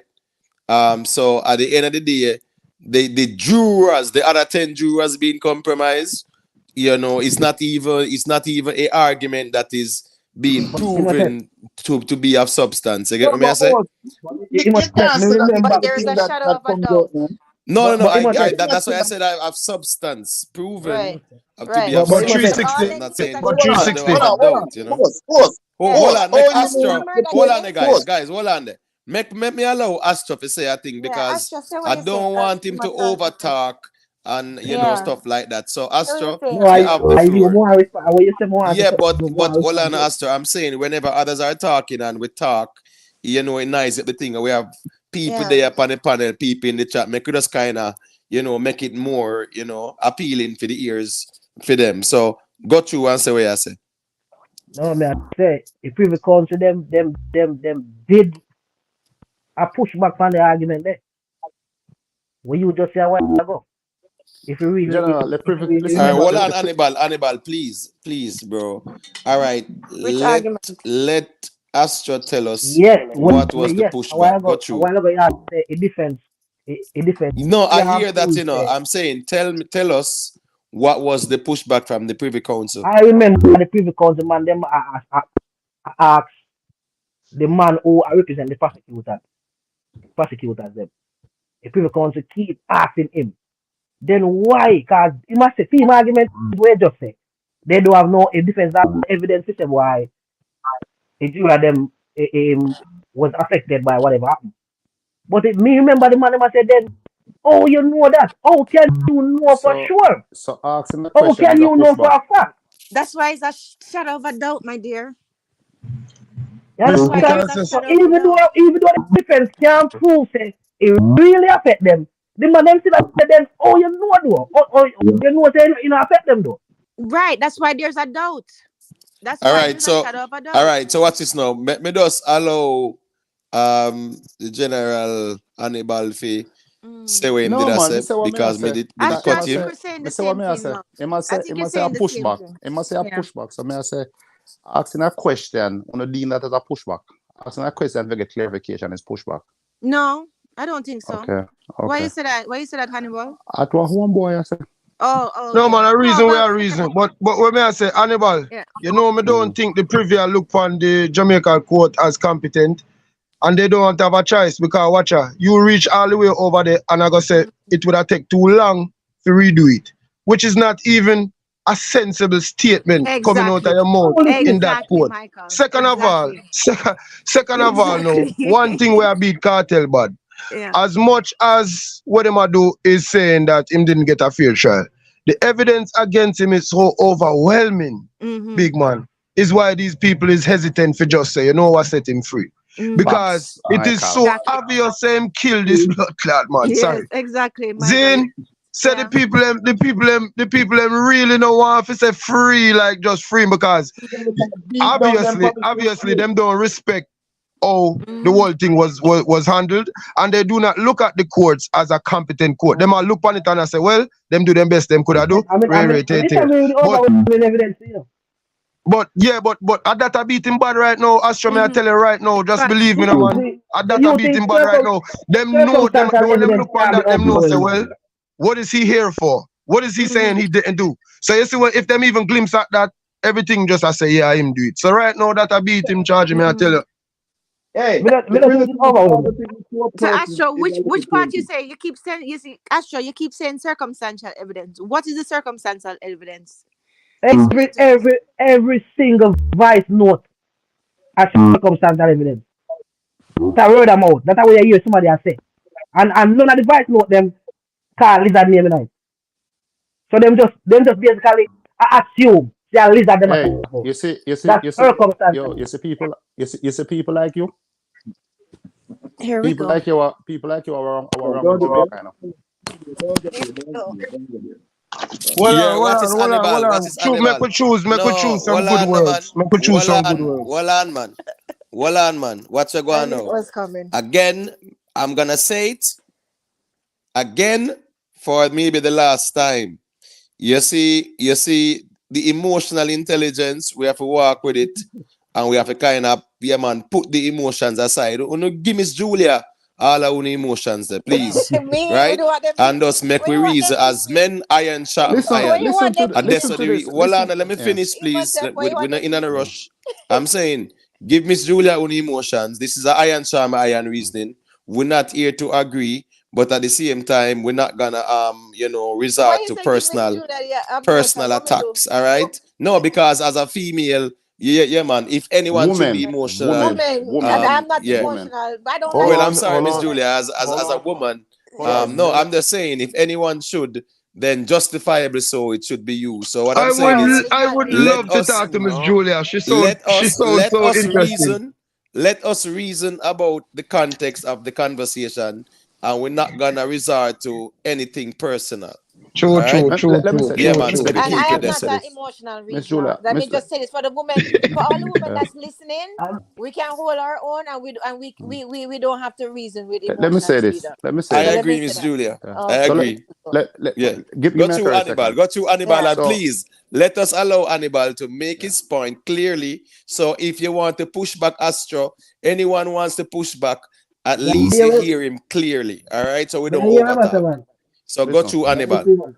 For all the evidence that was put forward, for even Michael can come out and say, boy, I'm guilty because the evidence is overwhelming. And we all see that the evidence is overwhelming. This brother there, where him blind from favoritism, figure like say the evidence go against Kartel. People like we can have the own mind, bro. General, can I finish talking, my brother? Can I talk? Can I just finish? Let me play without you interrupt. Yeah. Listen. Yeah. For all the evidence that is put forth, and on a skill, I go against evidence. These are things that are the issue in a Jamaica, you know. These are the very issue, are the things that plague with country, you know. Because guess what, no? You know, see, a man don't just get killed on the seat and on the talk. And because you don't like a man, him not do nothing wrong. Listen, my brother. A man is guilty. The evidence proves him guilty. It's not me not dislike him or like him. Him could have mean nothing to me. Him come out tomorrow, mean nothing to me. Not change my life in no way. But this is what me know. Me know, sir. Criminals are doing things and are the first to do it. And this one embrace. And that's why I'm in a situation. Because like what Michael said, invite man here to kill man at your house. You know, come on, go kill man, they kill man at your yard. So you bring a witness leave, a witness leave from him house, so he try to kill two of them. And one go tell the police, say, yo, he kill my friend now and dog bite him. And then see him at the hospital and dog bite him. The next one no final now. Me talk about the evidence in the court. Asher, all right, Asher, let me ask you this now. So what is circumstantial about that evidence? Do you know? And I'm not being mean to you or nothing, but I just want to know. You know what circumstantial evidence actually mean? Like circumstantial evidence really basically means it relies on inference, you know. So it's not direct evidence. So how was the voice notes? Exactly. So what about the voice note? No, so tell me how was that not direct evidence? Right? No, but only direct. All right. Vybz Kartel voice, right? A Vybz Kartel voice, right? It was his voice, so that's direct evidence, and a right? Phone, right? That's his phone. That's direct evidence, right? So let me give you. Let me see if I can. Okay. So listen. Let me give you an example of circumstantial evidence and an example of a direct evidence. All right. Say they go to a crime scene, right? Say I die in this house. God forbid. Knock on wood, and then find Hannibal. No, use somebody else's name. Use somebody else's name. Hey, this sound like a show. This bad. Got him, Miss Julia. Hold them. Say use somebody else. No, use Hannibal. Then find Imhotep fingerprints on my mirror, right? It's circumstantial because them don't know when that fingerprint was placed there. He could have been there. He could have been in my house the week before. Really? No. Yes. That's going to be circumstantial. No, hold on. Listen, fingerprint can't find crime scene. That's circumstantial. If you cannot listen, you cannot learn. Listen to what I'm saying, because you clearly don't understand what circumstantial evidence means. Circumstantial evidence encompasses situations where the facts at the issues they're established through Miss Julia, that's physical evidence right there. Jesus Christ, listen now. Physical evidence can listen. Sorry, physical evidence can also be circumstantial evidence. This is what I'm saying. Direct evidence supports a fact without the need for additional inference, right? For instance, an eyewitness, right? An eyewitness say, you know what? I saw him cut Julia's throat. That is direct evidence. Circumstantial evidence, it requires reasoning on inference. Oh, you know what? We don't know who cut our throat, but we see Imhotep fingerprint on our mirror. That is circumstantial evidence because they don't know when that fingerprint was left there. So they're inferring that Imhotep left his fingerprint there when he cut my throat. Now, if his fingerprint is in blood, then that is direct evidence. And if the blood is mine, that's direct evidence. But if it's just a fingerprint on the mirror, it is not direct evidence because you don't know when that fingerprint was there. So no, they have to infer. What? You can ask that question? Yes. Sorry. Go ahead. All right. You 100% sure say in the device note them. At least the man talk about. Did they call his name? Yes, they did. They call his name one time in the device note them. They call his name and also it was his phone and it was his voice. So that's direct evidence. It's not circumstantial anymore. No, me talk about the killing part. Me talk about the killing part. The man say, yo, remember Astro, the man say, yo, a little hombre come check me and I tell me say Lizard dead. And me I say, the man say, a man come check him and tell him say Lizard dead. And oh, you no call me. That the man said to him, you know, as some big giggy idiot boy, them talk like a live YouTube them depend. This is a mad people them. Him a send voice note to the man, not even a live call. Yo, me here say Lizard dead. You don't even hear say animal drop out of a tree. You hear say Lizard dead. Then this a jackass. Yo, me don't know them man. I just me don't know charge. Michael, hear this, Michael. Listen to the crazy part now. You ever see no cartoon? You ever see no cartoon where you see the devil on a man's shoulder and an angel on the man's shoulder? So the little man in the cartel is like the devil that tell Kartel to kill the man. Listen, man. Charge it. The thing is to, if it was a little idiot, I tell him, he wouldn't take it so. But you see to the level where that umbrella depend, and him hear what the Umbria say, cause basically the Umbria really I tell him say charge you, I be a thing you deal with, your thing not tough, And this your is the thing, thing not though. ready. And You see there's me? one thing, Astro, one thing you have to remember, right? And I'm not dissing you or anything, and I apologize if I come off harsh before. But circumstantial evidence, I know, but sir, listen, circumstantial evidence may have more than one explanation. That is circumstantial evidence. It might have more than one No, but explanation. Miss Julia, Yeah. fingerprint and a crime scene, that's physical evidence. No way Family, that you don't You're that not know could when the be listening. You're not family, circumstantial. you listening. don't know when the Jesus, you're not fingerprint go there, listening. my youth. You're When the not listening. fingerprint go there. You're not listening. A fingerprint. It depends on if Imhotep's fingerprint is in my blood. That is direct evidence because that means he was there. If anybody fingerprint them catch them fine. No, Find but your crime listen, it scene. is circumstantial because of the fact that you I don't got know. time to the crime scene there. Listen, no man, Astro. If you not listen, we can't talk in a sweetheart. Astro. Astro, What? it Miss That is Julia, kind of Miss Julia. truth still, you circumstantial know. as in you One don't said just know no kind when. of truth. No, it's You not true, don't my know brother. when it was It's not there. true. My I brother, told listen me now. that me not Bro, that. listen on. Family. Listen on, Astro. Listen to So me. the place upon Listen the to me, crime scene, you know, Astro. must mean no you have to go prove or come up with other situation for proof Right, otherwise. Well, on The right. one man, place just make me. All right, well on the T-Max. Sorry if you cut your wisdom though, but let us just make Miss Julia finish her point, Listen to what. and Right, then T-Mac can say a thing. Please, Astro, you know, let's not overtalk. All right, so go through Miss Julia. right. So circumstantial evidence it requires reasoning or inference, right? So them say Imhotep Miss fingerprint Julia. Hold was on, on Miss my. Julia. Let me help you out. Let me help you out, Miss I Julia. Let don't me help want you your out. help. No, hold I on, just no, want to. sister, I hold just want on. to finish No, saying what cause I wanted to no, say. Miss Miss Julia, this is what I Independent say, I man. brother. really. Oh no. I'm not Miss No, Independent, no, but no. I'm just Hold on, saying. Hannibal, I just want to Hold say on my there. point. Hold on, Hannibal. Go on. Go ahead. Hold on, I'm man. not going to Him fight. now I'm Yeah, not get going it. to man. No, fight no, Miss no. Listen, Hold Independent. on, Miss no, man. Julia. Please, Julia, why you guys. react? No, go on, man. No, Why no, hear no. the Hold Julia on, say? no. Hold on, Astro, Go man. through, Say, man. Brother, no, just hold on, all no, right. man. The man, them a race Say, and a overtalk for what, man. Hold on, man. We are going to allow Miss Julia to finish her point, right? So we can everybody can clearly hear what she has said. All right, so finish the point, Miss Julia. What I'm saying is circumstantial evidence may have more than one explanation, right? So it make it essential for you to evaluate the alternative scenarios. Just like how them come in and them find me dead and then find Imhotep's fingerprint on my mirror, right? What are the other alternative scenarios? The alternative scenarios is he was here last week and he was in my bedroom last week. He was not here at the time of the murder. Now, if they find his fingerprint with my blood in it on the mirror, that means it's direct evidence because guess what? His blood, his fingerprint was there. He was clearly there at the time of my murder, right? Because his hand was there in the and Yes, even me and understand. okay. So Miss Julia. direct evidence means it supports a fact without any No, additional but what I'm inference. saying, Miss Julia, you could never call a fingerprint and a crime scene circumstantial evidence. my youth, You if could they, not find a fingerprint how, on one. family, listen up. Yes, You you What can't day? can call that because circumstantial. listen, no, yes you Family. can because listen, no, because you don't know when it was placed there. Listen, Because Miss guess No, Julia. what? If but that's still not say circumstantial. Jesus That's Christ, actually you don't physical understand what evidence.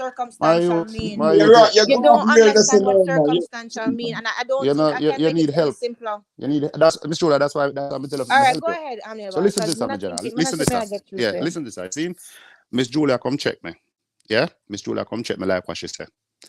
Me touch her car, Imhotep touch her car.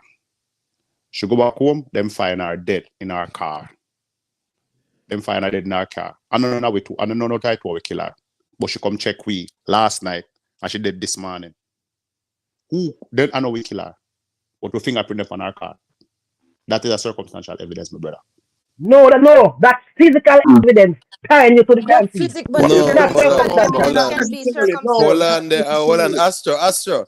All right, Astro, hold on now. So make we just allow I'm a talk Astro about to forensic. tell us. You can't use the Hold forensic on, evidence. brother man. Hold on now. Tell us what circumstantial evidence is, and please, you cannot use the phone information that's accepted in the court of law has been valid to say it's circumstantial. It's not you, right? Circumstantial It's where the letter of the essentially law. means Hold on, me technical. general. Astro, just listen to not respond and listen so you can understand to respond. No? Make we do it that way. Then. My thing is this. the court has presented whatever it was in the phone, it was accepted, right? The Privy Council even rejected any new phone evidence and things like that. So I'm just saying, let us speak in the context of that. So tell us your example of circumstantial evidence, and I'm saying, please, that phone argument cannot be used. No, but I always use the phone because I phone. No, but that is not You don't have reason that way. Astro, Yeah. then it make no sense. We are reasoning It don't make no sense. because the phone in the court of law was never circumstantial evidence. Right. So why It was though. It was. No, Even the prosecution called it circumstantial. No, Even the prosecutor herself called no, to that evidence as circumstantial. They did not, brother. So make with us. Not because All right, it's watch this now. circumstantial. It All right, means that fine. it can't All right, use. watch this now. Fine. You So watch can't use this the now. court. Well, on, man. All right. So if you are gonna argue and say it's circumstantial, give us another example of circumstantial. Or tell us what it means, because I don't know what it means, right? Evidence means. Right, what it means. What does it mean? You don't know what it means. When you're speculating, when you're speculating something, you're not sure. Just like how nobody has to speculate say animal we use as example, see fingerprint, the crime. Me not have to speculate that. Me sure the animal fingerprint did it. When did animal did the crime scene? Astro, you see if you did that judge. Astro, hold on, Miss Julia. Yeah. Astro, if you did that judge, you see, you know how much man they are jail. You see, if you where you are say right, yeah, where you say that no circumstantial, that just tie you to that. Cause watch what I show you, Astro. You have to listen to what the lady was saying to you very keenly. She's saying, watch out, man. She's saying, watch out, G. She's saying, Zine. She's saying that when the people them come and dust down the place, they're not just going to find one fingerprint. Right. So if they have a suspect and that suspect fingerprint appears without blood, remember no, it not have nothing to the direct murder. It's just on the scene. Right. Listen good no, man. Just listen good no. I show we watch enough TV. It depend. It's not. They don't have your fingerprint on a murder weapon. You know have no DNA evidence on you, but your fingerprint upon the mirror along with other people. That is circumstantial. That's not direct evidence. Physical evidence. So physical evidence and forensic evidence. When you keep saying physical evidence, sweetheart, physical evidence can also be circumstantial. Yes. The physical evidence don't mean that it's not circumstantial. Circumstantial mean that it means that it needs an inference to connect to a conclusion. The evidence and backup evidence going to determine if it's circumstantial or if it's a legitimate evidence. Yeah, even appearing in the area of the crime can be circumstantial. Like if them have proof, them see a walk past on the camera, me could say you not commit no crime on the camera, you know. You buy your food and come out of the store. So you're in the area, that's circumstantial evidence that like you was in that area. Simple. You see what I'm saying? You're going to the woman house. You're going to the woman house. Even finding a murder weapon in the suspect's possession, it doesn't directly prove guilt, but it strongly implies involvement. So it implies and it infers. That's circumstantial, right? Hold on, you need to put him. You need to put him on the crime scene. Everything. Hold on a little bit. Now I beg talk. All right, watch this now. So circumstantial evidence is listen. Hold on. This is how circumstantial evidence comes into play. Circumstantial evidence comes into play based on who's presenting the argument. Really, it's the defense going. All right, the prosecutor going to prevent the most of the time. Them are the one present the circumstantial evidence, right? Now the defense going to rebut those evidence to say basically don't match it up then for prove the point that they are making. Would we agree on that, right? I don't understand. Yes, we agree. Yeah, circumstantial is not direct evidence. That's why circumstantial evidence. Exactly. That's exactly what it is. That's exactly what it is, right? Where my virgin fall off now. He's looking at the point that say you're all right. On a normal condition, there's a murder take place. Just blank. We don't have no follow-up evidence, nothing at all. We don't have no leads, no nothing. On the scene of the crime, we'll find some fingerprints. If we can match those fingerprints to anybody at all, automatically that gonna bring those persons into the equation. Hold on. That means say the person cannot be dropped from the charge or would have no further interest in this person. Now this, when them look through now, we're gonna present you supposed to be in the possession of this person or in this person we're about. Let's say I'm a boyfriend or a girlfriend.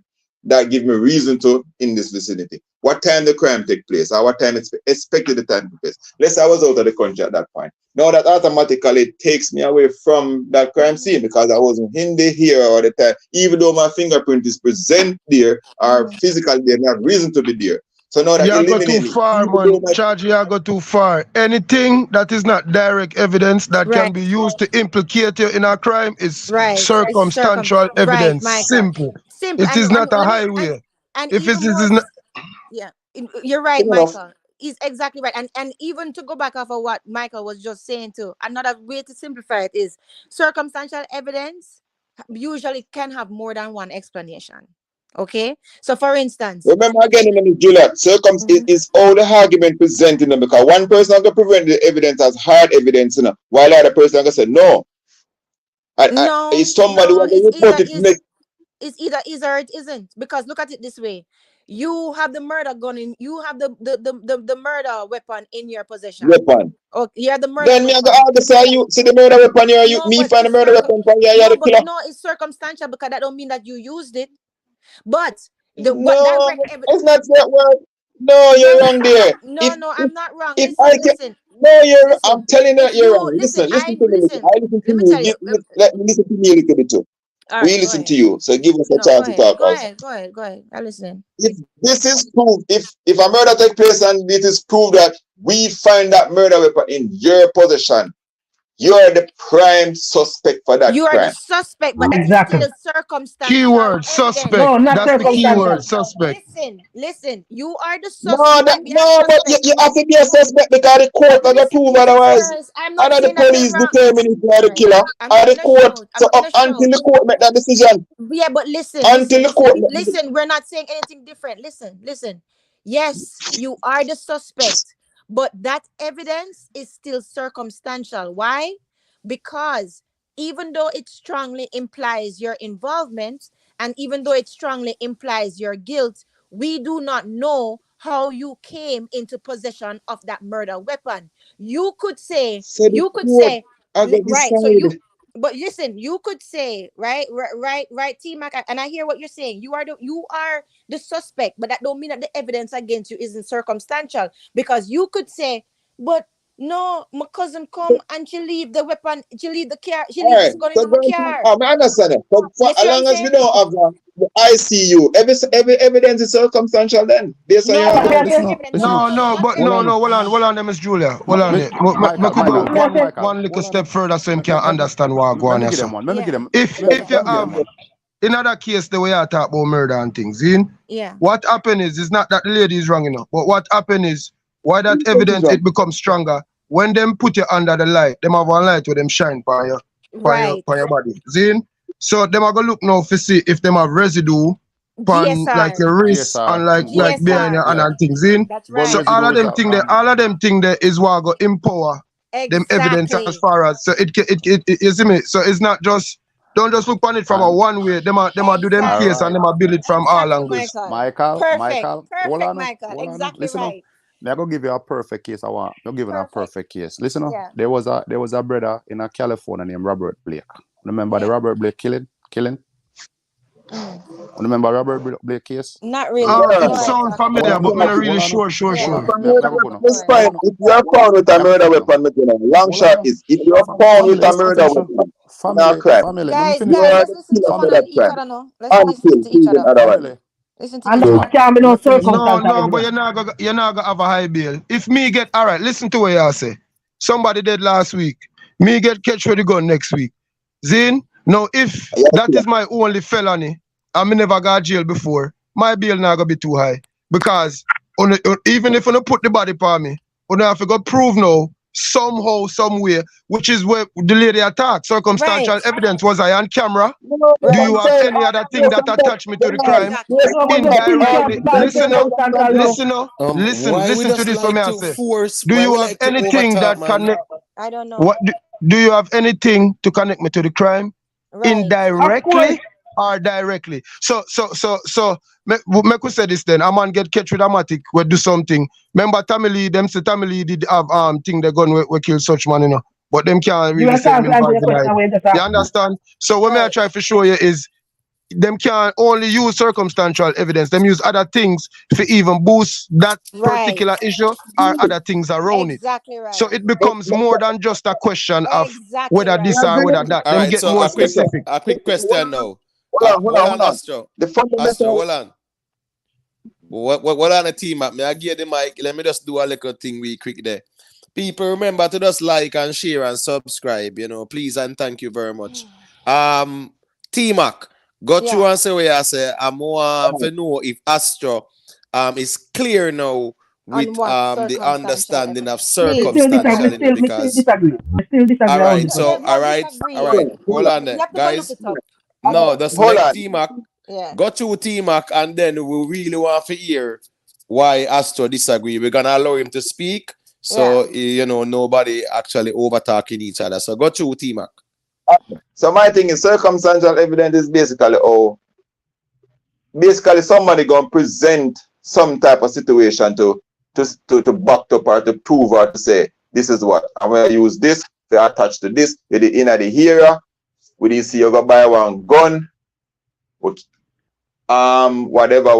We see one video, something, you match your description, boom, all of them things that go formulate, boom. But up until this point, until the court say you are the man, all evidence is pretty much circumstantial. Unless there's a high CU say, miss you actually do this. So our video camera, our recording, physically, I show you. Say you No. You do have physical evidence. You do have physical. That's incorrect. Just to correct you. You do have such cases of physical evidence. You understand? All right. Let's say, for instance, now. Let's say, for instance. Hold on. May I show him physical evidence? Because maybe he not understand what may I say. Physical evidence. I want to get catch with the murder weapon. That's a physical evidence. No. Not only that. That is a key point, you know, Astro. But not only that. But listen, no, Astro, man. Just listen to me, no, brother. Astro, just listen to me, no, brother. Listen to me, no, man. Not only that, you know. Zine, you get catch with it, but your fingerprint is on the trigger. That is like you can't really beat that. Jesus have to come defend you. When your fingerprint dip on certain parts of the weapon, worse it dip on certain bullet where they even listen, no. Worse them have a bullet in the chamber with even piece of your friend on it when you fire it. You're done. Right. So that is physical evidence. I'm not listening. All right, hold on now. All right, hold on now. Guys, hold on there. All right, so T-Mac I go respond. Yeah, man, make us kind of just reason it out, allow each other to finish them point and then we respond. All right, so finish your point, T-Mac. All right, you're incorrect in the sense of even though you're caught with that murder weapon, it doesn't mean that you're the shooter. I was talking about on the scene, just to be clear. I'm talking about on the scene. I don't know about what Umbria talk about. I talk about the murder happened, the police come and catch you. Whether you understand? And let's say the police don't even catch you with the gun. You stash the gun. But your fingerprints was found on that weapon in certain places. That is not circumstantial. That is physical evidence. Michael and Miss Julia. My full definition. I cannot hear anything. Hold on, man. Listen, people. With 4 hours 41 minutes and we are starting nice up the reasoning. So man, I don't know why, I keep on repeating myself. Please, Astro. Please, brother, just allow others to speak because when we give you the mic, we don't want anyone to interrupt you as well. Let us allow the other to make their point, please. That is what we call decorum. Let us display that. That's all we need to do. It's very simple. Just allow the person to make them point. So we are gonna allow T-Mac to say what he must say. All right. So I say listen to the conversation, listen to everybody. We say everybody have some level of logic and reason. So we are gonna give yourself props to that. So we are gonna get that type of feedback here because people have opinion and we're strong enough. Right. So we are gonna big up the panel from the host for that. But the point at hand is what we really discuss. We discuss circumstantial evidence and we discuss hard evidence. All right. My thing is, you can caught with a gun and it still become a circumstantial evidence. I mean, I relate to my brethren over there. So we say, if you caught with the murder weapon, you come the person of the crime. You might be the Family, Bro, crime you suspect. misquoting me, but go ahead. listen, But you T-Mac, misquoting me. Go ahead, hear though. this. Hold on, Hold on, man, I'm done, man. So I say, even though you're caught with that weapon, you might be the front person. Now the police them are going to determine what time the crime take place. Where were you at the time took place? If you can have supporting argument or people support that you were not on that crime scene, and all of that are going to come into play. Now, if you can back up that, even though you have the crime weapon, now it's going to be where you get the weapon, who you get the weapon from. I know you have to go now. Yeah, Determine that. All right, listen up. I'm going to give you a perfect case. But listen, hold on, afterwards I want to say something. Yeah, let me give you a 360, perfect case. 360. Hold on. Me have to ask 360 something. I mean, Hold on, the charge it. Me Michael. have to ask him something. 360. The other day somebody did for call you, but them not understand how to use the YouTube. So when everybody talk, if you want him to think there, talk about thing the way you did that talk about him is a Haitian, we have him think the family. If you want him to think him there in my yard. So after everybody talk, if you want hear what I say, him there so. All right, yeah, man, definitely, man, definitely. I really want to touch on that real quick. Yeah, man, what on the roots? All right, so let people. me finish up. All right, make Hannibal finish up, but hold on there. Hold on there. Yeah, I definitely want to speak on the Haiti matter still. So definitely. Who was finishing up? I mean. All right, go through.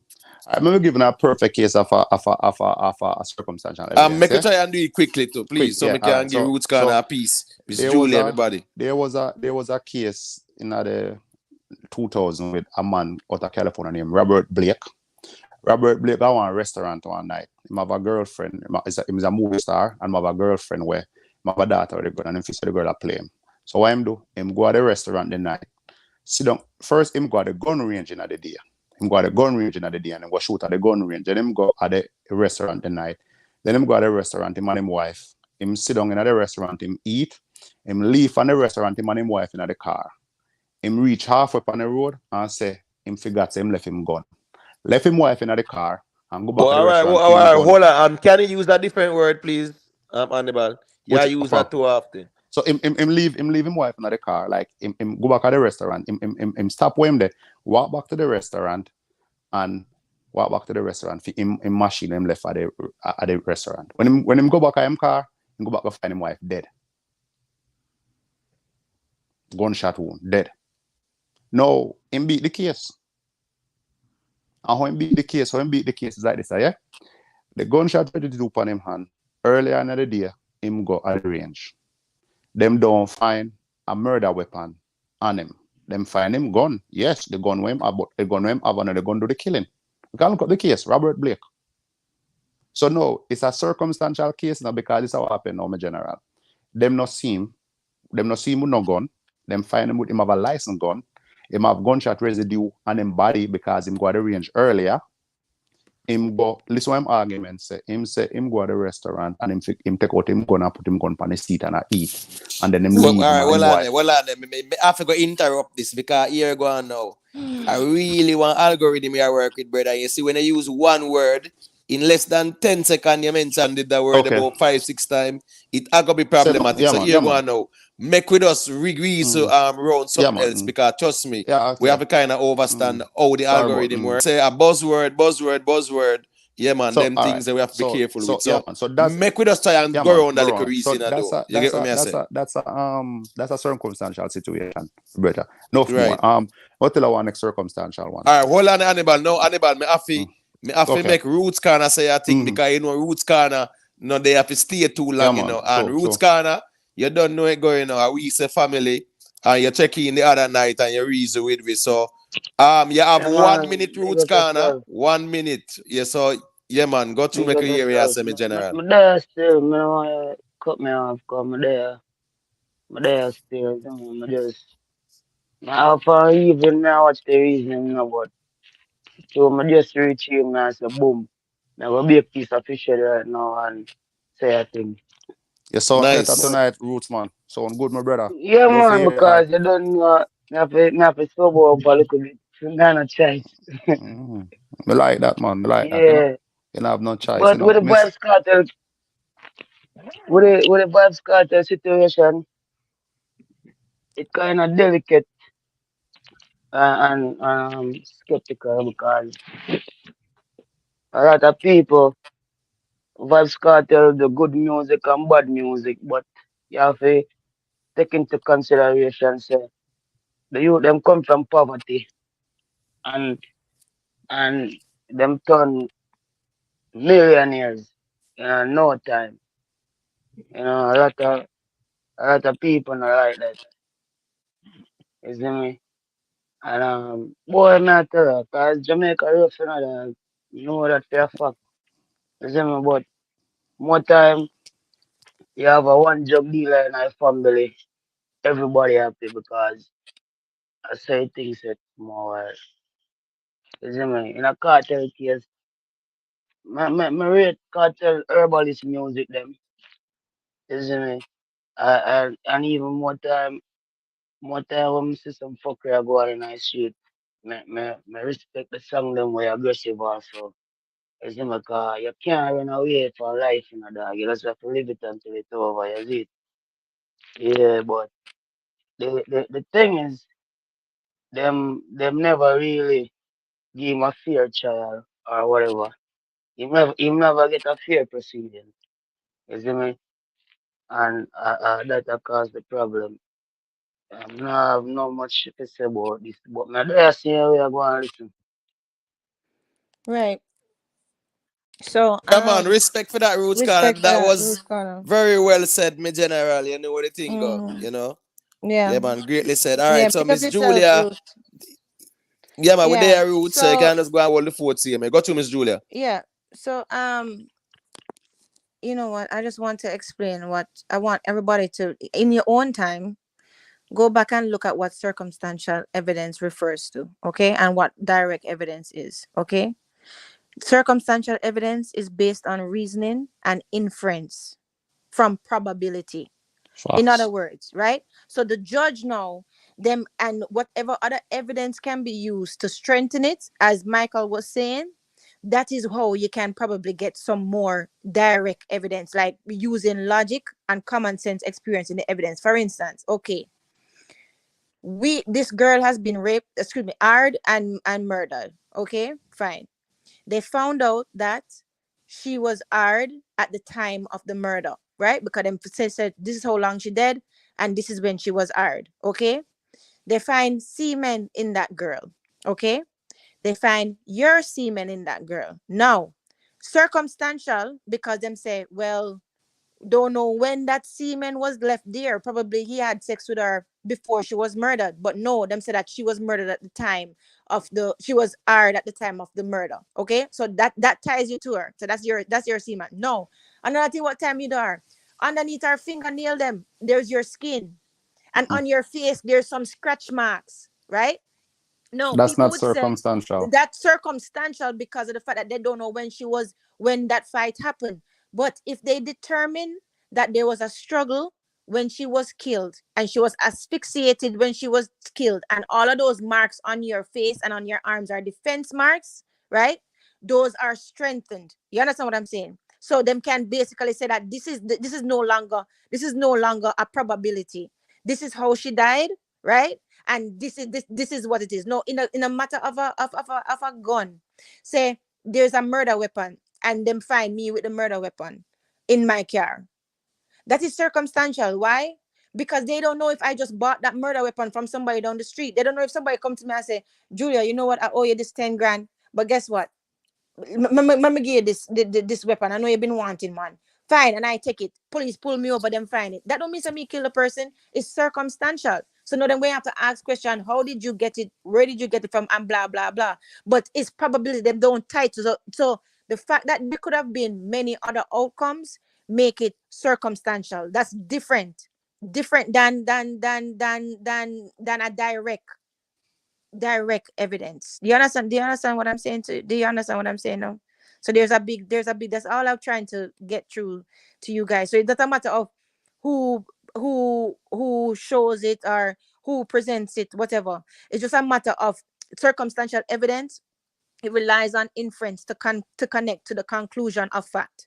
You have to infer and say, what the hell is this? You see what I'm saying? How does Miss this Jula, tie into it? Right? Miss Jula, let me give you a little simple next scenario, right? Yeah. Say somebody dead in our house, right?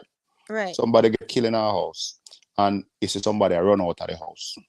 The person Right. get killed in the house, now you see somebody run out of the house. And the person run out of the house, just go in the house and see a dead body and run out of the house. That is circumstantial. But the person, I know the person are the killer, but the eyewitness who outside see the person run out of the house. Right. Reports that the person must run out of the house. That's a circumstantial evidence, because guess what? No, and them don't know if I him kill the person. None if you put a case together to prove that the person put the case. So that is circumstantial. Circumstantial mean it's not no. It's like them put a case together. Them make a case. Opportunity. That's what it is. Yeah. Because listen, guys, you're going to wonder why I know these things. Because I do a lot of work with the prisons, and I'm trying to get back my prison program right now. Right. So there are examples of circumstantial evidence. Motive is a circumstantial evidence. You see, when somebody have a motive to something, so like say past hostility, like say me and Imhotep always a fight, and Imhotep end up dead, right? And them say, Julia, you had motive because you know, say if you kill him, you're going to win the case. That is circumstantial, because guess what? That because me and him fight all the time, or we fight the day before, means says me kill him. Opportunity also, the fact that I had the opportunity to kill him, that is also circumstantial, right? Post-offense conduct, like what he just said, flight, right? I come in the house, me see Imhotep dead, and me stepping in blood by accident, I'm a runway. Then find my footprint, and then find that blood inside my car. No, I didn't kill him, but I was there at the crime scene. They can tie me to the scene, but that don't mean that they can tie me to the murder, right? So post-offense conduct is one of them too.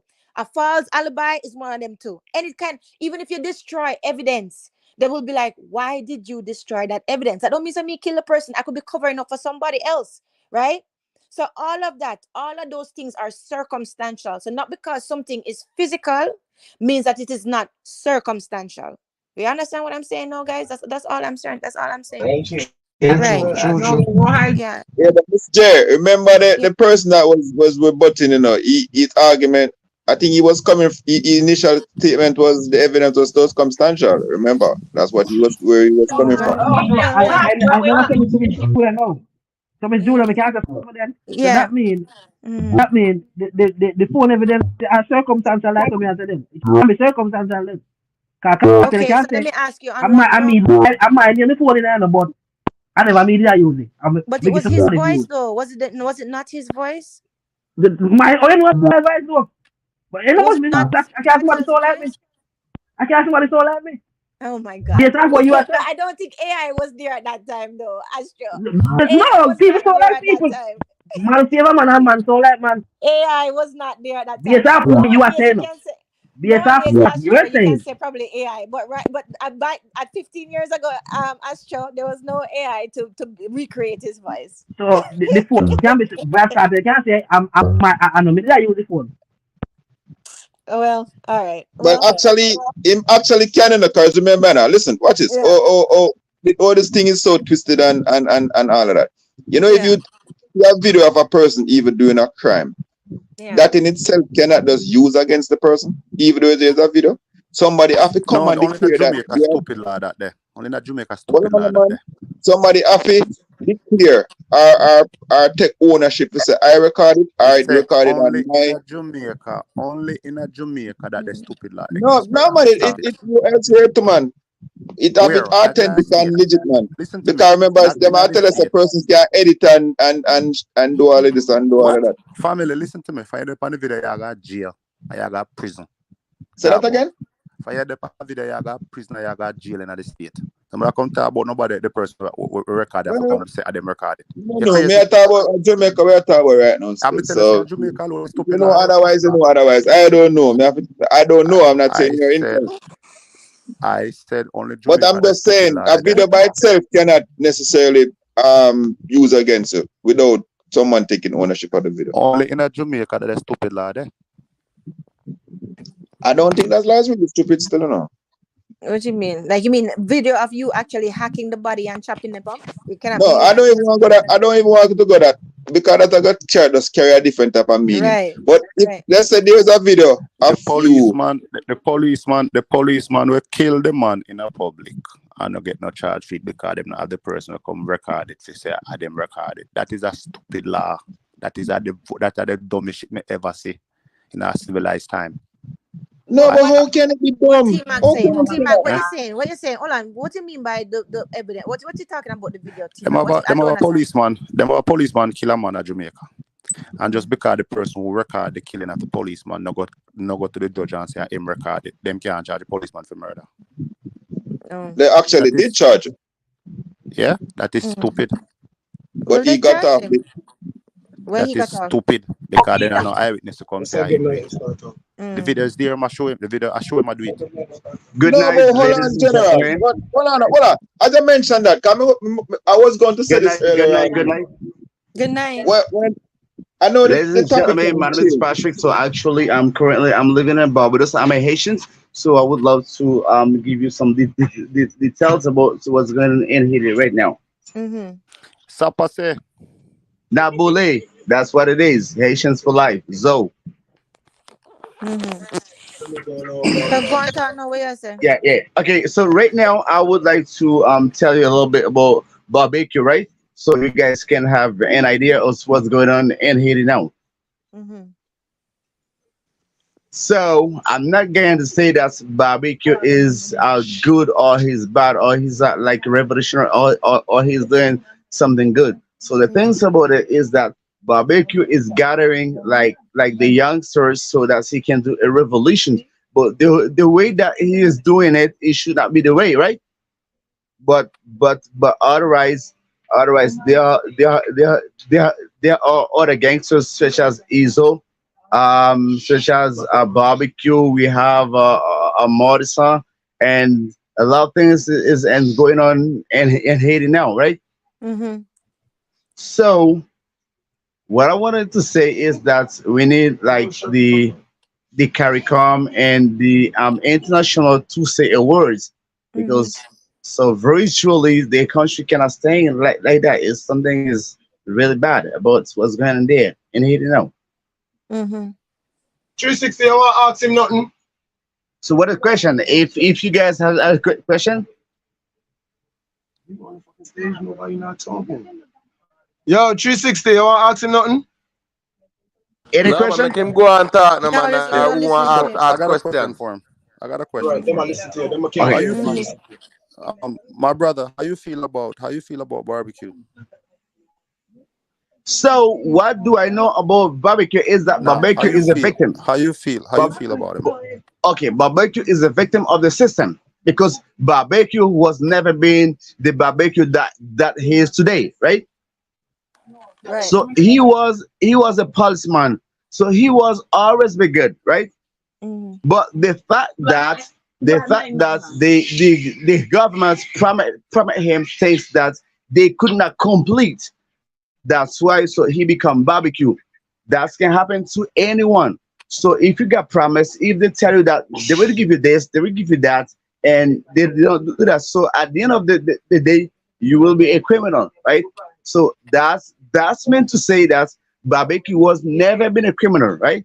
Because of the government, because of the promises that they tell him things that they will do for him, and they don't do it. That's why barbecue becomes a criminal. We. So he's against. Yeah, but not only that. The fact that he has I mean people working with him with guns with everything, so people call him gangsters, but in his mind his mentality is that he wants to do a revolutions, but the way that he is doing it should not be the proper way. So when he was basically alleged to be a part of the 2018 massacre that killed over 70 of your people, and I think they burnt down over 350 homes, right? Yeah. And he was involved in that, and that was in 2018. How do you justify that is just the system that caused him to do that? Like, So How do you feel about that? Yeah, and I'm not coming against you in any way. I'm just asking, right? Like, yeah, okay. yeah. Well, thanks you for asking, Yeah, I and can't I really can hear your just let you. background messy. What you said? Yeah, thank you for asking, and I want you to understand that Yeah. is the system. Mhm. Even if that you don't do something and hate it, so they will say that you do it because I pretty much knows what's going on in the country because the country is mine because I have people in high No, don't classes. tell him too much. Just tell him Yeah. the shit. Yeah. Okay, Don't tell him. okay. So barbecue. Mhm. Okay, let's say that you take barbecue and you put it in United States of America. So he will be one of the best policemen. But if you take Mhm. barbecue, you put it on in Haiti right now is the system. Let's say Mhm. that you take Donald Trump, you put him in Haiti, it will be the same thing. So whoever believe in Haiti, whoever live in Haiti Mhm. would like mean appropriate to the system. That the system is not the country because we have to break the system, and that's Mhm. all. Barbecue is not a problem, Mhm. Mhm. I and hear barbecue what you're would just saying. I hear what you're saying because what yeah you're saying. The reason why what you're saying makes sense is because he started the G9, right? And the yeah G9 was basically composed of 9 gangs, and now that G9 grew to about 12 gangs. yeah. So why would the other 3 gangs join the G9, right? If he wasn't basically trying to be a revolutionary for the country. So what you're saying makes sense. I hear what you're Yeah, saying, yeah, right? it is for sure. It is for Yeah, sure. yeah, yeah. Hmm. But at the Is same there any time, question? but at the same time, like, could there even be another way though, without such massacre happening to even the innocent people? Because there's going to be innocent deaths with every overturn of anything. So could there be could there Who even be a less whose violent background is way? that, please, guys? I don't know who for background is, but them noisy. There's a noisy background. Oh, Jessica, shut the fuck up. Oh, probably is Michael one. Yeah, but could there be another way? You know what I mean? Because even Bob Marley, when I'm singing, I'm saying total destruction is the only solution sometimes, right? So I mean, like, for the way how the dire strait of war Haiti was in, could there be another way where innocent people, where 400 homes wouldn't have been burned down, where people wouldn't have been massacred, right? um to basically go up against the government in that way? Could there be another way? Why are they blaming him per se? Is it because of the fact that he is the revolutionary, and it's because of the fact that the gangs listen to him, or is it because of the fact that he was an ex-police and now a gang leader? You see what I'm saying? Yes, of course, very truly. He wasn't blamed because first of all he's been being a police officer, Mm-hmm. and then the fact that they knows that he can do so many things in Haiti. So let's say that if they know that you can do something, so anything that's happened, they will put the blame on you, right? Mm-hmm. Mm-hmm.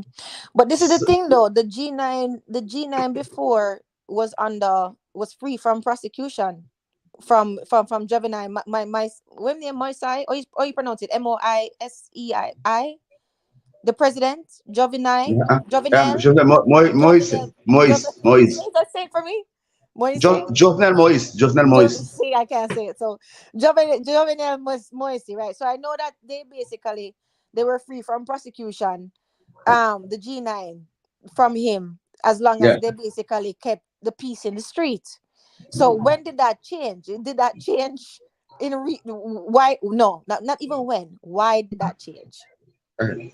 So Yeah. right now, what I'm trying to do is not to defend barbecue, Right. but what happened to barbecue could happen to any one of us because Right. barbecue has a dream like Martin Luther King. This is the Mm-hmm. same thing that happened to him. So his dream was to help the proletariat, was to help the people, right? Mm-hmm. So what happened is that because he has a dream, but Mm-hmm. for him to be able to achieve his dreams is to be against the government. And then why not put his like approval so what he wants. So he always tell them what he wants for the people.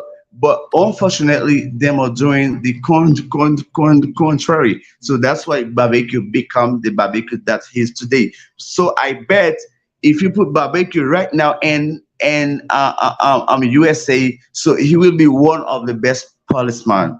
So if you put him in whatever country, so he will be a good man. But so the fact that he is in Haiti and he is trying to fight for his right, not only for his right, for the proletariat, for those. So barbecue is speaking for those who cannot speak. All right. Right, but can I just ask you a question now? Yes, And if you please. don't want to answer, that's fine. All right. You see why you see the contrary with what you said, and I've heard that before, and I understand the sentiment of it. Yeah. But the thing is, how can we say that when just years before the president was using the G9 to repress government dissidents? He was using the G9 to quote unquote keep peace in the streets. But really and truly, he was using the G9 to basically suppress the people who was coming up against the government and against President Okay. Moise, right? Or Moise, sorry for how you pronounce it. So Okay. now that the government don't find them useful, and now that he's on the wrong side, right? Okay. No, people are saying that. So Yeah, go ahead. Go ahead. very surely it was never been so, because when Jovenel Moise was the president, Jovenel Moise has a dream for the Haitians. The dream was that the Haitians nowadays can have something on the table to eat. So can do agriculture. So that's we are not supposed to do. So the fact that Jovenel Moise says, which was the president of the proletariat, that's why Yeah. barbecue was with him. But barbecue was never intentionally to do something bad to the country. That was the fact. But because of the fact that they had the G9 and barbecue basically against the Haitian bourgeoisie, basically, right? This is what I understand from all the stuff that I read and listening to other Yeah. Haitian sisters and stuff like that, right? Yeah. So they're saying that basically the G9 was basically filling the void that was left by a weak government in Haiti. So basically to deliver Haiti from the opposition of the rich upper class elitist people, right? Okay. So do you agree with that? No, I don't. You don't. Okay, tell me why you don't agree with that, because that is something So that I've heard. Tell me. okay. So the reason that I don't agree with that, because we have been oppressed for too long. It's been years ago. Like the bourgeoisie in Haiti is whole the country. And such as, okay, let's say that in Jamaica, anyone can go overseas and buy anything. So in Haiti, you cannot do that. Right? So let's say that my last name is Paul. Because I am Paul, I have the right to bring the rights in the country. Peter cannot brought it, right? That's mean the bourgeoisie hold the country for long, for years. Yeah. And Yeah, we this is say the the same system. thing. Yeah. This is the system that Yeah. we need to break down and come over with something new. Yeah, we say the same thing, my dear. We say the same thing. All But right. All right. So can I yeah. say something real quick? Yes, sir. You talking about 80, right? Yes, sir. All right. So I live in New York, and I was talking to an Asian guy the other day. He's a security officer. And his conclusion was like, there's a lot of politics going on in Haiti. Like, do you know, like when the big country is trying to colonize a small country? It's a lot of that going on. You understand him? You understand what he's saying? No, I'm saying, like, when he said Haiti got Oil. Haiti got oil, natural resource. Yeah, natural resource, oil, Right. diamond, And if the uranium, everything. people listen, if the people don't want to negotiate with the big country, it's a problem, you know. No, it is not. We don't want to negotiate it. It's not.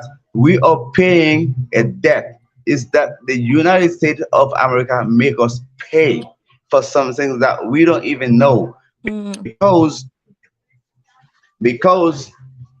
we are the first country, right, that's broken this slavery to the world, and we went to all the countries to help them to fight for the freedom. That's why I want you to know we have been robbed. We have been robbed by the best robbers in the world, which is United States and America and French. And then up to now, they make us pay our independence debt. So, which is not fair. All right. Facts. So we have one of the biggest embassies of the United States in Haiti. We have one of the biggest, right? The fourth one is in Haiti. United States Embassy. The fourth one is in Haiti right now. So what I want you to know that barbecue don't know what he does, because they just tell them to fight, and they fight, and that's it. They don't know what they doing. That's the point. But my question to you is, everything that you say really basically prove what I was asking, which is that without asking in a roundabout way, do you feel like right now they're demonizing barbecue mostly because, especially after Moise got assassinated, because he doesn't have that protection anymore? Because when Moise was the president, he had that protection basically, and they lived pretty good, right? The G9, right? And then after he's dead, because remember that he was calling for him to step down, to resign before he got assassinated, because he wanted to protect him, right? Then after him get assassinated, that's when them demonize him. So that's what I'm asking, really. But I was trying to ask in a diplomatic way. Okay. Yeah. I do understand you. So he was being demonized because he wasn't supporting the government. Right. So he was standing for the people right. Right. Okay. Barbecue was always the good. So this is what I want you guys to know. He was a policeman. He was always be on the use of the country. Right. But the fact that what they tell him that they will do for him, things that they promise him, they don't do it. That's why he become. Did he go? Are you there? Can you guys hear me, or is it me? No, man, you're good, man. You can hear me? Clearly. Problem internet. Okay, no, because I wanted to ask. Yeah, my phone battery for 1%. Sorry about that, guys. I threw my phone battery, I got dead. Maybe that's why my mic's on, so. Come me there for 1%. Yeah, man. True. Yeah, man, so if you can get some charge out, let's go and plug in. Yeah, but big up on yourself. It might take me just why you get a little piece of, straight from the mother ground, you know? Big up, man, it's just a pity that him couldn't stay a couple more minutes longer. True. When me I go do a show him how to connect.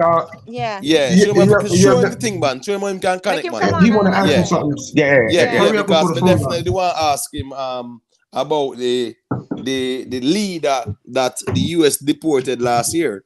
Right. You get what me I say? Because he's very powerful as well. People talk about barbecue and stuff like that, but this guy is responsible for one of the coups in Haiti, and he was very, very, very powerful. He served some time in the US and came back last month. 6 months ago. So, and I wanted to hear his perspective on the multinational force, because one, the Kenyan Parliament, the Kenyan Supreme Court has blocked the Kenyan police from going over Haiti. The United States Congress has actually held on to the money in terms of not approving the money, because even though Jamaica and other countries are creating a quote-unquote coalition, you know, the funding was supposed to come from the United States. So the Congress don't approve them funds there at all. But you know, say when it comes on to Ukraine and you know them things and over the Gaza part, the money did enough. But 200 million, what on the route? 200 million for Haiti. They said a multinational force, them say, boy, I pay politics, them I play with the funds. So right now, as it is, there is nothing confirmed as it relates to any international force going there. I don't advise any international forces going there. That's why I wanted to ask him, what were the thoughts of, you know, Jamaican soldiers coming over there? You know, I find that problematic because one, the people themselves say they do not want to see any boots on the ground. These people will be considered invaders and occupiers. And, you know, we see the toxic relationship between even our own military. You get what I say? Our own military and the public. So imagine you're going over 80 now, and people in a problem, and then now we create that hatred towards Jamaicans. So, you know, as I said before, I wasn't in any agreement with it. I'm gonna stand with that because one, the force that's going there is not enough to manage 10 million, 11 million people. You know, the crisis is bigger than what they're saying, and just to send a couple thousand police over there, it's not gonna fix the problem because you're looking at tens of thousands of gunmen. You get what I'm saying? And sometimes parts are going to be crossed because once you go deal with peacekeeping, you know how that go. But if it's a peacekeeping, you don't send them in times of hostility and war. You send them in after there is some farmer, you know, calm, brought back, and then peacekeepers go in. So, you know, you sending them into that powder keg, you know, I don't think that's a good idea either. So long story short though, no funding is approved as yet. So that is still in limbo. The Kenyan Supreme Court say it's unconstitutional. I don't know why him gone over there so and I ask for help when all the people them say is him to do a call the election. So I him really kind of even create this problem by not calling the election.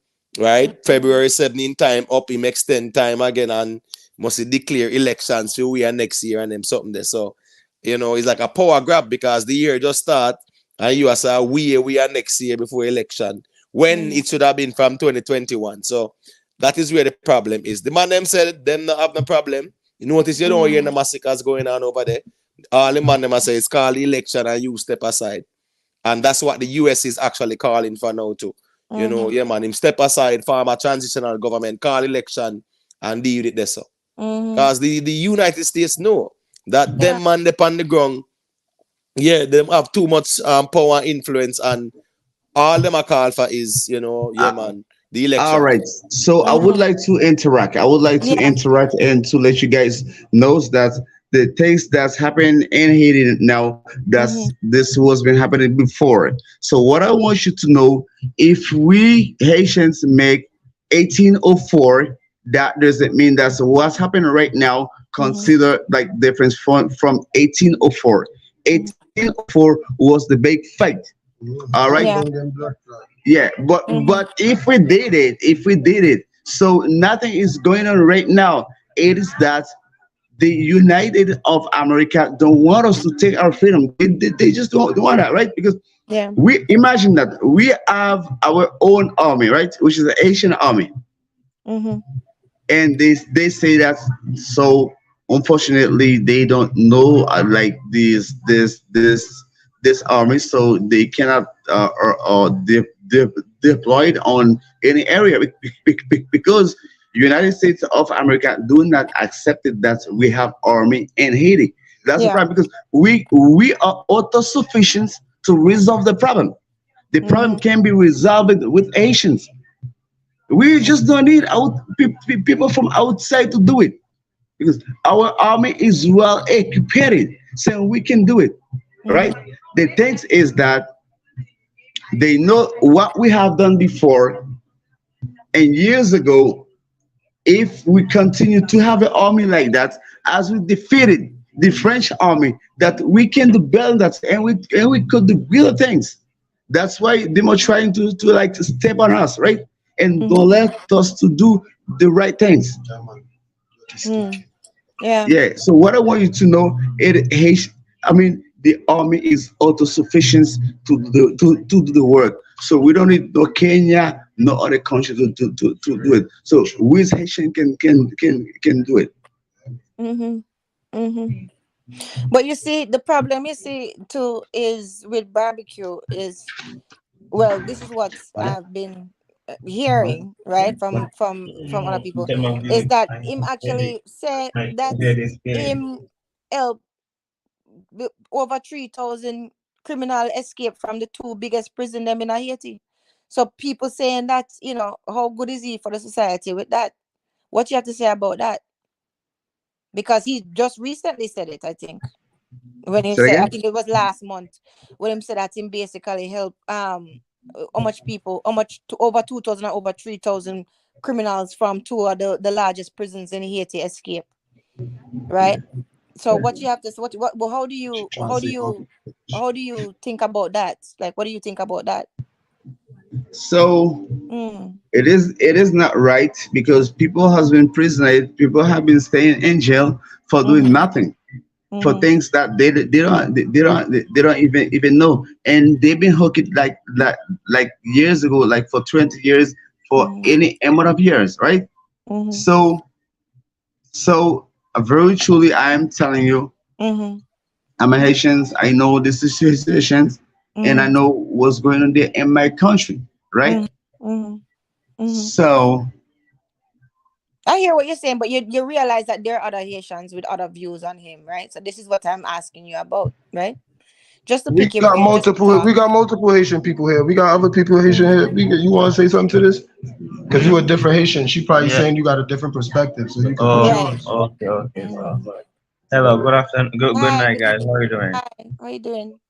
Yeah, no, I Okay. just wanted to know, like, what your view is on barbecue, especially, with him saying that, like he basically helped the escape of, I think it's over 2,000 or over 3,000 dangerous prisoners from out of the two largest prisons in Haiti. Like, how do you view that in context of him being good for Haiti? So I see everything on social media. Mm-hmm. So for me now, I live in Barbados. The thing is so Okay. difficult. The thing is so difficult in Haiti. So Mm-hmm. and I can say I don't have no words. So everybody is serious. Like as a young man and go like they're just 24 years old. So I don't. You could talk to them, bro. It's just a little channel. It's not that big. Mm-hmm. Like tell them what I feel. Yeah, you ain't But gotta say that. the feel is the pain for me, man. You Like could tell them that. You could tell them that. oh okay. To be honest, I feel so uncomfortable to explain this Yeah. thing as what's going on in Haiti. Right, Yeah. don't call nobody name. That's why I don't like to talk this on social media. Understood. So, Understand. yeah. I So understand that. If you don't feel comfortable, Them family are some little political people. So rightfully, me right. really ask them to do too much. You see Okay, me? So me I gonna make him kind of nervous with the topic. You see? Yeah. Sorry, But Michael. I didn't realize yeah, that, Michael. yeah, Sorry. I man. apologize. Yeah. But big up the channel. I know say a straight respect all the time. You see me? Always. Big up. Big up. Big Yeah, up. man. And True, thanks for true. bringing them on to Michael. Yeah, man. Anything for uppy thing, man. Just cool na 360. One of them, you know. Yeah. You know. Big up Salute yourself. all the time. Yeah, man, big up. Salute. True. Yeah. All right. Well, I guess I'll leave that one to the girls. Right, so Yeah. anyways, let me hear the closing arguments quick and fast so we can just close this off the year. The title Soon is 5.5 hours now. You know what the the thing title go. we know we're on your channel too long. No, well that's over 5.5 hours still. So I think that was a reason everything. Yeah, I You know, know. so many want to talk about the TikTok ban though. I don't Yeah. even know if you guys are aware about it. Yeah, I heard about Yes, it. yeah. I heard about it. I don't know. I don't know if you want to say a thing on it really quick, Miss Julia, before we close out. I mean, I think I think we have to do that on another reasoning because that's a whole lot. That will not be a closing argument.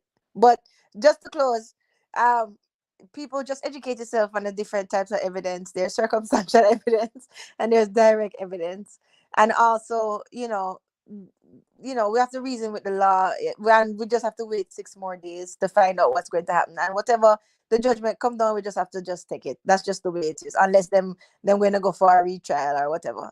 So just big up yourself. Love the reasoning. Big up yourself. Nice to meet you, T Mac. Very, very nice to meet you. And big up yourself. That's it. Yeah, man, Miss Julia. All right, respect for that, man. T-Mac, I'm not sure if you're there. Oh, like T-Mac gone. All right, so big up Miss Julia. All right, yeah, man, enough later. respect. Yeah, man, big up to each and everyone, you know. They haven't get to touch upon a couple of topics them, but I saw the reason go more time. Sometimes we just make the thing flow, you know. 144 people there. Respect to each and everyone who check in. Remember, for just drop a like on your way out. Thank you very much. And if you rate the platform, you know, yeah, man, you can just leave a subscription as well. So big up on yourself, each and everyone. Catch you up on the next one.